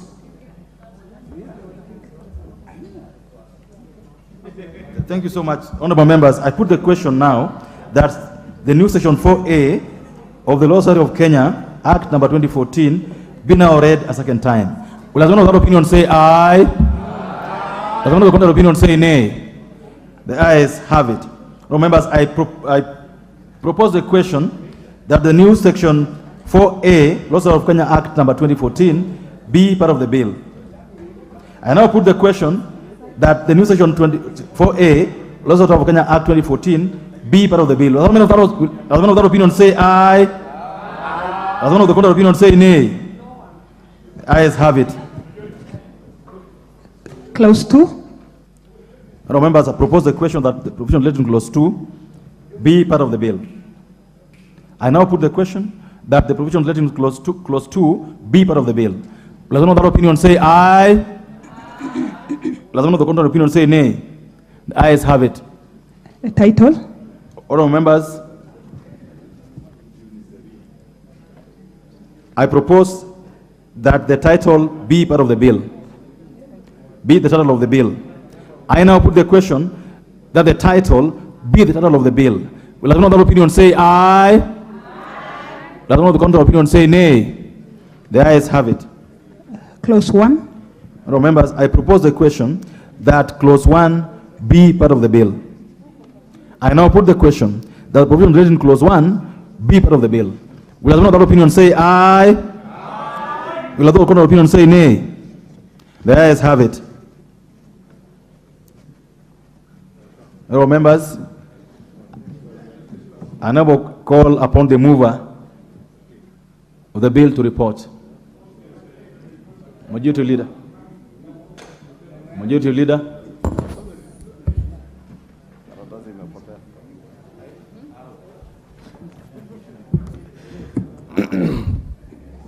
Honorable Chairperson, I beg to move that the committee do report to the House its consideration of the Anti-Money Laundering and Combating of Terrorism Financing Laws Amendment Bill, National Assembly Bill number 35 of 2023, and its approval thereof with amendments.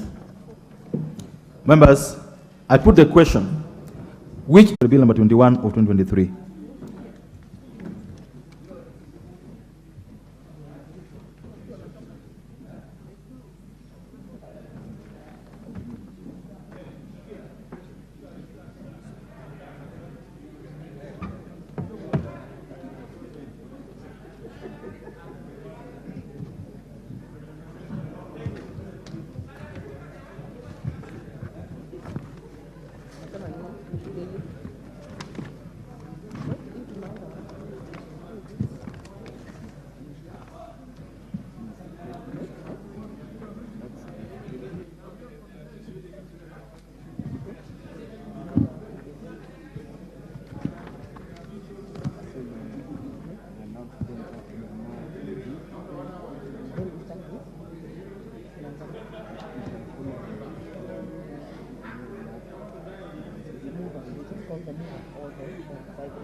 Order, members. Order, members. Committee of the Whole discussing the Food and Feed Safety Control Coordination Bill, National Assembly Bill number 21 of 2023. Clause 3. Honorable Karoli. No, you propose first. You propose. I'm sitting in for him. I'm sitting in for him. Okay. Without it with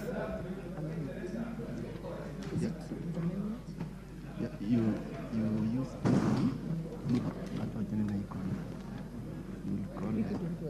it's okay. It's okay.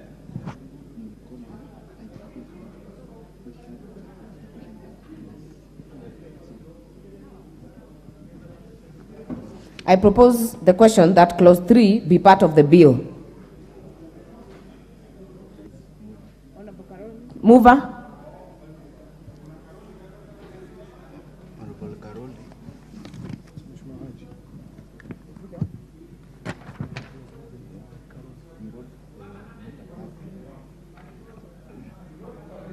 Other members, Honorable Haji Yusuf was designated in writing to move this amendment on behalf of Honorable Karoli Omondi.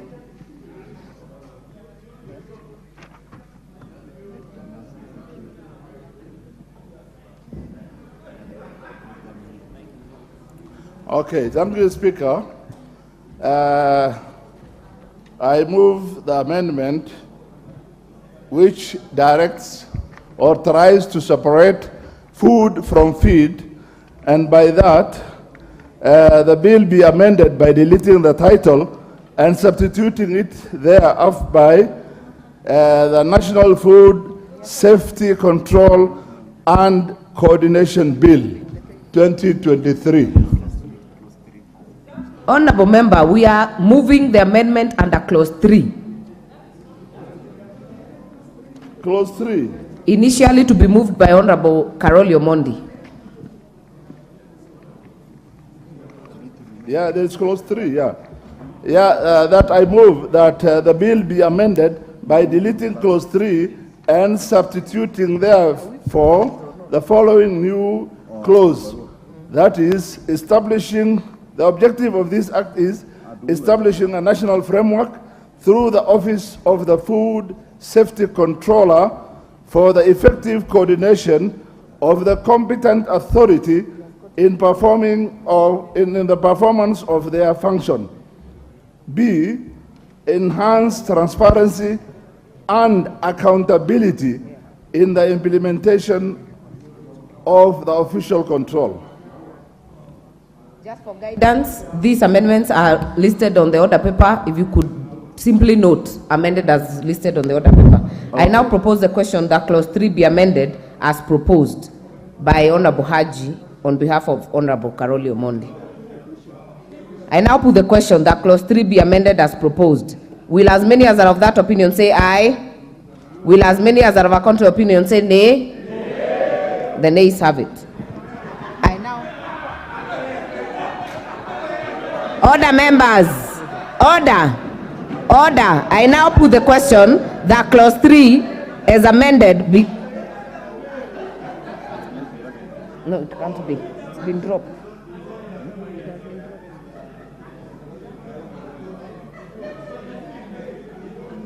If you made it loose here, it can't be part of the bill.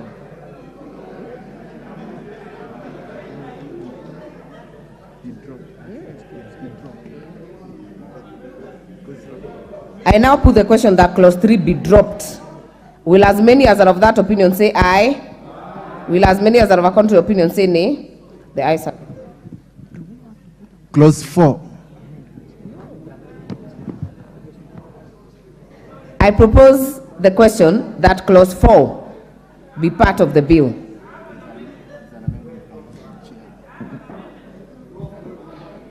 There is a proposed amendment by the chairperson, Agriculture and Livestock Committee. Chair.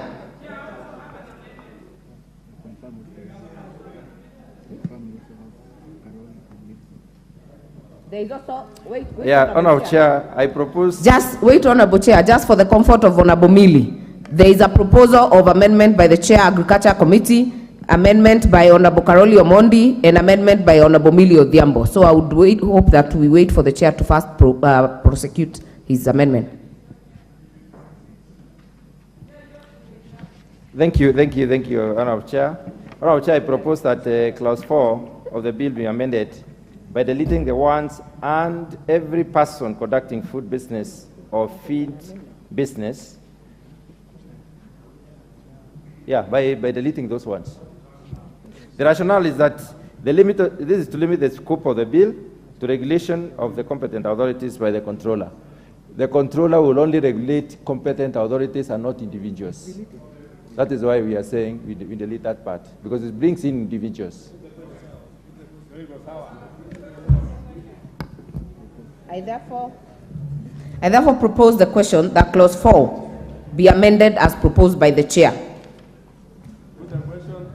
I now put the question that Clause 4 be amended as proposed. Will as many as are of that opinion say aye? Aye. Will as many as are of a contrary opinion say nay? The ayes have it.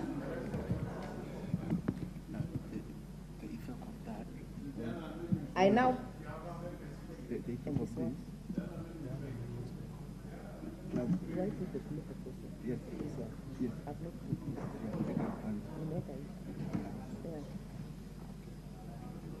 put the question that clause 4 be as amended be part of the bill. Will as many as are of that opinion say aye? Will as many as are of a contrary opinion say nay? The ayes have it. The import of that amendment means that the proposed amendments by Honorable Karoli Omondi and Honorable Millie Odhiambo fall by default.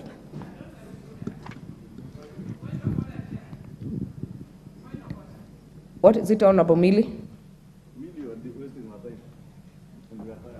Chair, I really don't think so, because the amendments are not actually the same in substance. Having said that, I actually want to say that even though Honorable Karoli Omondi aligns with the hustler, is actually dynasty like myself, because our mind frame was thinking of horses and cats and kittens, but Honorable Nyikal, who has a mind which is a bit different, persuaded me that when you talk animals here, which is feed, then you are talking chicken and goats and cows. But me as a dynasty, I think of horses. And because of that, Chair, I want to say that I therefore drop my proposed amendment anyway. I think of horses. Yes. Honorable Millie, it had already fallen on this one. I'm just confirming whether you are dropping all your other amendments or specifically this one.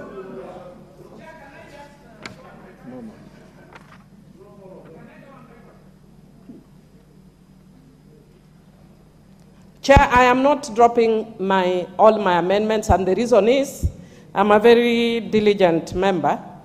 And even though I knew that Honorable Kimani Ichung'wah was going to oppose my feed until Nyikal persuaded me otherwise, I also saw problems even where you have feed. So because of that, yeah, and Honorable KJ actually persuaded me. It was KJ and Nyikal. Okay. So I just want to say that there are amendments that I had that are strengthening even where you have feed. For instance, where you add animals, where we've forgotten animals. So the ones relating... Honorable Millie, we are getting to all the other amendments. I just wanted to confirm whether you're dropping them or we'll prosecute them. So don't worry, we'll get to every other amendment. Honorable members, let us make progress. Clause 5. I propose the question that clause 5 be part of the bill. This one has 3 proposed amendments by the Chair, Agriculture Committee, by Honorable Karoli Omondi, and by Honorable Millie Odhiambo. We will start with the Chair.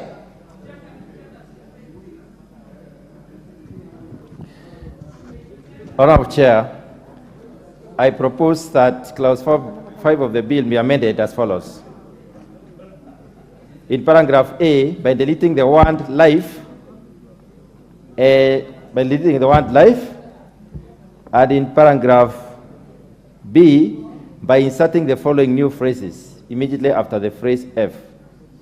That is G, the promotion of sustainable sustainable production, processing and handling of food and feed. And then H, the protection of animal health. The import of this, Honorable Chair, is that this is to provide for biodiversity conservation and ecosystem safeguard. Thank you, Honorable Chair. I submit.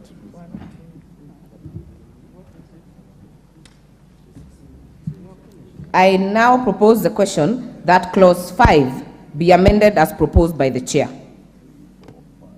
I now put the question that clause 5 be amended as proposed by the Chair. Will as many as are of that opinion say aye? Aye. Will as many as are of a contrary opinion say nay? The ayes have it. Next clause. Order. Is Karoli? Honorable Haji.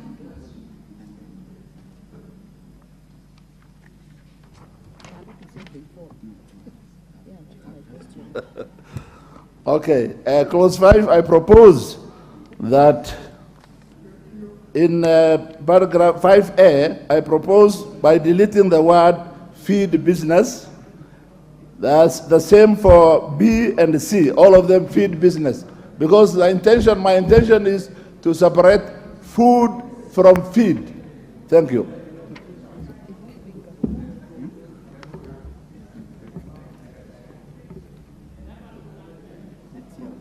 I then propose the question that clause 5 be amended as proposed by Honorable Haji on behalf of Honorable Karoli Omondi.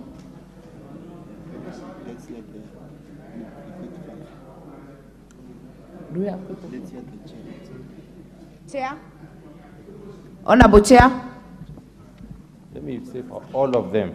Chair, Honorable Chair, for purposes of the understanding of the members, what Honorable Karoli Omondi tries to do is to make sure that we exclude feed from the entire bill. We just talk about food. Honorable Chair, I would like members to note that in the best practices on food safety management demands that we have a holistic approach. We do not just talk about food without feed. If cows eat contaminated feed, then the human beings are likely to have this feed filtering into their system. For instance, aflatoxin and others. So anywhere where there is feed, we substitute, we do not substitute, we sustain, because that's what Honorable Karoli Omondi is trying to say. There are very many reasons that I can give, but the Honorable Whip here, Chief Whip, is telling me that that is enough. I now put the question that clause 5 be amended as proposed. Will as many as are of that opinion say aye? Will as many as are of a contrary opinion say nay? Nay. The nays have it.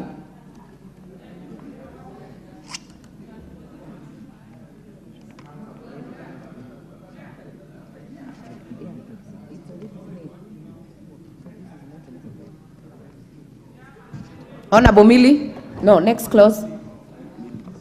No? Honorable Mili Odhiambo? Thank you, Chair. Chair, my dynastic comments actually have to do with what the Chair is saying. That what my mind frame was to separate animals from human beings. But having said that, because my idea of animals, again, as I told you, is horses and that, not cows. As we deal only with fish, we don't have cows and stuff. But Chair, having said that, I just want to say that my amendments were touching on 5A, 5B, 5C, and 5E.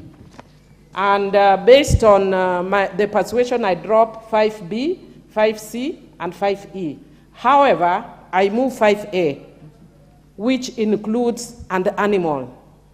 So because when we are talking about human and animal, in that paragraph we are excluding animals. So I just want us to add an animal after the words the protection of human and after the words life and death, so that the feed also includes animal. Okay. That is okay. Well prosecuted. Chair, do you have anything to say to that? Animal everywhere. Chair, I think we will be forced to add animal everywhere. And in the definition sections, we have defined properly what feed is all about. So we don't need to add animal anywhere. On the other hand, Chair, there was also an amendment on the same clause 5C, which deletes the and after paragraph E.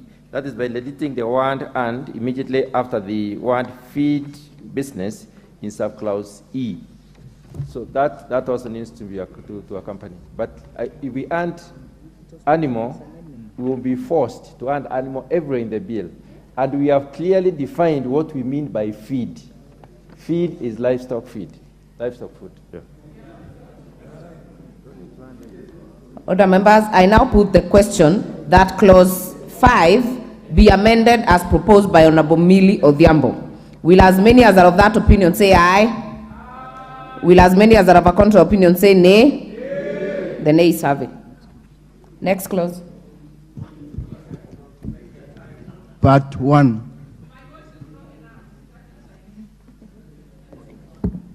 I propose the question that part 1 be part of the bill. Mover?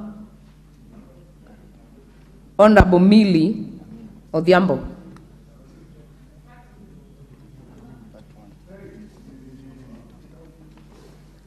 Do you have an amendment to part 1, Honorable Millie?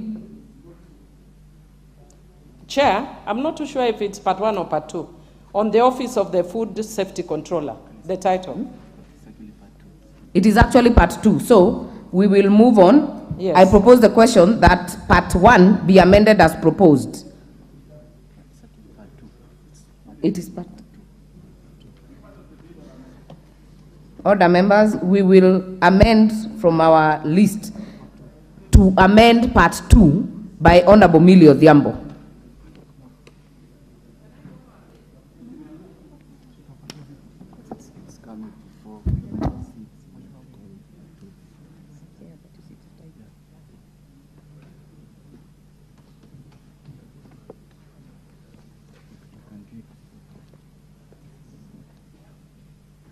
Part 2, Honorable Millie Odhiambo, is on Office of the Food Safety Controller. Your amendment, do you have it? Kindly prosecute it.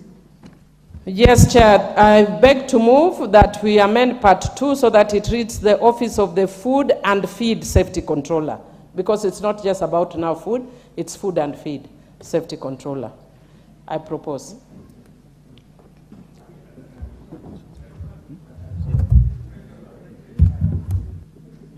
I propose the question that part 2 be amended as proposed by Honorable Millie Odhiambo. Majority Leader. Honorable Speaker, I support. I now put the question that part 2 be amended as proposed by Honorable Millie Odhiambo. Will as many as are of that opinion say aye? Will as many as are of a contrary opinion say nay? The ayes have it. I now put the question that part 2 as amended by Honorable Millie Odhiambo be part of the bill. Will as many as are of that opinion say aye? Will as many as are of a contrary opinion say nay? The ayes have it. Clause 6. I propose the question that clause 6 be part of the bill. Mover, Honorable Millie Odhiambo. Chair, this goes actually with the amendment that has just been passed so that it reads Office of the Food and Feed. So it's just in tandem with the amendment that we passed under clause 6.1. I propose the question that clause 6 be amended as proposed by Honorable Millie Odhiambo. Chair? Okay. I support the Honorable Chair. I therefore put the question that clause 6 be amended as proposed by Honorable Millie Odhiambo. Will as many as are of that opinion say aye? Aye. Will as many as are of a contrary opinion say nay? The ayes have it. I now put the question that clause 6 as amended be part of the bill. Will as many as are of that opinion say aye? Aye. Will as many as are of a contrary opinion say nay? The ayes have it. Next clause. Clause 7. I now propose the question that clause 7 be part of the bill. Mover, Honorable Millie Odhiambo. Thank you, Chair. Chair, again, clause 7162, just do the same by providing for food and feed. So the amendment is just putting food and feed. Because we have actually changed the title to food and feed, so it's just doing that. I now put the question that I propose the question that clause 7 be amended as proposed by Honorable Millie Odhiambo. I now put the question that clause 7 be amended as proposed by Honorable Millie Odhiambo. Will as many as are of that opinion say aye? Aye. Will as many as are of a contrary opinion say nay? The ayes have it. I now put the question that clause 7 as amended be part of the bill. Will as many as are of that opinion say aye? Will as many as are of a contrary opinion say nay? The ayes have it. Clause 8. Honorable Kasim, what is out of order?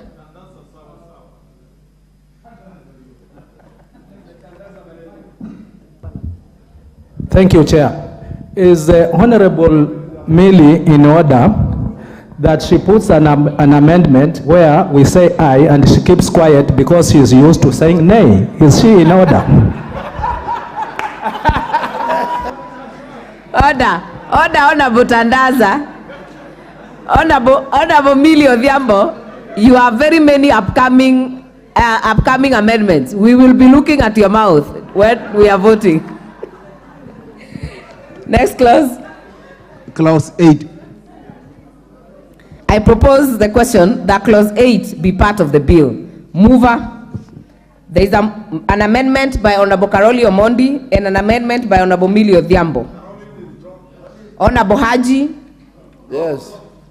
The bulk of amendment by Honorable Karoli, which I have the same opinion myself as an expert on this field, since I'll be working under fetality, and I always say remove feed and I'm deleted. Please move your amendment. I therefore drop all feed to substitute all food and feed as most of my amendments are. But the rest of the amendments as we go, I will raise it. Anything to do with deleting feed, I drop all of them. Noted. Honorable Haji. Honorable Millie Odhiambo. Thank you, Chair. My amendment in clause 8 suffers the same fate. It also has the feed. My earlier mentality, so I dropped them, the ones in clause 8. Thank you. We'll make progress.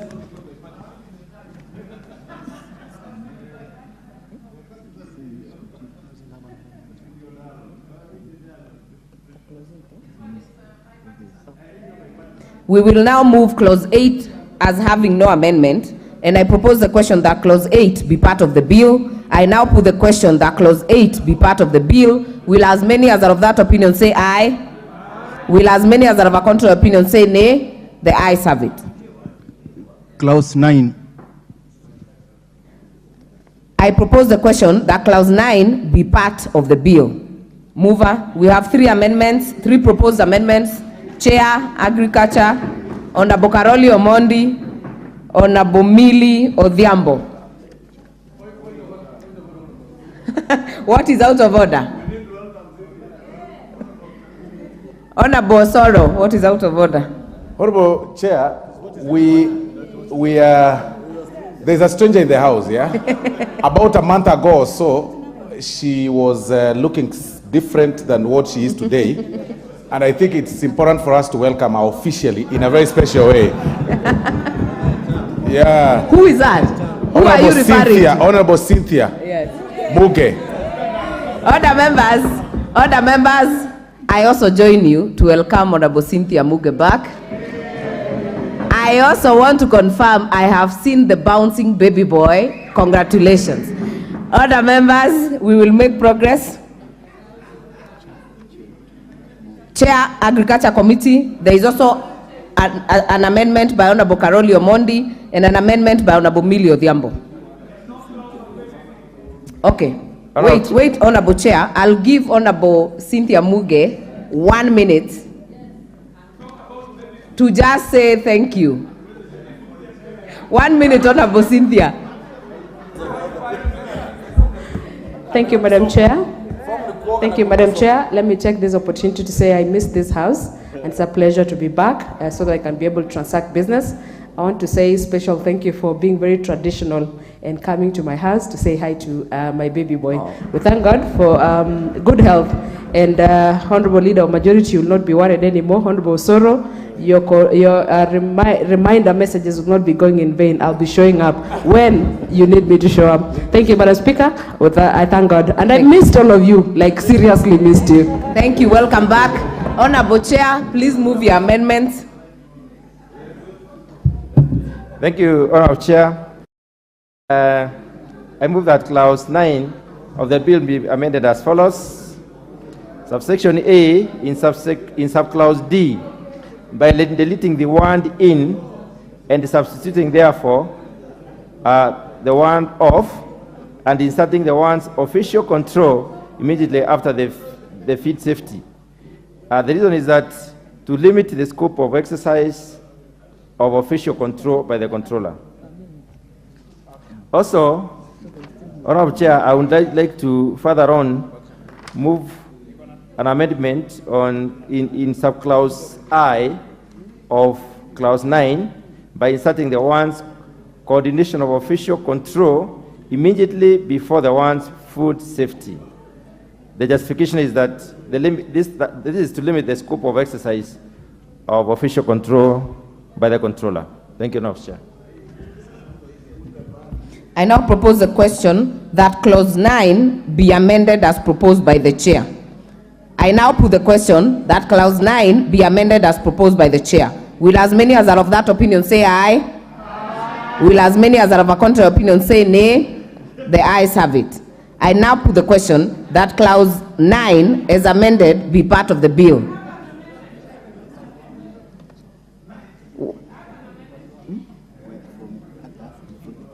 Okay, sorry, Honorable Mili, but before Honorable Mili, there is an amendment by Honorable Karoli Omondi. Is it still on or have you dropped it? It has been dropped. So Honorable Mili, kindly prosecute yours. Oh, this is a global question. Thank you, Chair. As I'd agreed, first of all, let me congratulate Honorable Cynthia. The last time I saw her in Bahrain, and she was very fat. And I got a baby girl dress, so I'm a bit disappointed. I was hoping it's a girl, but it's okay. He can still wear the baby girl dress until he becomes big. But Chair, my proposed amendment, I drop all except H. And in H, it provides currently prepare an annual report on the state of food safety in Kenya. If you don't say food and feed, it means the only report that will be given will be on food. So I propose that we add food and feed safety, so that the report that is given is food and feed safety. That's my proposed amendment, Chair. Chair. Chair. Honorable Chair, we adopt that proposal. I now propose the question that clause 9 be amended as proposed by Honorable Mili Odhiambo. I now put the question that clause 9 be amended as proposed by Honorable Mili Odhiambo. Will as many as are of that opinion say aye? Aye. Will as many as are of a contrary opinion say nay? The ayes have it.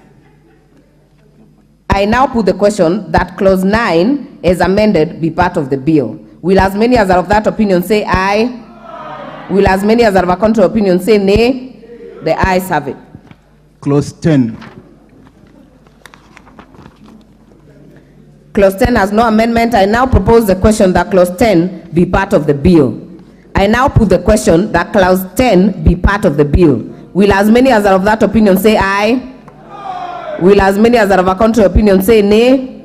The ayes have it. Clause 11. Clause 11 has an amendment. I propose the question that clause 11 be part of the bill. Mover, Honorable Mili.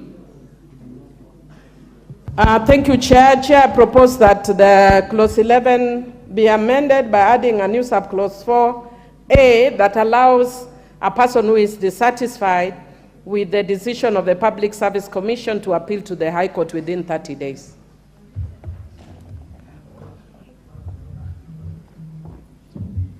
Chair? Wait, I now propose the question that clause 11 be amended as proposed by Honorable Mili Odhiambo. Chair.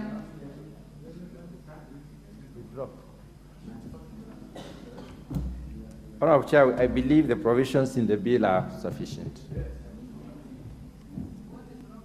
I now put the question that clause 11 be amended as proposed by Honorable Mili Odhiambo. Will as many as are of that opinion say aye? Aye. Will as many as are of a contrary opinion say nay? Nay. The nays have it. Clause 12. Clause 12. I propose the question that clause 12 be part of the bill. Mover, Honorable Mili Odhiambo. Thank you, Chair. Chair, I would want to encourage the chairman of the committee to be listening carefully, because sometimes the same way I was accused of keeping quiet because I'm used to saying nay, he's also saying nay because he thinks everything from Mili must be nay. But if you sit in this house, you'll discover I'm one of the best legislators. I don't think in terms of of parties when I do law, because I know I will be subject to this law sometime in future.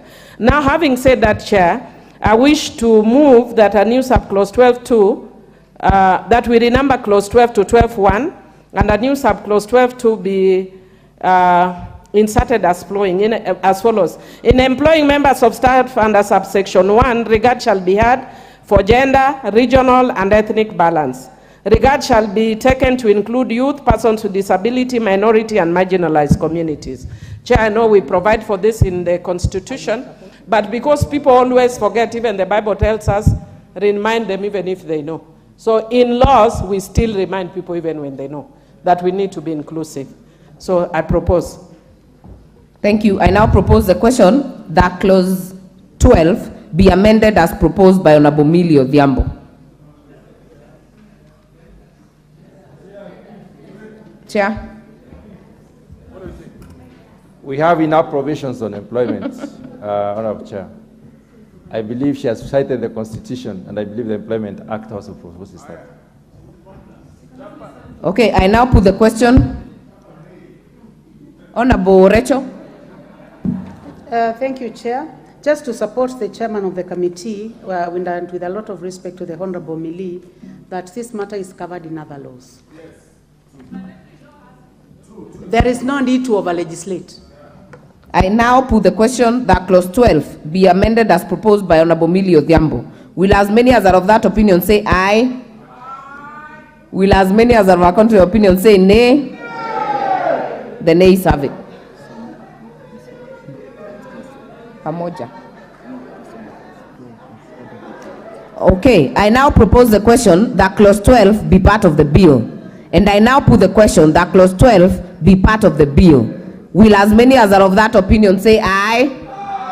Will as many as are of a contrary opinion say nay? The ayes have it. Clauses 13, 14, and 15. I propose the question that clauses 13, 14, and 15 be part of the bill.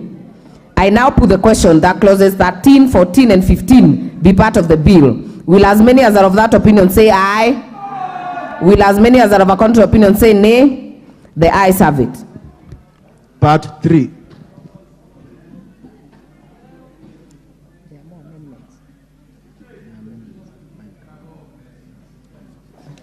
I propose the question that part 3 be part of the bill. Mover, Honorable Karoli Omondis. It was dropped. Honorable Millie? It was dropped. Okay.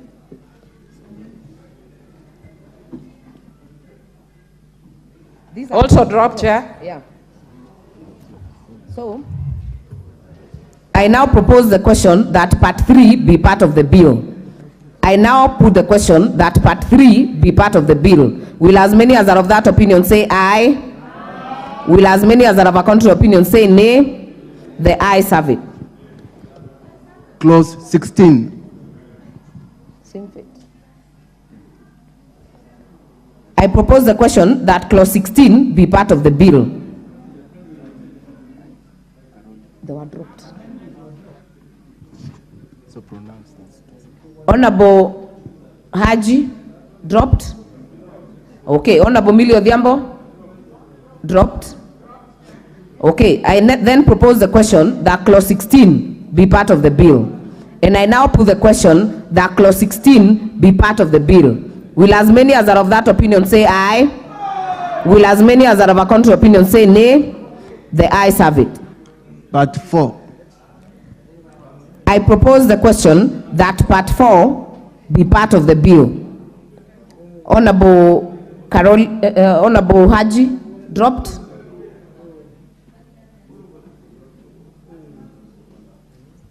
Yeah, dropped. Thank you. I then propose the question that part 4 be part of the bill. I now put the question that part 4 be part of the bill. Will as many as are of that opinion say aye? Will as many as are of a contrary opinion say nay? The ayes have it. Clause 18.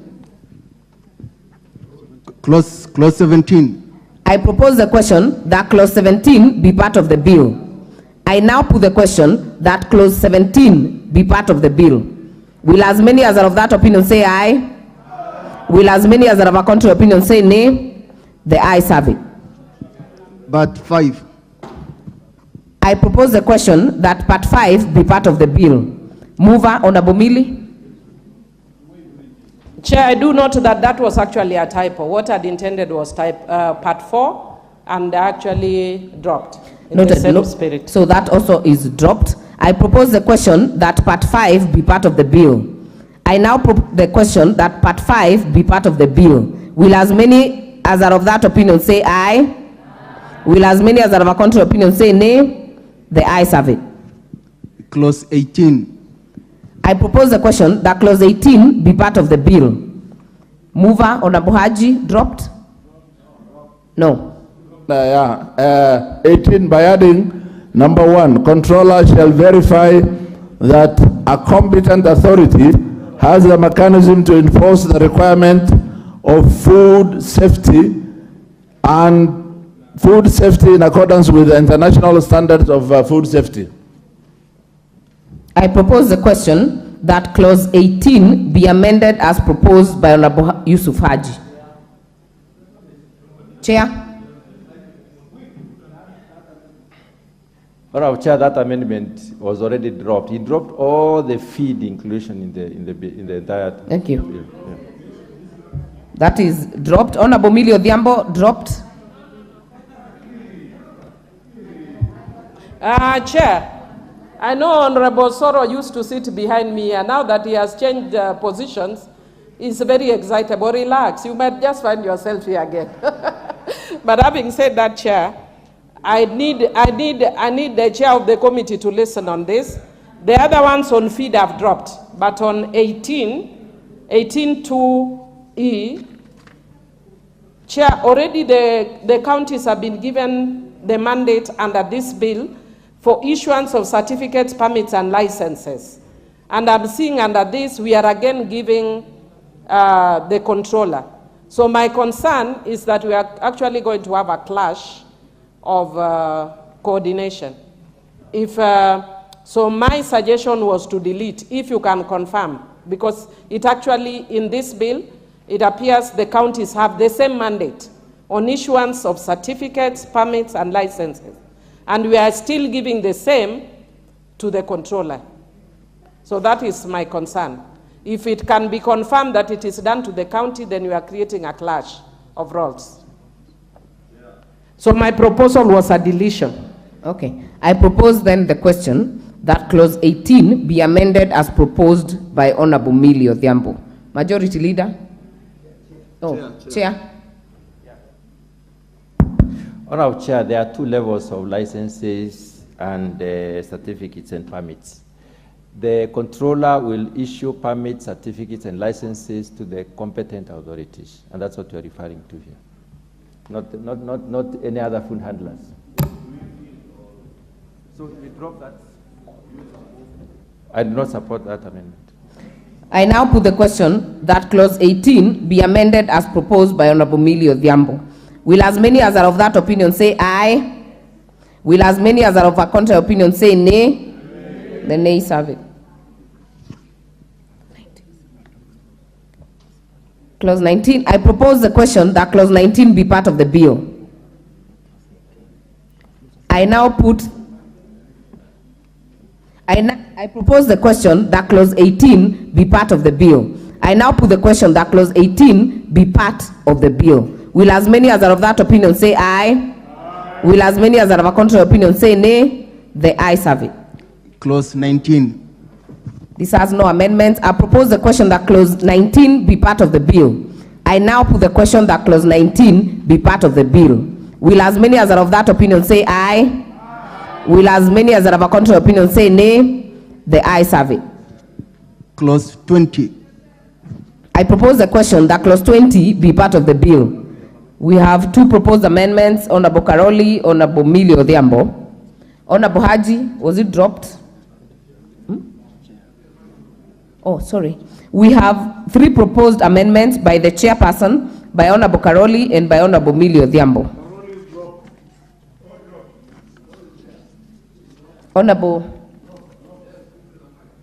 Honorable Chair. Honorable Chair, I propose amendment to clause 20, that clause 20 of the bill be amended in subclause 3 by inserting the ones and each county governor immediately after the phrase competent authority. The reason is that for inclusion of the county government in the transmittal of the audit report prepared by the controller. I then propose the question that clause 20 be amended as proposed by the chair.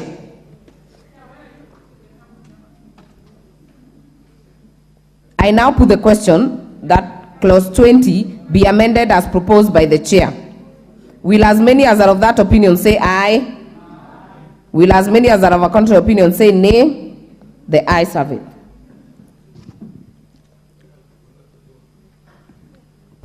Amendment. Clause 21. This one's full.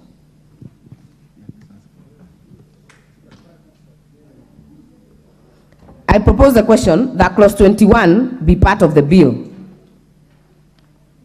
We have two proposed amendments. Honorable Carolis dropped. Good. Honorable Millie. Then we'll move it as without amendments. I propose the question that clause 21 be part of the bill. I now put the question that clause 21 be part of the bill. Will as many as are of that opinion say aye? Will as many as are of a contrary opinion say nay? The ayes have it. Clause 22. I propose the question that clause 22 be part of the bill. Honorable Carolis dropped. Honorable Millie Odhiambo dropped. Thank you. I now propose the question that clause 22 be part of the bill. I now put the question that clause 22 be part of the bill. Will as many as are of that opinion say aye? Will as many as are of a contrary opinion say nay? The ayes have it. Clause 23. I propose the question that clause 23 be part of the bill. Honorable Haji dropped. Honorable Millie. Thank you. I now propose the question that clause 23 be part of the bill. I now put the question that clause 23 be part of the bill. Will as many as are of that opinion say aye? Will as many as are of a contrary opinion say nay? The ayes have it. Clause 24. I propose the question that clause 24 be part of the bill. Honorable Adam dropped. Honorable Millie. Thank you. I now propose the question that clause 24 be part of the bill. I now put the question that clause 24 be part of the bill. Will as many as are of that opinion say aye? Will as many as are of a contrary opinion say nay? The ayes have it. Clause 25. I propose the question that clause 25 be part of the bill. Honorable Adan dropped. Thank you. Honorable Millie. Thank you. I propose the question that clause 25 be part of the bill. I now put the question that clause 25 be part of the bill. Will as many as are of that opinion say aye? Will as many as are of a contrary opinion say nay? The ayes have it. Clause 26. Sorry. Clause 26. Clause 26 has no amendments. I propose the question that clause 26 be part of the bill. I now put the question that clause 26 be part of the bill. Will as many as are of that opinion say aye? Will as many as are of a contrary opinion say nay? The ayes have it. Clause 27. I propose the question that clause 27 be part of the bill. Mover. We have a proposed amendment from the chair and Honorable Millie Odhiambo. Chair. Yeah, Honorable Chair, I propose that that clause 27 of the bill be amended in paragraph B by inserting the word of immediately after the word makes copies. The reason is to correct the typographical error. I therefore propose the question that clause 27 be amended as proposed by the chair. I now put the question that clause 27 be amended as proposed by the chair. Will as many as are of that opinion say aye? Will as many as are of a contrary opinion say nay? The ayes have it. Honorable Millie. Chair, I propose that, Chair, I propose that clause 27 be further amended to include feed safety. Because what we are saying, we are giving the compliance officer authority to inspect, examine, and make copies of licenses, registers, records, and other documents relating to food safety only. So what I'm suggesting is that it should do that, also relating to feed safety. So it's not just food safety, but feed safety as well. Okay, I propose the question that clause 27 be amended as proposed by Honorable Millie Odhiambo. Chair. Let's adopt that, Chair. Thank you. I now put the question that clause 27 be amended as proposed by Honorable Millie Odhiambo. Will as many as are of that opinion say aye? Aye. Will as many as are of a contrary opinion say nay? Nay. The ayes have it. I now put the question that clause 27 as amended be part of the bill. Will as many as are of that opinion say aye? Aye. Will as many as are of a contrary opinion say nay? The ayes have it. Clauses 28, 29, and clause 30. These ones have no amendments. I propose the question that clauses 28, 29, and 30 be part of the bill. I now put the question that clauses 28, 29, and 30 be part of the bill. Will as many as are of that opinion say aye? Aye. Will as many as are of a contrary opinion say nay? The ayes have it.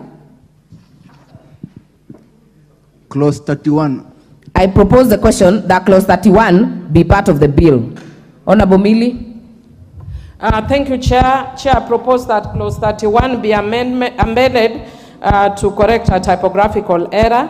It says the annual accounts of the office of shall. Office of what? So I'm actually adding the word controller. It is missing the word controller. I propose the question that clause 31 be amended as proposed by Honorable Millie Odhiambo. I now put the question that clause 31 be amended as proposed by Honorable Millie Odhiambo. Will as many as are of that opinion say aye? Aye. Will as many as are of a contrary opinion say nay?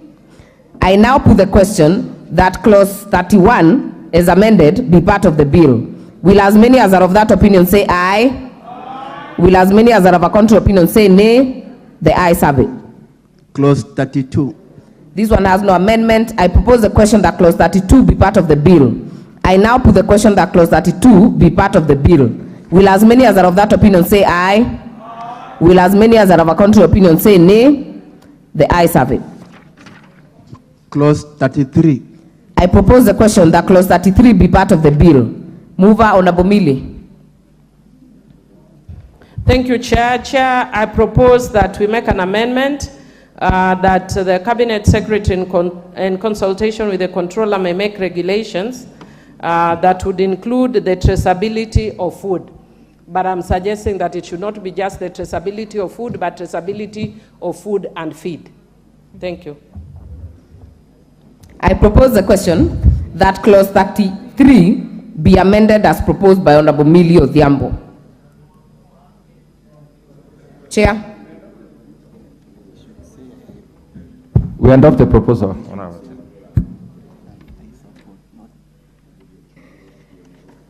Chair, just to remind you, the adoption is up to the House. You can say you support. I now put the question that clause 33 be amended as proposed by Honorable Millie Odhiambo. Will as many as are of that opinion say aye? Aye. Will as many as are of a contrary opinion say nay? The ayes have it. I now put the question that clause 33 as amended be part of the bill. Will as many as are of that opinion say aye? Aye. Will as many as are of a contrary opinion say nay? The ayes have it. Clause 34. This has no amendment. I propose the question that clause 34 be part of the bill. I now put the question that clause 34 be part of the bill. Will as many as are of that opinion say aye? Aye. Will as many as are of a contrary opinion say nay? The ayes have it. First schedule.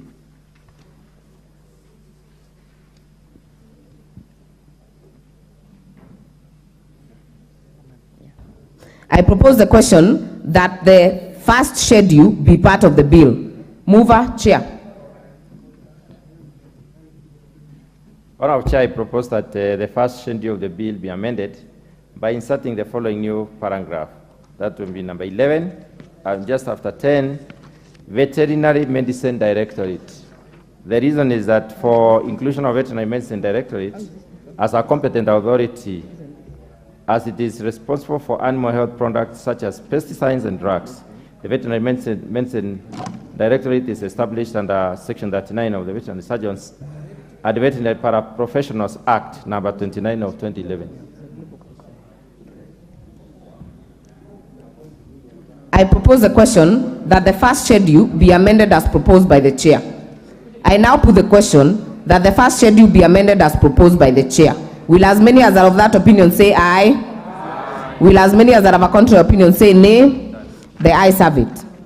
I now put the question that the first schedule as amended be part of the bill. Will as many as are of that opinion say aye?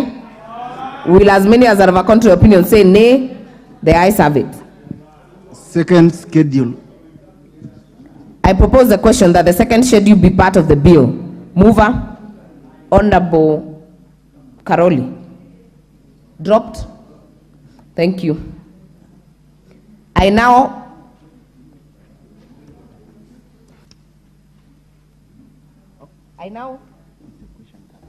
propose the question that the second schedule be part of the bill. I now put the question that the second schedule be part of the bill. Will as many as are of that opinion say aye? Will as many as are of a contrary opinion say nay? The ayes have it. Clause 2.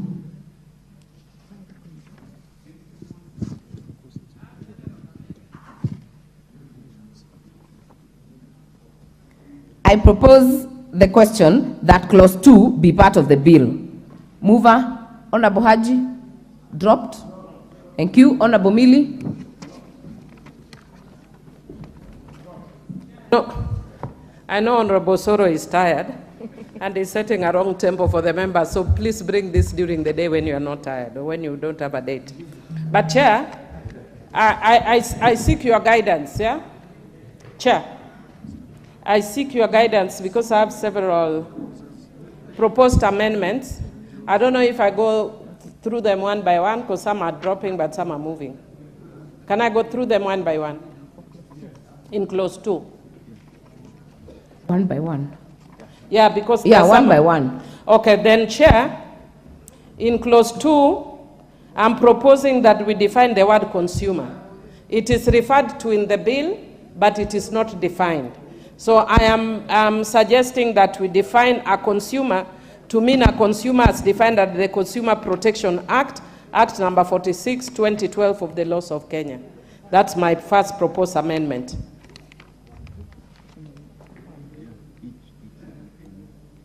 Okay. I then propose the question that clause 2 be amended as proposed by Honorable Millie Odhiambo. Chair?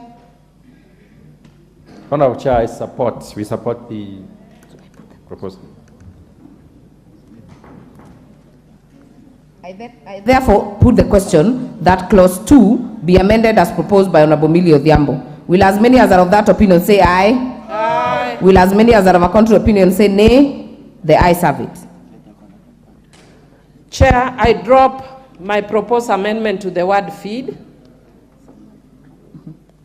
The first part, I had actually two proposals. The first proposal was to delete that, but my second is to include from the definition of the, delete the following words from the definition of the word feed, which is consumed as food or an animal whose produce is capable of being consumed as food, appearing after the words directly by an animal. Chair, because we are moving very fast, I have not done what I traditionally do, which is to give the reasons. And because I have not given the reason and I don't want to take time, I'll drop it. I know it makes sense, but because I want to save on time, I'll drop it. Yeah, but I think I would want to encourage the chair, just look at it for later so that it makes sense, because it wasn't making sense. That's why I proposed it. But because we are doing this in a hurry. Honorable Millie, we have already voted on one. Yes. Which one are you dropping? Please be on record so that we follow. Which are you dropping? Which Chair, are you prosecuting? The one I am dropping is the definition of the word feed. I had actually had two proposed amendments. I had two proposed amendments on the word feed. And you have dropped both? I have dropped both. Okay. So have you dropped the definition of feed business? Let me check, Chair. Yes, I've dropped feed business. Feed ingredient. And I'm dropping feed ingredient. Feed safety.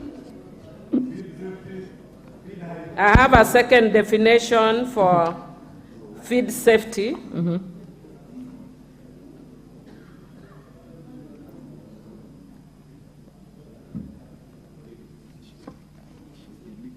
And Chair, I think in tandem with what I was saying, actually my proposed amendment was just to make it clear, because there are some things which were making it look like it's actually awkward legally. But again, because of time, I will not move it. I had a second proposed amendment. I'll not move it.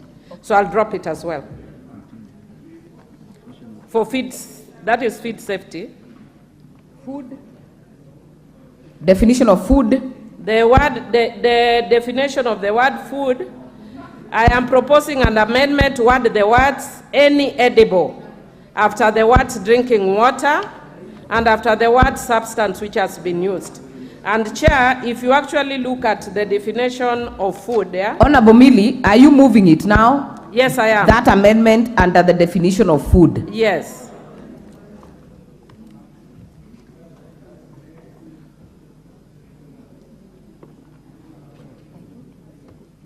Because if you actually look at food, the definition, it means a processed, semi-processed, or raw substance which is consumed by a human being and includes drinking water and substance which has been used in the production. A substance which is used in the production of food includes sufuria. So, Chair, if you don't say edible, then it means we are saying we are defining sufuria as food. So I'm actually saying that we add the word edible so that we are not saying sufuria is food. Okay, for the record, we have dropped the definitions of feed, food, feed business, feed ingredient, and safety. We are now in the definition for word food. So I propose the question that clause 2 be amended as proposed by Honorable Millie Odhiambo. Chair. Thank you, Honorable Chair. Honorable Chair, the definition of food is sufficient for the following reasons. We are talking about, it means a processed, semi-processed, or raw substance which is consumed. You cannot consume a sufuria. So anything that is consumed is assumed to be edible. So I think we don't support that amendment. And Chair, I have another amendment in view of Honorable Millie's amendment that we adopted. That is the definition. Chair, can we first prosecute Honorable Millie's? Yeah, Honorable Millie. So allow me to propose the question to put the question that clause 2 be amended as proposed by Honorable Millie Odhiambo. Will as many as are of that opinion say aye? Will as many as are of a contrary opinion say nay? The nays have it.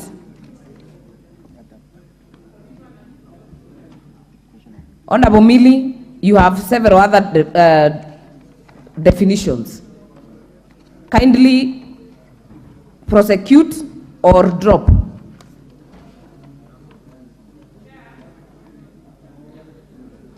Chair, I propose an amendment to the definition of the word food business to add the words for commercial purposes after the words distribution of food. And the reason why I'm saying that is, Chair, when you have a wedding may not be for a commercial purpose. So if you actually look at food business, it says it means the production, processing, storage or distribution of food, but does not include the domestic preparation, handling or storage of food for consumption within a residence. And a wedding is not within a residence, it's not domestic. So that's why I'm saying we need to put for commercial purposes. I move. Okay, I then propose the question that clause 2 be amended as proposed by Honorable Millie Odhiambo. Chair?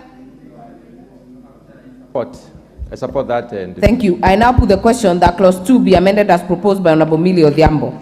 Will as many as are of that opinion say aye? Will as many as are of a contrary opinion say nay? The ayes have it. Hazard. Definition of word hazard. Honorable Millie? Dropped. Thank you. Definition of multi-annual control.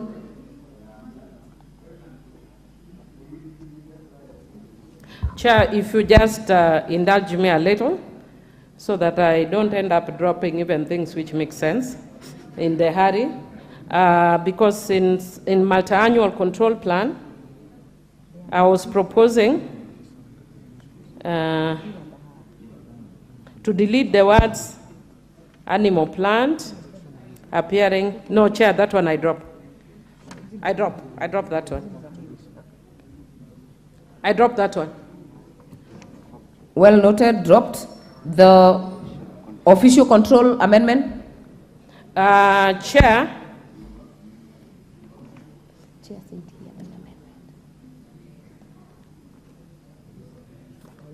They actually have two proposed amendments, one which has to do with food and one which has to do with the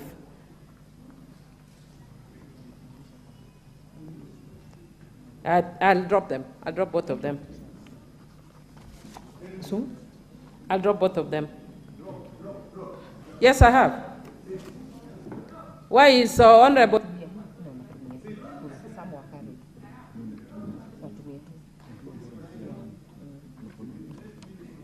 Okay. I therefore now put the question that clause 2 be amended, that clause 2 as amended be part of the bill. Will as many as are of that opinion say aye? Will as many as are of a contrary opinion say nay? The ayes have it. Long title. I propose the question that long title. Honorable Mutunga. Honorable Chair, before you go to the long title, in view of having adopted Honorable Millie's amendments on the definition of the controller, we need to define the controller properly here, which means a food and the feed safety. So we have to add and feed in the definitions to be complete. Yeah. As a further amendment. So are you moving the amendment? Yes.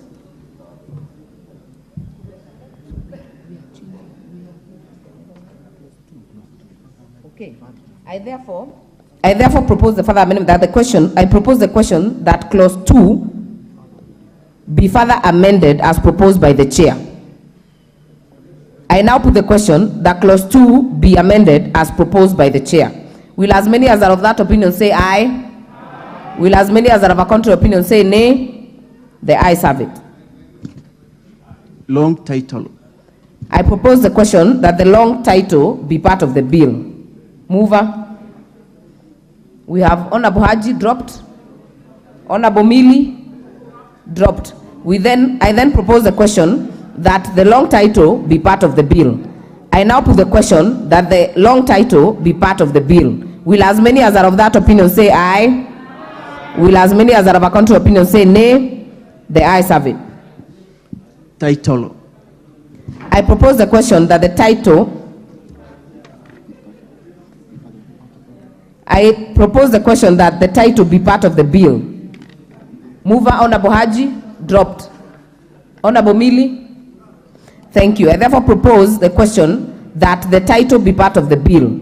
I now put the question that the title be part of the bill. Will as many as are of that opinion say aye? Aye. Will as many as are of a contrary opinion say nay? The ayes have it. Clause 1. I propose the question that clause 1 be part of the bill. Mover Honorable Haji dropped. Honorable Millie dropped. I propose the question that clause 1 be part of the bill. And I now put the question that clause 1 be part of the bill. Will as many as are of that opinion say aye? Aye. Will as many as are of a contrary opinion say nay? The ayes have it.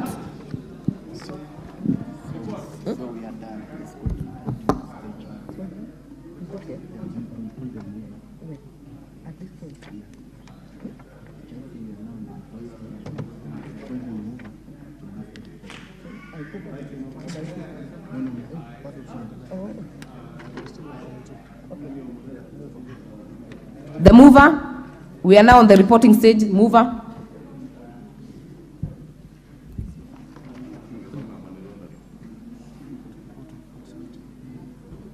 Mover to report on the Food and Feed Safety Control Coordination Bill. Honorable Chairperson, I beg to move that the committee do report to the House its consideration of the Food and Feed Safety Control Coordination Bill, National Assembly Bill number 21 of 2023, and its approval thereof with amendments.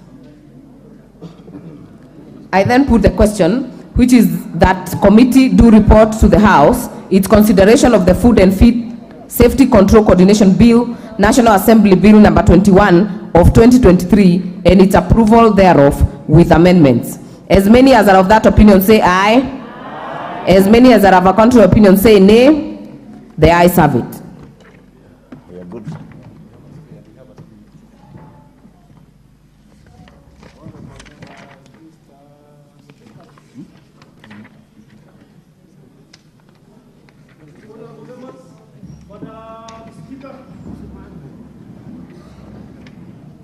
I'm bowing before. What? Bado.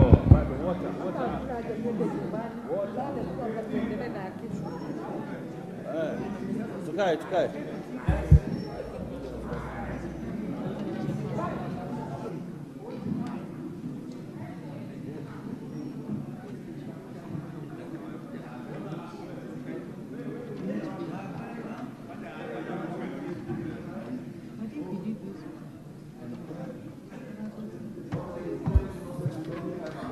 Order, members. I call upon the chairperson to report on the Anti-Money Laundering and Combating of Terrorism Financing Laws Amendment Bill, National Assembly Bill number 35 of 2023. Honorable Speaker, I beg to report that the Committee of the Whole House has considered the Anti-Money Laundering and Combating of Terrorism Financing Laws Amendment Bill, National Assembly Bill number 35 of 2023, and approved the same with amendments. Mover.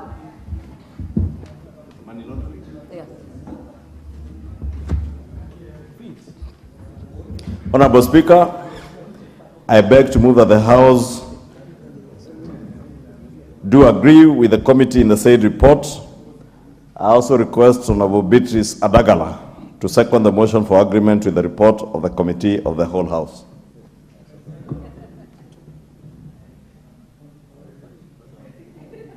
Honorable Beatrice Adagala, please give her the mic.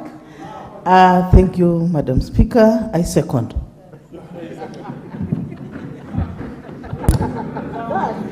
Thank you, Honorable Adagala. She seconded that one. Honorable members, I now propose the question, which is that the House do agree with the committee in the said report. And I'll put the question. Honorable members, I put the question, which is that the House do agree with the committee on the said report. As many as are of that opinion say aye. Aye. And as many as of the contrary opinion say nay. Aye. The ayes have it.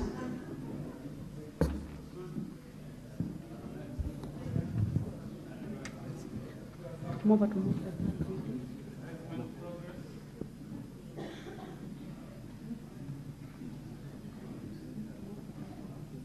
Mover to move for the third reading. Honorable Speaker, I beg to move that the Anti-Money Laundering and Combating of Terrorism Financing Laws Amendment Bill, National Assembly Bill number 35 of 2023, be now read a third time. I also request the Honorable Komingoi to second.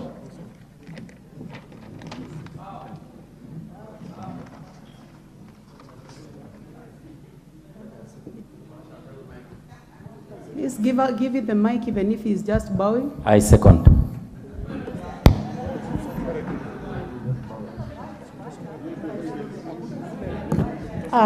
Thank you, honorable members. I now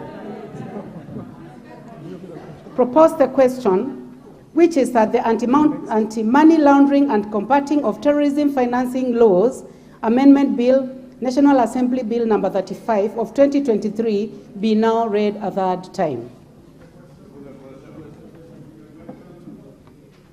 I now put the question, which is that the Anti-Money Laundering and Combating of Terrorism Financing Laws Amendment Bill, National Assembly Bill number 35 of 2023 be now read a third time. Will as many as are of that opinion say aye? Aye. Will as many as are of the contrary opinion say nay?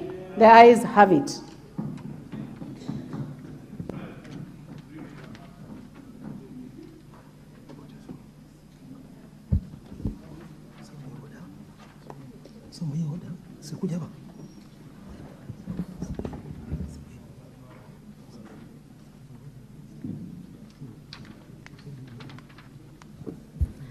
Thank you. Now we move to the Food and Feed Safety Control Coordination Bill, National Assembly Bill number 2021 of 2023. Chairperson.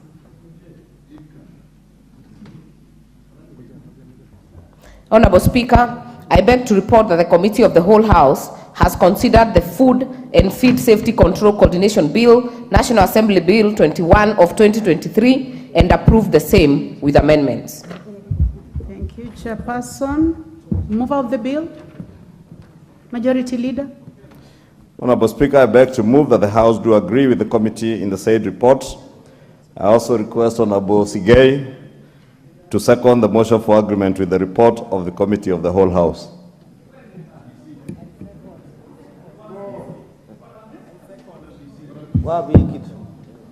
Madam Speaker, I second.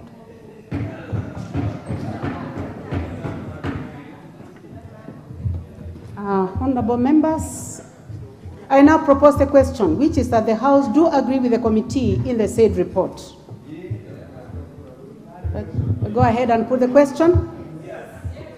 I now put the question, which is that the House do agree with the committee in the said report. Will as many as are of that opinion say aye? Aye. Will as many as are of the contrary opinion say nay? The ayes have it. Mover of the bill. Honorable Speaker, I beg to move that the Food and Feed Safety Control Coordination Bill, National Assembly Bill number 21 of 2023, be now read a third time. I also request the Honorable Jane Ngugi, member for the Tharaka-Nithi County, to second.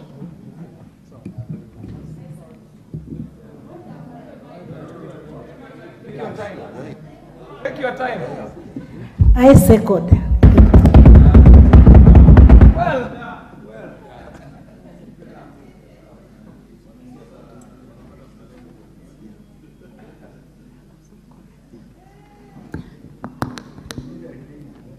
Honorable members, I propose the question, which is that the Food and Feed Safety Control Coordination Bill, National Assembly Bill number 21 of 2023, be now read a third time.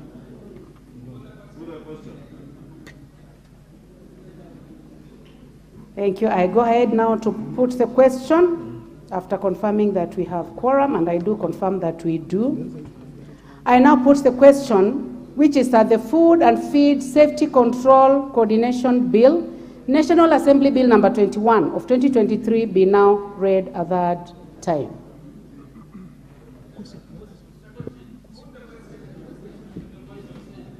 Okay. And now I put the question, which is that the Food and Feed Safety Control Coordination Bill, National Assembly Bill number 21 of 2023, be now read a third time. Will as many as are of that opinion say aye? Aye. Will as many as are of a contrary opinion say nay?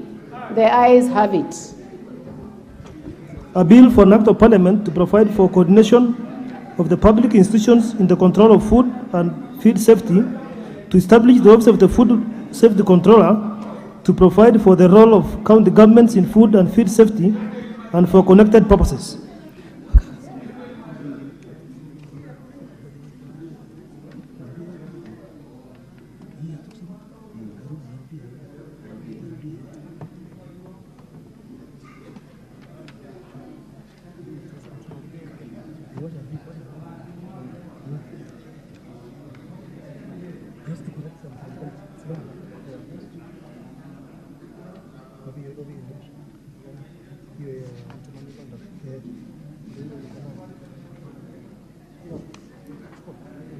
Honorable members, on the Anti-Money Laundering and Combating of Terrorism Financing Laws Amendment Bill, National Assembly Bill number 35 of 2023. I will now put the question, which is that the Anti-Money Laundering and Combating of Terrorism Financing Laws Amendment Bill, National Assembly Bill of 2023, be now read a third time. Will as many as are of that opinion say aye? Aye. Will as many as are of a contrary opinion say nay? The ayes have it. A bill for an act of parliament to amend the laws relating to anti-money laundering and combating of terrorism, financing, and proliferation financing, and for connected purposes. Next order. Order number 9, Committee of the Whole House.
Order members, we are now in the Committee of the Whole, consideration of the Water Amendment Bill, National Assembly number 33 of 2023. Clauses 3 and 4. These ones have no amendments. I propose the question that clauses 3 and 4 be part of the bill.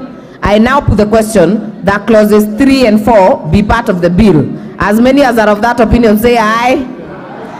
As many as are of a contrary opinion say nay. The ayes have it. Clause 5. I propose the question that clause 5 be part of the bill. Mover, the chair.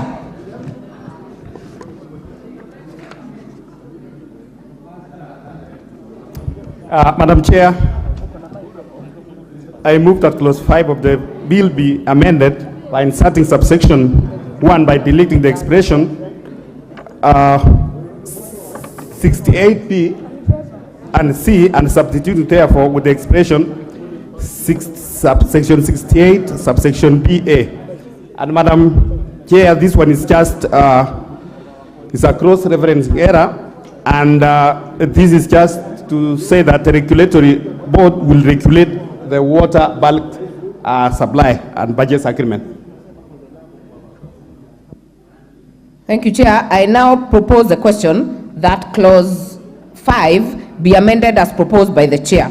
I now put the question that clause 5 be amended as proposed by the Chair. Will as many as are of that opinion say aye? Will as many as are of a contrary opinion say nay? The ayes have it. I now put the question that clause 5 as amended be part of the bill. As many as are of that opinion say aye. As many as are of a contrary opinion say nay. The ayes have it. Clauses 7 and 8, and clauses 6 and 7. These ones have no amendments. I propose that clauses 6 and 7 be part of the bill. I now put the question that clause 6 and 7 be part of the bill. Will as many as are of that opinion say aye? Aye. Will as many as are of a contrary opinion say nay? The ayes have it. Clause 8. I propose the question that clause 8 be part of the bill.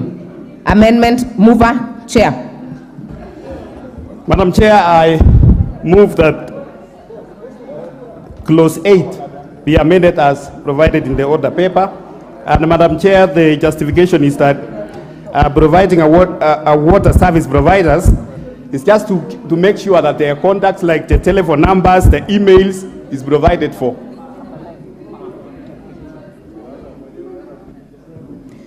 Thank you. I propose the question that clause 8 be amended as proposed by the chair. I now put the question that clause 8 be amended as proposed by the chair. Will as many as are of that opinion say aye? Aye. Will as many as are of a contrary opinion say nay? The ayes have it. Clause 9. I propose the question that clause 9 be part of the bill. Mover.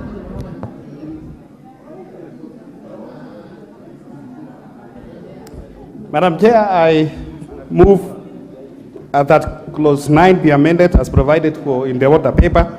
And Madam Chair, this is just to say that when a party who enters into a PPP agreement, if in case it abandons the work, they abandon the work in the middle of the contract, the government can take over that project and complete. This part, Madam Chair, it's just a cleanup of the bill which was erroneously left in the previous amendments. Thank you. I then propose the question that clause 9 be amended as proposed by the chair. I now put the question that clause 9 be amended as proposed by the chair. Will as many as are of that opinion say aye? Aye. Will as many as are of a contrary opinion say nay? The ayes have it. I now put the question that clause 9 be, as amended be part of the bill. Will as many as are of that opinion say aye? Aye. Will as many as are of a contrary opinion say nay? The ayes have it. Clause 10. This has no amendment. I propose the question that clause 10 be part of the bill. I now put the question that clause 10 be part of the bill. Will as many as are of that opinion say aye? Aye. Will as many as are of a contrary opinion say nay? The ayes have it. New clause 11.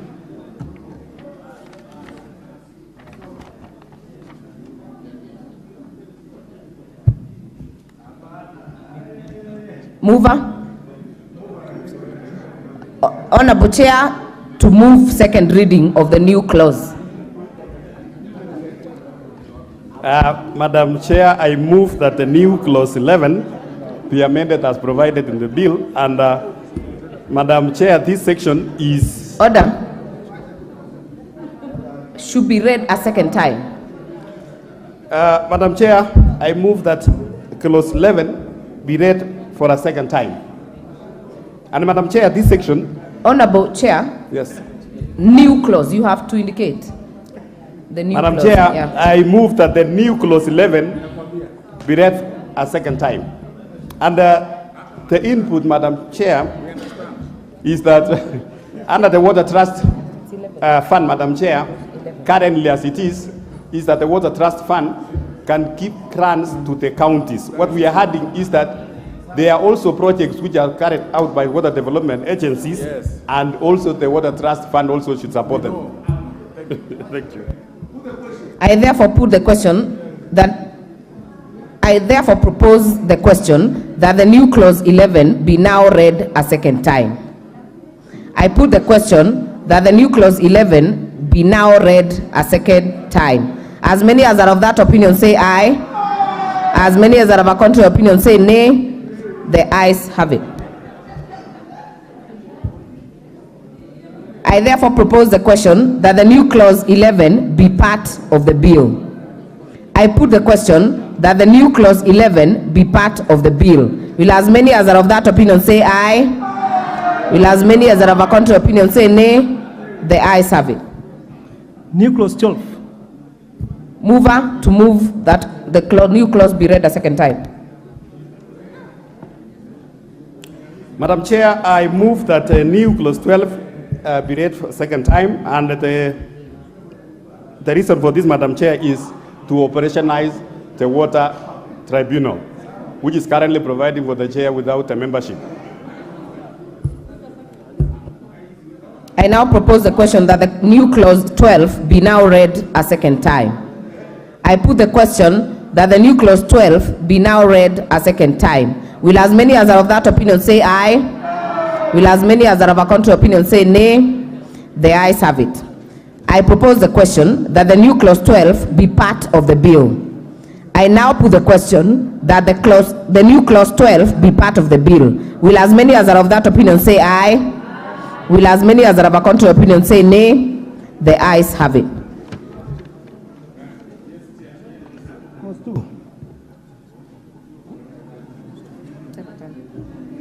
Clause 2. I propose the question that clause 2 be part of the bill. Mover, Chair.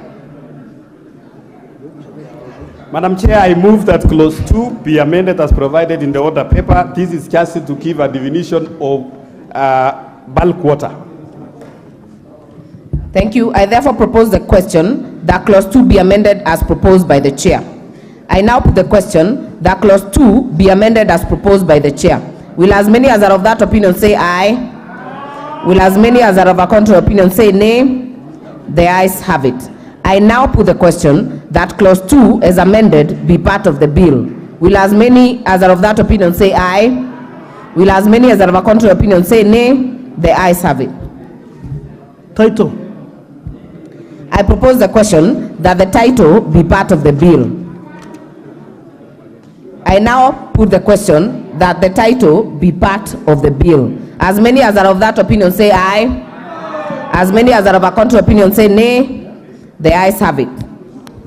Clause 1. Clause 1, I propose the question that clause 1 be part of the bill. I now put the question that clause 1 be part of the bill. As many as are of that opinion say aye. As many as are of a contrary opinion say nay. The ayes have it. We are now on the reporting stage. Mover.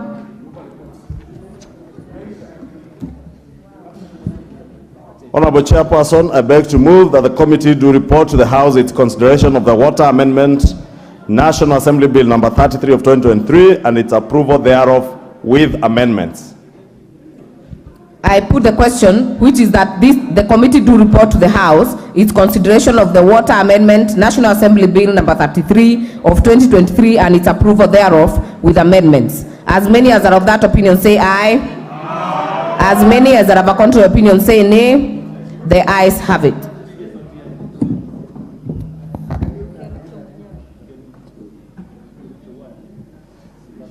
Madam Speaker. Madam Speaker. The first member of parliament. Sergeant amelala, sasa nifanye nini?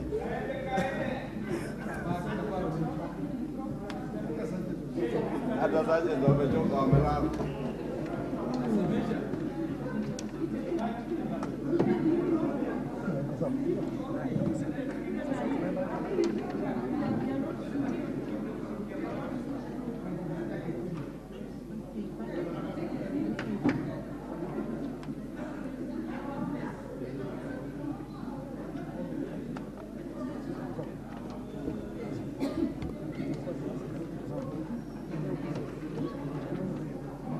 Honorable members, we are dealing with the Water Amendment, National Assembly Bill number 33 of 2023. I would like to call upon the chairperson.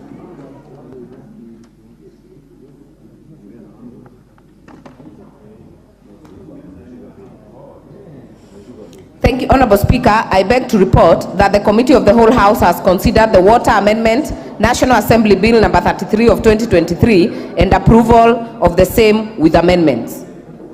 Thank you, Chairperson. We go to the mover.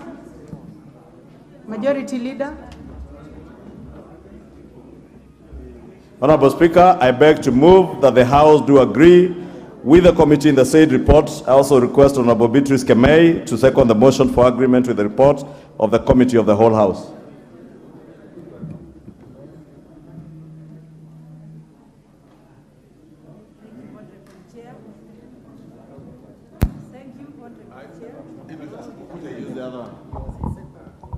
Thank you, Honorable Chair. I second.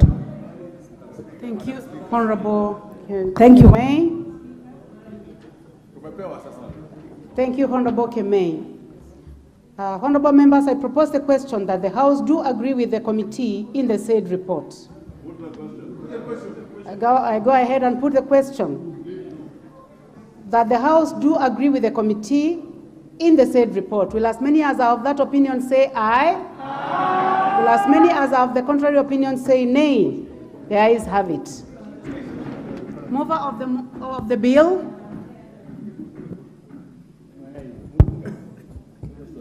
Honorable Speaker, I beg to move that the Water Amendment National Bill number 33 of 2023 be now read a third time. I also request the Honorable Gideon Kimaio, who has just walked in, to second.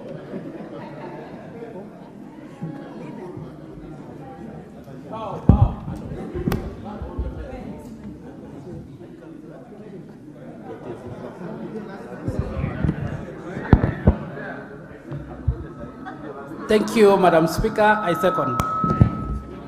Thank you very much. Honorable members, I propose the question, which is that the Water Amendment National Assembly Bill number 33 of 2023 be now read a third time. And I go ahead and put the question.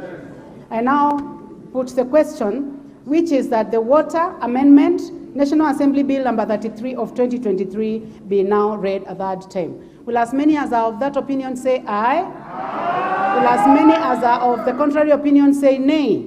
The ayes have it. A bill for an act of parliament to amend the Water Act 2016 to provide for public-private partnerships arrangements and for the connected purposes.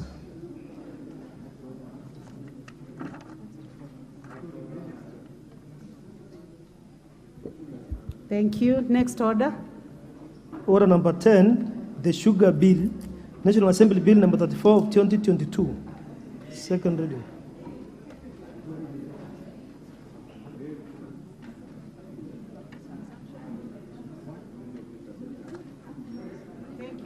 Thank you, honorable members. This is resumption of debate, which was interrupted on Wednesday, the 16th of August 2023 in the afternoon sitting.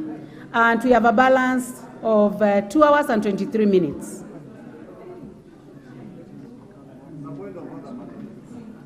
Yes, what is out of order, Majority Leader? Honorable Speaker, thank you. There's actually nothing out of order, just to note that other than the member for Muhoroni, the member for Nyando, the Honorable Wangwe, who is the sponsor of this bill, all the other members from the Sugar Belt, none of them is here for this very important bill. And Honorable Speaker, you know, I see very many of our colleagues in AZIMIO speaking, of course, and Miriam has I noticed so there is sugar and also in Transmara and South Mugirango. But I was speaking about my colleagues in the minority, Honorable Speaker. You know, I can only see the Honorable Kainan, who has no sugar in Wajir. The member for Magarini has no sugar. The member for Dagoretti North has no sugar where she comes from. Everybody else from the AZIMIO side, especially the ones I see shouting about sugarcane farmers and sugarcane farmers in Western Kenya and parts of Nyanza. And I see them shouting about their problems in funerals. And when we tell them the place to come and articulate issues to do with sugar is where we formulate policies and laws relating to sugar growing, they are nowhere. You can see the Honorable Salasia now is walking in now. Honorable Speaker, I think we must keep encouraging members, and it is good that at least the Honorable Salasia has heard me from the other corner. You know where Salasia was at this time. But at least he has shown up, and it's good because I have seen him articulate issues to do with sugar. And I want to encourage him to encourage his colleagues in the opposition that the place to demonstrate on issues to do with the cost of living, the way to deal with the cost of living is to make sure that you put money back to farmers' pockets. And the only way to make sure that money gets back to farmers' pockets is to increase productivity of sugar so that the sugar prices come down. We cannot bring down the cost of sugar by demonstrating. And you know, when Honorable Selassie was demonstrating last time in Nairobi, he was a new member in town. He ran into a lot of problems because he didn't know what corners to cut. Now the corners to cut to bring down the cost of living is by you sitting here up to this time to articulate issues to do with sugarcane farmers, to ensure that the cost of sugar comes down by increasing productivity. The Kenya Kwanza administration, under the able leadership of President William Ruto, has ensured that there is even now subsidized fertilizer at the price of 2,500 shillings, even to sugarcane farmers. Majority leader. And therefore, Honorable Speaker, I just want to say that, just to note, because the Honorable Wangwe has been at pains pleading with the leader of majority to ask members of the Kenya Kwanza Alliance to keep him company through this debate. But the leader of minority is not there. The minority whip is not there. I cannot whip the majority and whip the minority. I cannot be able to lead the minority when they have leadership. But you know, this leadership is also absent even outside Parliament, Honorable Speaker. Majority Leader, you've made your point, and I would like, for the record, you know, it was on a point of order. What is out of order, Honorable Wangwe? Thank you, Honorable Speaker. Remember that you are the mover of this motion. Yes, thank you, Honorable Speaker. I would wish to clarify that whereas the majority leader has really spoken very well, but he has driven the motion to look at like it's an AZIMIO motion. I want to clarify that this is a motion that is affecting both sides of the House. We have members who are cane farmers from the other side. So the House is proper, and I want to seek and invite the leader of majority to help us move forward as one. This bill cuts across. It's not for AZIMIO, neither is it for Kenya Kwanza. It's for the entire nation. Let's move as one. Thank you. Very well. Would you like to be informed by the majority leader? No, not for now. Let's move on, Honorable Speaker.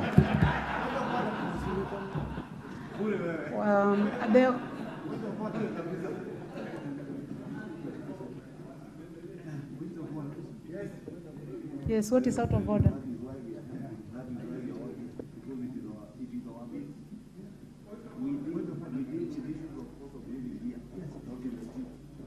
Can you kindly give it in the Thank you very much, Madam Speaker. I rise pursuant to Standing Order number 83.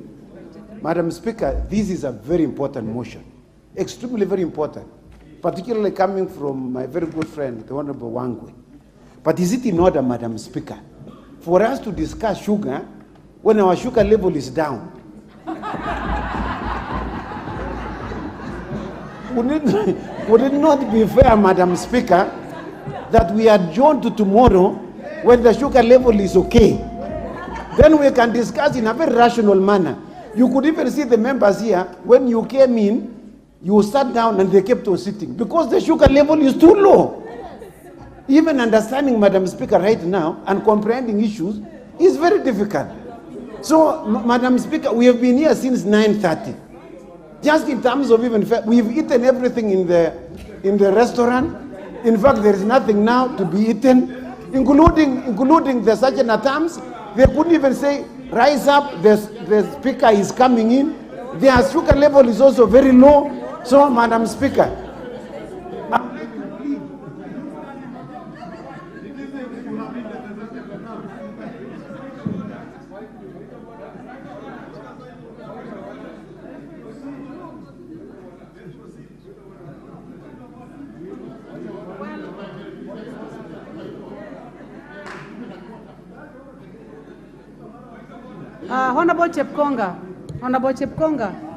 Honorable Chepkonga, Chairman. Order, Honorable Chepkonga. You know, you have a lot of experience and you have been in this house for a long time, and I fully understand that, I actually understand what you're saying, that people are tired. However, if you would like to adjourn debate on this matter, you can only do it using standing order number 96. But honorable members, while on this seat, I have also received on both sides of the House, including the chairman, Honorable Mutunga, the Honorable Kenan, and others on this side, that they would like to speak. We still have a few minutes. We still have a few minutes. Actually, it's only 30 minutes, honorable members. I would like to order that we make progress. He's actually one of those who would like to speak. He approached the table and indicated that he would like to speak. So, honorable members, those who have spoken on this bill is the mover of the motion, the Honorable Emmanuel Wangwe, the seconder, the Honorable Nabi Nambwera. Others, Honorable Julius Merli, Honorable Badi, Honorable Martin Wanyonyi, Honorable James Nikal. So others are free to engage, and I'll just go direct to the screen, honorable members. I'll start with the chairman. I'll give the first opportunity to the chairman. Honorable Mutunga, please proceed. Thank you. Thank you very much, Honorable Speaker, for Honorable the opportunity. Kenan, you know you are one of our very senior members, and when you say point of order many times, I'm inclined to give you a chance.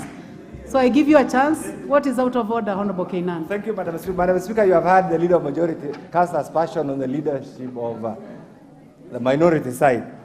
We, both the nominal and active members of AZIMIO, have consulted and hereby appoint the Honorable Selassie as our acting minority leader until the end of this debate. Thank you, Madam Speaker.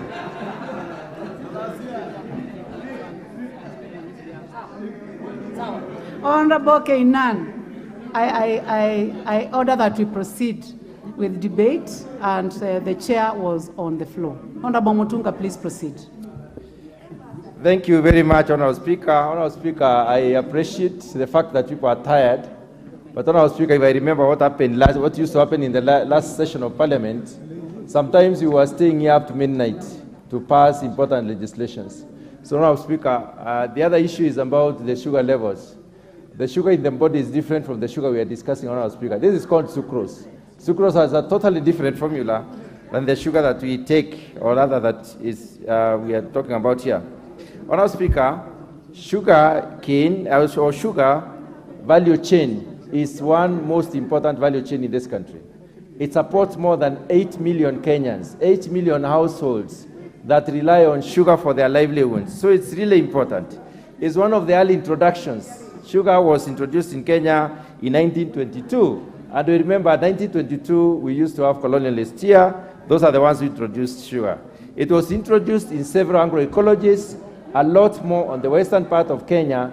And later on, the commodity has been produced even in the coastal region of Kenya. And the potentialities matter. Honorable Speaker, when we look at the western region as a sugar production or sugar belt, we have to apply in different models of improving on sugar production, targeting a lot more on productivity because it's an area that doesn't have a lot of land. But there are possibilities and options as proposed in this bill. So this bill comes in to improve on the sugar productivity, to increase sugar production so that we can be self-reliant in sugar. The sugar subsector, Honorable Speaker, basically the subsector in Kenya, we produce about 48% of our local sugar requirements. Our annual requirement is about 1 million metric tons. So we produce 48% of 480,000 metric tons, and this is why we import sugar once in a while. Sugar sector has very many challenges, and these challenges are the mischief that this bill comes to deal out. Some of them include high cost of production. When you are producing on a small scale, of course the cost is high. There is acute cane shortage. Sometimes the processors run for 4 or 5 months, and then the rest of the year they are closed. So we do not have sufficient amount of cane. There is low productivity. Our cane quality and the varieties are not very high producing. They are not very, high in terms of productivity, and therefore we need to embark on research.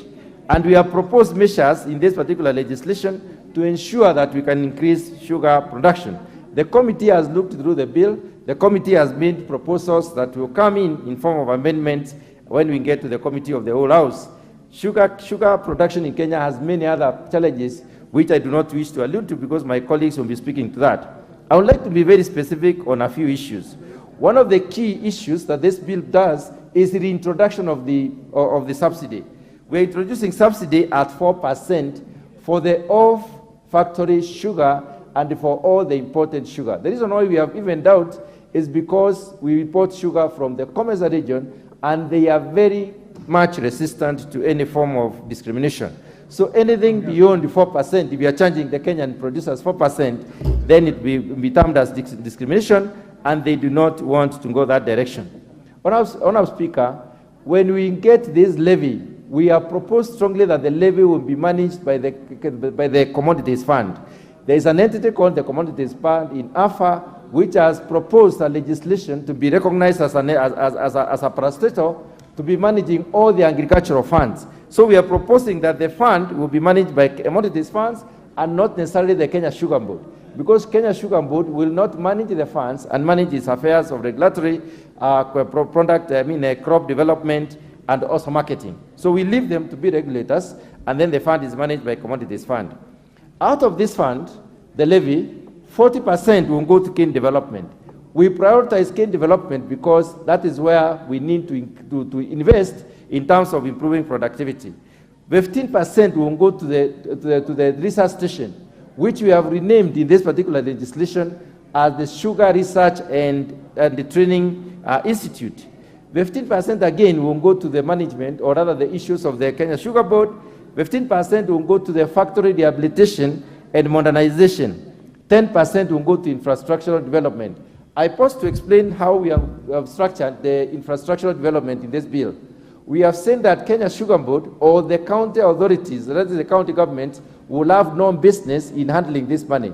This money will be transferred directly after collection to Kenya Rural Roads Authority. Kenya Rural Roads Authority will use their mechanisms of development to utilize this money to develop the areas from which this money was collected.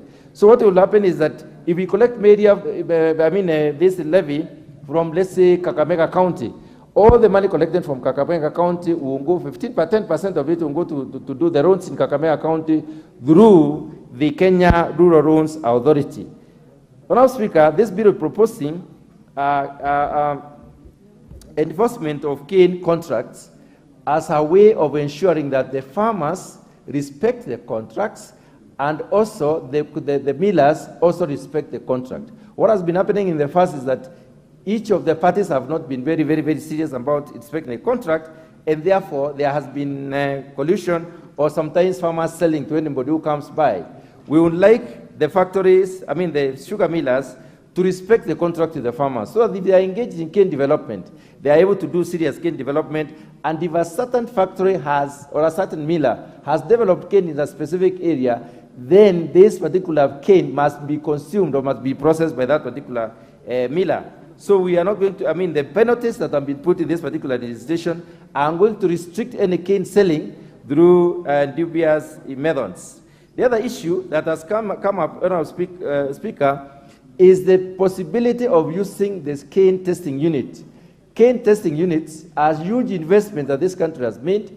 We have put up about 11 cane testing units in 11 milling plants.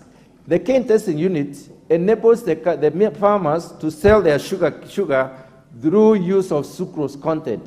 Sucrose content is the amount of sugar within a cane plant, and therefore that gives the farmers more money. They have not been appropriately sensitized about CTUs. They have not used the CTUs yet. The CTUs are just investment within the sugar factories, and these need to be used so that the farmers can be able to benefit better. The idea is to benefit the farmers better and benefit the other value chain actors without any form of mismanagement of the whole. The other issue that is important is managing the investments within the sugar industry. Investment are required at all levels of the sugar industry, especially at the farm level, where the farm sizes have reduced. We must get high-yielding varieties, and that is why we have revitalized, or rather proposed to revitalize, the Sugar Research Institute, so that we get better cane varieties that will mature faster and will have better cane content, sucrose content, so that the farmers can benefit. the cost of production in the sugar industry is high. And I want to take a few minutes to discuss the cost of production. One of the reasons why it is high is because the inputs are costly. The inputs in the sugar, that go through the sugar production are costly. The fertilizer is costly. The other operations within are costly. The number of times that you have to eat and so on.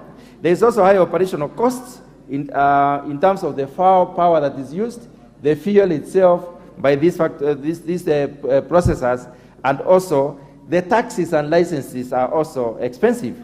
The other issue about the sugar industry is that most of the public mills are obsolete. They use obsolete technology. Technology needs to be improved. Their processors are old, their processors are outdated, they consume a lot more than really give the mechanical advantage. So in order to increase production, production within the milling plant, or rather turnover within the milling plant, we need more efficient machines.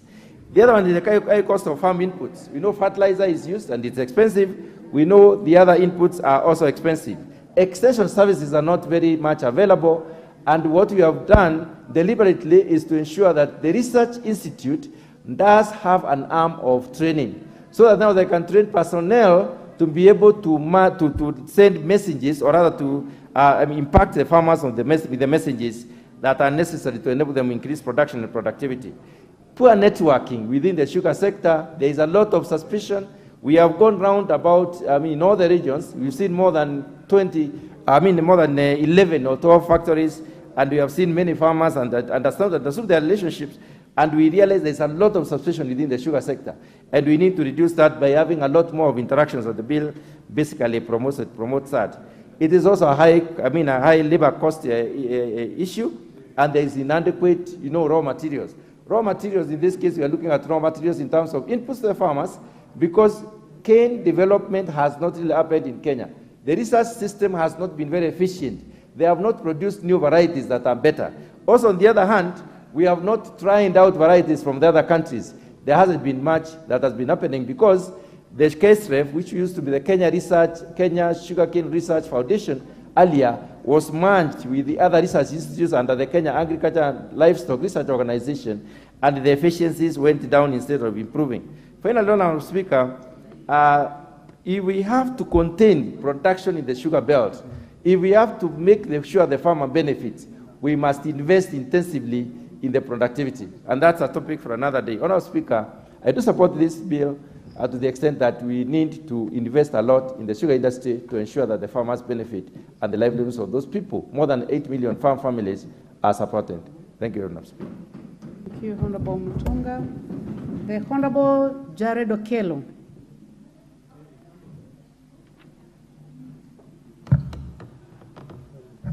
Madam Speaker, I thank you very much. This bill could not have come at a better time. And I want to thank my brother, Honorable Wangwe, for carrying the mantle that we almost abandoned in the last regime. Sugar, and sugarcane by extension, has suffered the most amongst all commodities in this country. And the reason is simple, Madam Speaker. During political campaigns, sugar then becomes a low-hanging fruit in mopping up funds to carry out political campaigns in this country. And this has been abused by successive regimes. And therefore, without any input, particularly paying credence to this bill, that kind of behavior will continue for the longest. And therefore, this bill is timely. I sit in Agriculture Committee, superintended by my brother, Honorable Mutunga, together with my colleagues in that committee, together with our Vice Chair, Honorable Yegon, who together burnt the midnight oil, looking at this bill clause by clause, putting in necessary beef to this bill so that sugar matters can be handled once and for all, Honorable Speaker. And we hope that this House will rally behind this bill so that those farmers who have been languishing for the longest will at least find recourse on this, Honorable Speaker. Honorable Speaker, there are millions and millions of families that depend on sugarcane and sugar.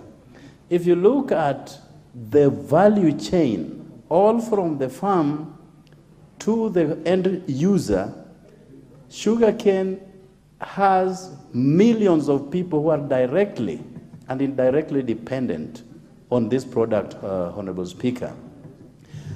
When we talk about catchment areas for sugarcane, Honorable Speaker, it does not limit itself to Western Kenya, and that means Nyanza, together with the Western region.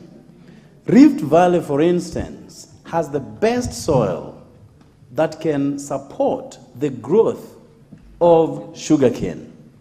And because there has been myriad frustrations in the value chain, people have chosen to cut back on their investments on sugarcane. We have seen instances where families uproot sugarcane because there is nothing to write home about it. And this bill will inevitably go a long way to addressing all the gaps that have consistently existed within the sugar value chain, Madam Speaker. Western Kenya, for instance, has thousands and thousands of land that is lying idle, not having any sugarcane on it, yet it is a sugar growing region. We had, as a committee, a very good opportunity to move around all the sugar companies in this country.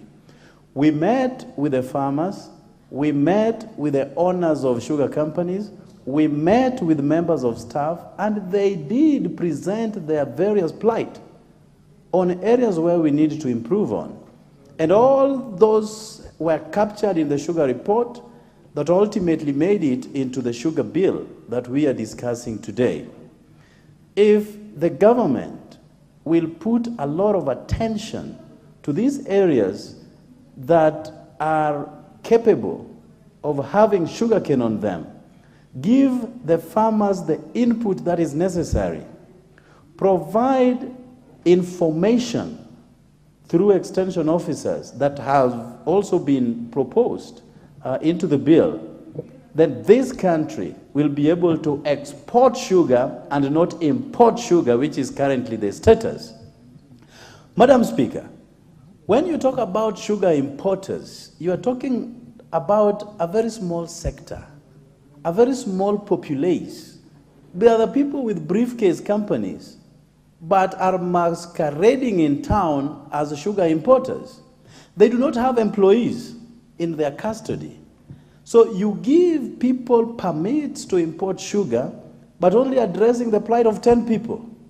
Yet companies, if properly addressed, if we properly address their concerns, millions of people who are now under their jurisdiction will be able to have a livelihood.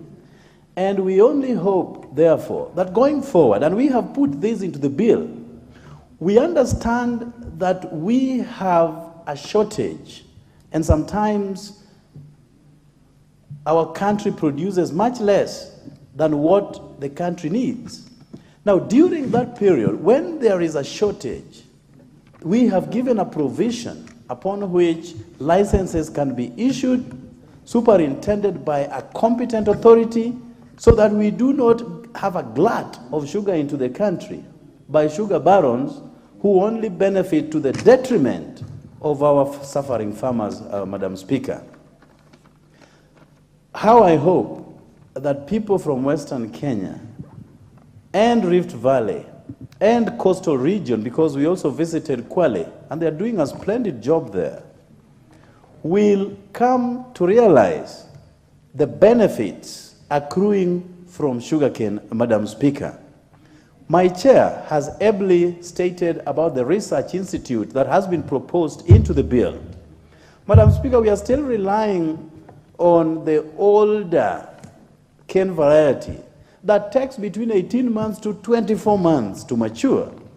Yet, through inventions and innovations, we have had sugarcane that can take up to just 1 year or 10 months to mature. That is the direction that we need to go. How do we then have our people growing the right seeds that will address these problems, Madam Speaker. And people have so chosen to substitute their farms with maize instead of having sugarcane, because maize takes 3 months. Sugarcane takes forever. So how do we then respond to the needs of our farmers in a way that they will generate their income within the shortest possible space of time, just like any other commodity?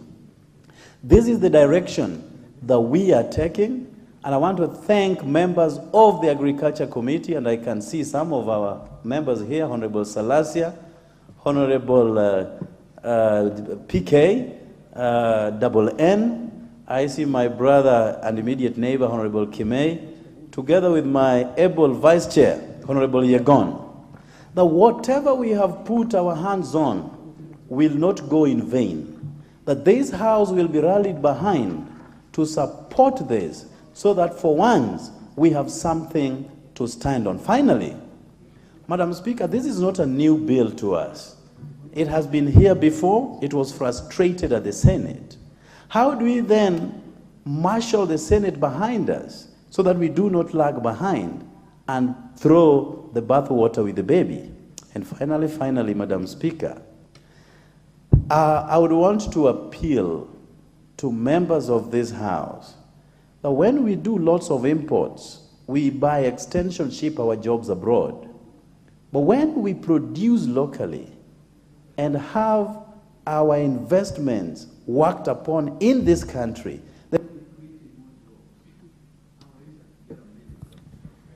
Honourable members, there is a lot of interest in this motion. So I'll just give an opportunity to Honourable John Kiarie, member for Dagoretti South.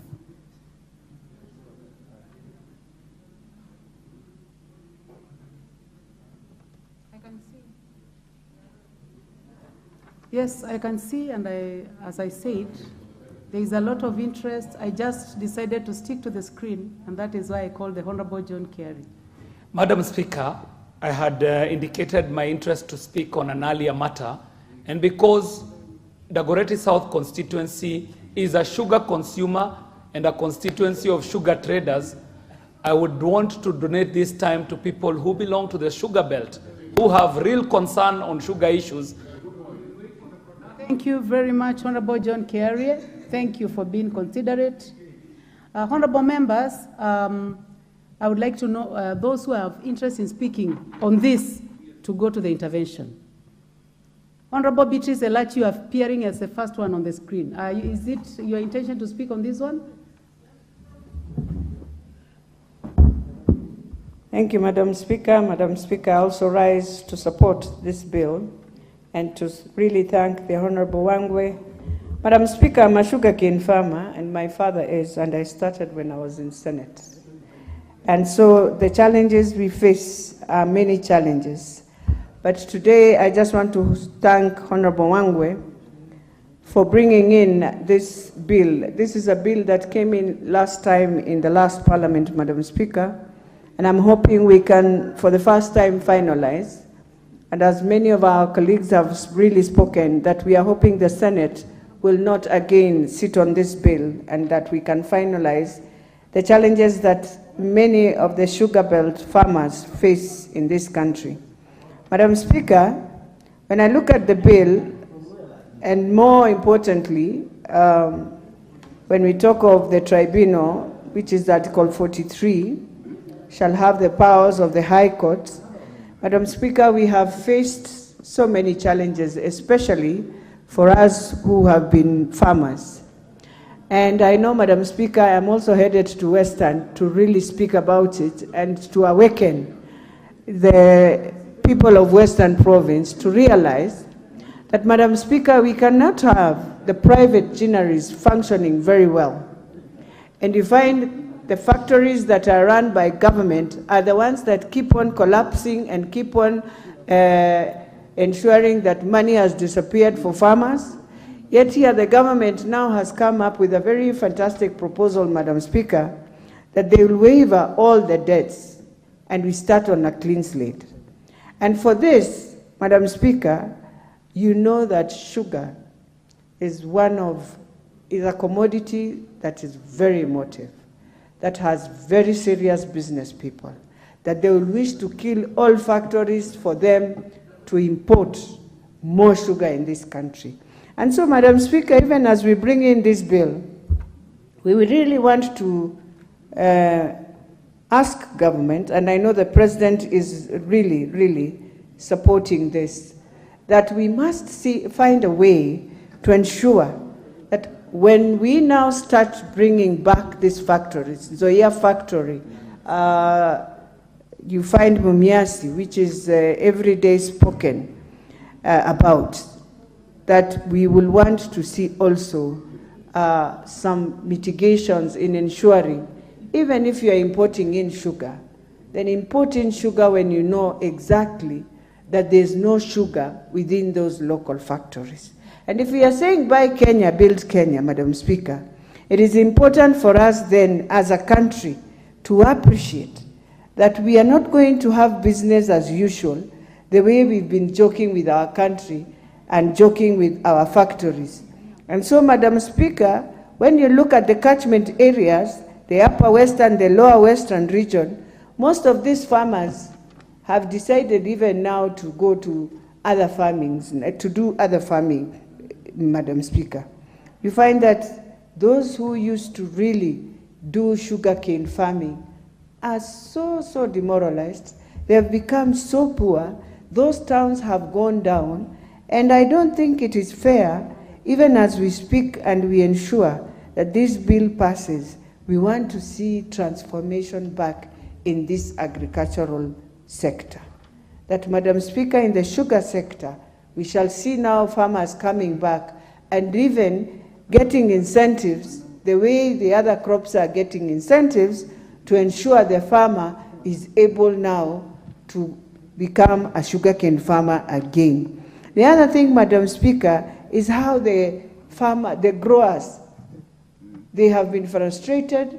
While we waiver the money, we must go back to do very serious public participation, that to really enable each farmer to appreciate and to start again farming. And I want to plead, as I give more chance to other members, because I can see very few minutes, every farmer in Western Province, can you go and register as a farmer? Can you ensure you are a farmer, so that every incentive that government is bringing in agriculture, you are able to tap in, be it for farming of sugarcane or even maize. And that is why, Madam Speaker, I support this bill. I support the amendments, and I know we shall in the end ensure that the amendments that are coming in are not the amendments to give, again, those who are importing sugar in the country more powers than what the Kenyan farmer can really benefit from. I beg to support. Thank you very much, Honorable Beatrice Elachi. The Honorable Mwangi Kiunjuri. Thank you, Madam Speaker. Member for Laikipia East. Madam Speaker, I just want to say a few things, not more than 3 minutes. Number one, that the issue of sugar in this country, I'm a consumer, and I believe even the consumers are more affected than even the producers. Madam Speaker, I happen to be Minister for Agriculture, and we had several meetings with leaders from Western Kenya and Nyanza region. Madam Speaker, the issue, as you have seen, and Ishongwa majority brought it up, that about leadership. Those people who are supposed to be the front line to fight for sugar, to fight for issues that affect their regions. However, Madam Speaker, it's not about those who are producing that are affected. It's all Kenyans across board. Because today, if you look at the price of sugar, and you ask yourself, if we had intervened, if the sector is working, would we be buying this sugar at the prices that we have today? Look at our neighbors, Madam Speaker, their production vis-a-vis our own production. The issue is that we know the answers. Honorable Wangwe, you know that we sat down. We were able to bring up leadership in the region. We had to sit down then, and we agreed of raft of reforms that ought to be taken.